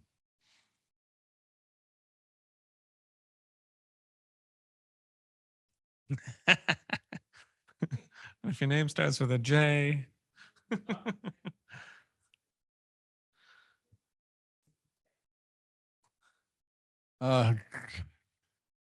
Good afternoon, good evening, everyone. I'd just like to make thank you. That's all right. I'm not that handsome. I'd just like to make a comment. This has been an exciting afternoon, and my only regret is that our future Senator Diane Sare, did not conduct James Weldon Johnson's Lift Every Voice and Sing. So let's lift every voice and work to achieve that which we all look forward to, her victory in November. Amen. Thank you very much. Yeah, my question is, what area are you running to represent? The whole state. For U.S. Senate. So you're gonna be campaigning upstate as well? Yes, indeed. Absolutely. Yeah, Joseph, he knows I have been everywhere and I will continue to be everywhere. That's it. I have a question for Di, if he's still here. He is. Would you please let us know your name? Hi everybody. My name is Asad Abbasi. It's my first time in any of Diane Sword's events, and I'm really happy and excited to be here because being here made me less jaded, less cynical than I was in the last 4 or 5 years. So the question I have for Di is, so there is a lot of robust debate within China, but how does China approach foreign policy? Because with the genocide that's happening in Gaza, how do they approach that? What is their strategy, or what do they think of having an impact more globally to do something about that? Because all I hear about China is, they're really good at their own economic growth. I know they're not interventionist, but at a certain point, I think a lot of people in the global South would like them to take a more leadership role in world events. Thank you for the question. This is a very large, grand questions. I'm trying my best to answer the questions. So in terms of foreign policy, China goes through different stages.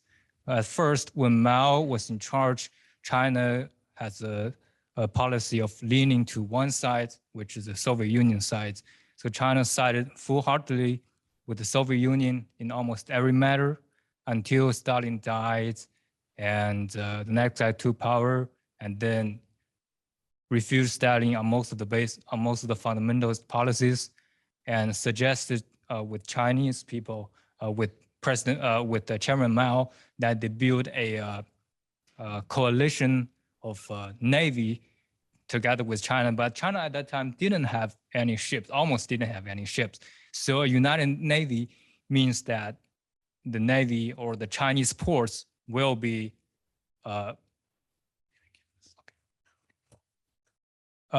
taken by Russian. So Mao was pretty much angry at the idea, and that's one of the reasons caused a split between China and the Soviet Union. And until then, when that happens around 60s or 50s in that time, so China began to advocate for a coalition between China, Japan, United States, and some other superpowers in the world to go against the Soviet Union. Well, if that is actually only in form or in reality, we do not know. But the result is, after the Cold War, Soviet Union died, and China emerged as not as a winner, but as a survivor of the Cold War. So since then, since Deng took power, Mao died, China had the policy of opening up and reform, which basically means capitalization and privatization. And during that era, China basically is sending a signal to the world that China stays at the second place or third place or fourth place behind the United States. China will not challenge the United States as the world police or as the leader of the free world, as the Washington often calls it. So during this time, China was pretty much spending the time developing itself and trying now to provoke Western superpowers and imperialists. And today, I think China has slowly shifting out of that phase when Xi Jinping took power. So China, when Deng was in charge, China has a policy of not exporting revolution, which basically means we're doing socialism by ourselves, and we're not actually trying to intervene in, for example, in America. When Mao was in charge, the Chinese Communist Party has a very good relationship with the Black Panthers in the United States, and Mao actually himself met with many of the Black Panthers leaders here in the US. It means the Chinese people, the Chinese government, the party supports the left in the West. But since Deng took power, that's the past. So China no longer does that. And China also disbanded the radio stations in Sino-China Peninsula, in Indo-China Peninsula, so that the West may perceive China as more of a docile, not doing any troubles kind of player. When Xi took power, I mean, things are starting to change a little bit because China realized that it's developing to an extent that is so large that whatever it does, the US or the West is going to treat it as an enemy, because China has a different kind of constitution, different kind of system of politics. So the China can no longer pretend to be the number second or third place or some other players that are not important anymore. But Xi is actually doing it very carefully. China today has still not exported revolution. They are not doing a lot in teaching other people, other countries, how to do socialism, how to develop their country, how to develop their countries. But China is slowly taking a stand in internal affairs, what they call in the past, internal affairs of other country. For example, there's a territory dispute between Argentina and the UK in the Falklands Islands. China has always sided with Argentina. And also there's a problem that not long, maybe 2 to 3 years ago, they found a boarding school in Canada. They digged the school and found out there are just the bones and remains of the Aboriginals. That's terrible. In the past, when Deng was in power, China probably just stay silent and don't comment on this stuff. But in Xi's era, China actually condemned the Canadian for their genocides or their the terrible killings they have done to the original people that are living, to the Aboriginals living in Canada. So I think this is, we're witnessing a very slowly, gradual change of China phasing out from the docile number second to a place where China can take some stance in the international affair.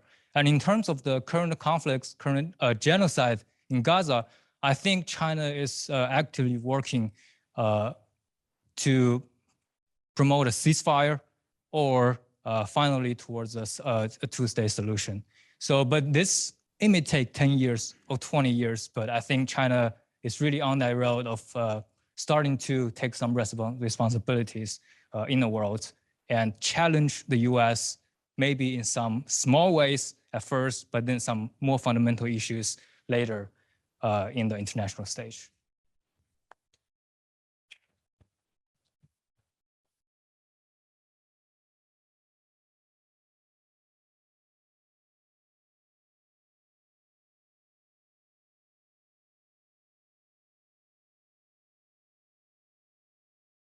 wants to know. I think he wanted to ask Di, right? Oh, okay. I'm sorry. He wants to ask Di. I was curious because I don't know if I'm wrong, but I would like to know how was the education before the Communist Party ascends to the power in China? So that's my first question. The second question is, that's for you. How was the education? The education for the average person before the Communist Party? Yeah, revolution. Yeah. And one more. Yeah, and so that takes me to the next question for any of the candidates. So, and probably as well for Dennis, because we talk about the United States of amnesia. So how we can get out of that amnesia, because I think from my perspective is related to education and the memories. So, and the question for the candidates is like, what are the perspectives of the programs regarding the education? Thank you. The first question, education before the Communist Revolution.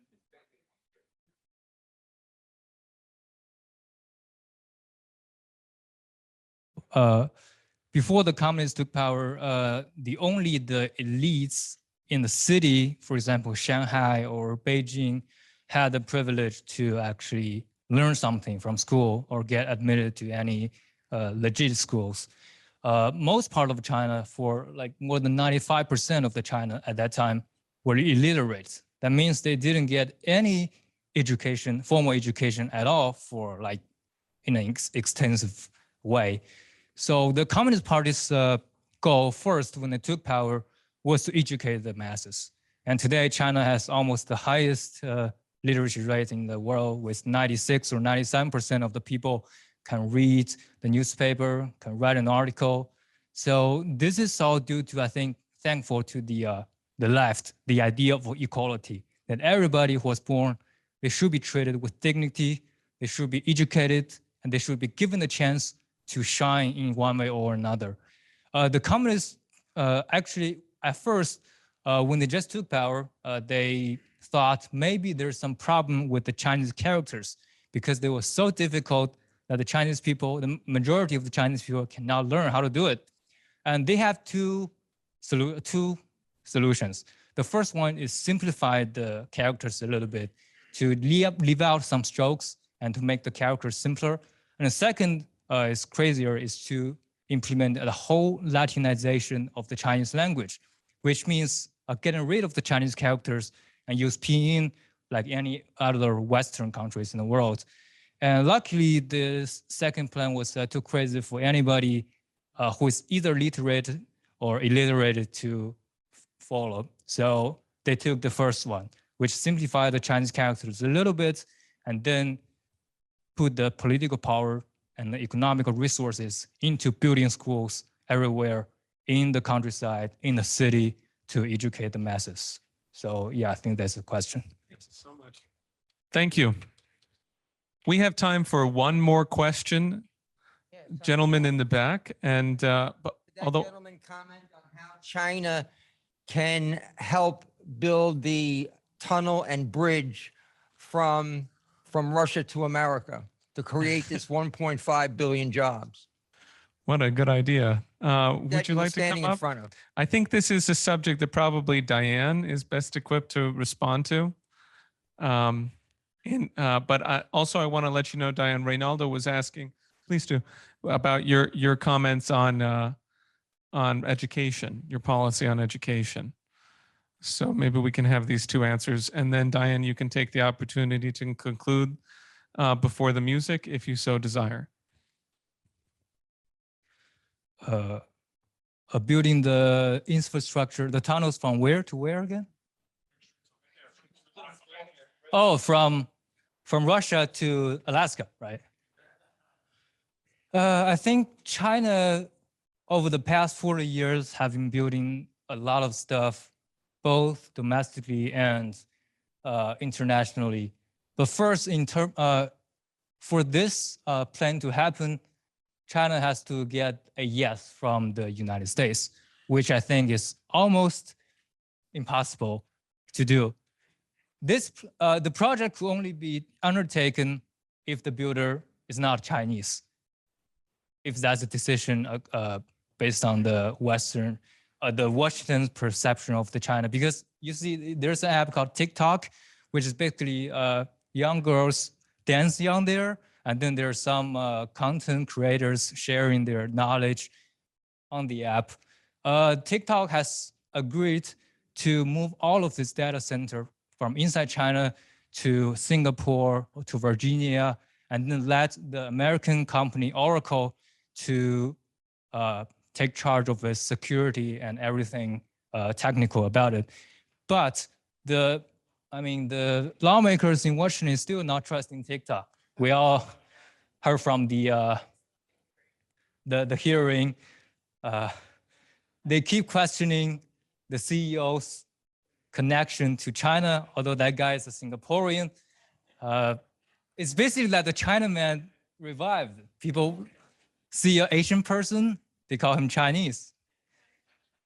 So this is the problem with the American politics. They really just don't like any other, not only China, any other Asians to take part in some important aspect of their life.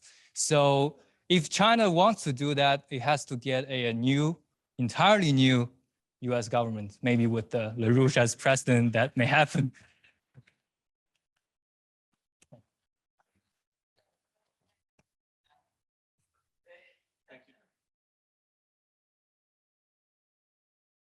All right, then our musicians.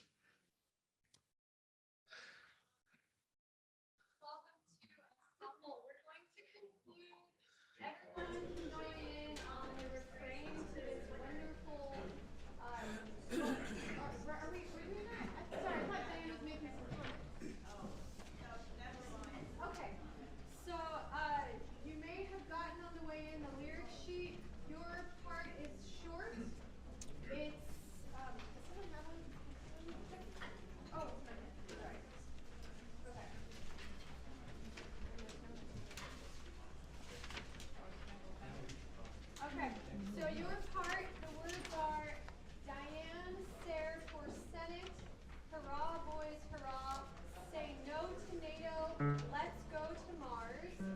While we rally round Diane, boys, rally once again. Campaign for progress and for freedom. Okay? So, Chris Sare, the husband of the candidate, is going to be our caller for this. Yeah, you guys can stand wherever you like. Let's go closer to the and what? G is fine. What do you normally start with? We were taking it up a half step. That's fine with me. Okay. Okay. And you may as well stand up here. Okay. Okay, Chris, you want to come?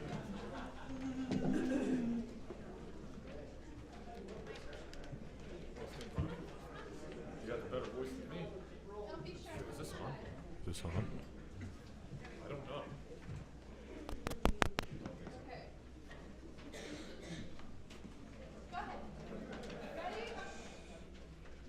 Yes, we'll rally round Diane, boys will rally once again. Campaign for progress and for freedom. We will build our infrastructure, no drowning when it rains. Campaign for progress and for freedom. Diane, serve the Senate. Hurrah, boys, hurrah. Say no to NATO. Let's go to Mars while we rally round Diane, boys. Rally once again. Campaign for progress and for freedom. She'll reenact Glass-Steagall to defeat the Wall Street slobs. Campaign for progress and for freedom. She will make the credit flow, create 50 million jobs. Campaign for progress and for freedom. Diane, serve the Senate. Hurrah, boys, hurrah. Say no to NATO. Let's go to Mars while we rally round Diane, boys. Rally once again. Campaign for progress and for freedom. color, no weapons for Ukraine. Campaign for progress and for freedom. Cause Zelensky claps for Nazis, like Biden, he's insane. Campaign for progress and for freedom. Diane, Sare for Senate. Hurrah, boys, hurrah. Say no to NATO. Let's go to Mars while we rally round Diane. Boys, rally once again. Campaign for progress and for freedom. We'll be joining with the BRICS from the east, north, south, and west. Campaign for progress and for freedom. A just order for the world will condemn the British pest.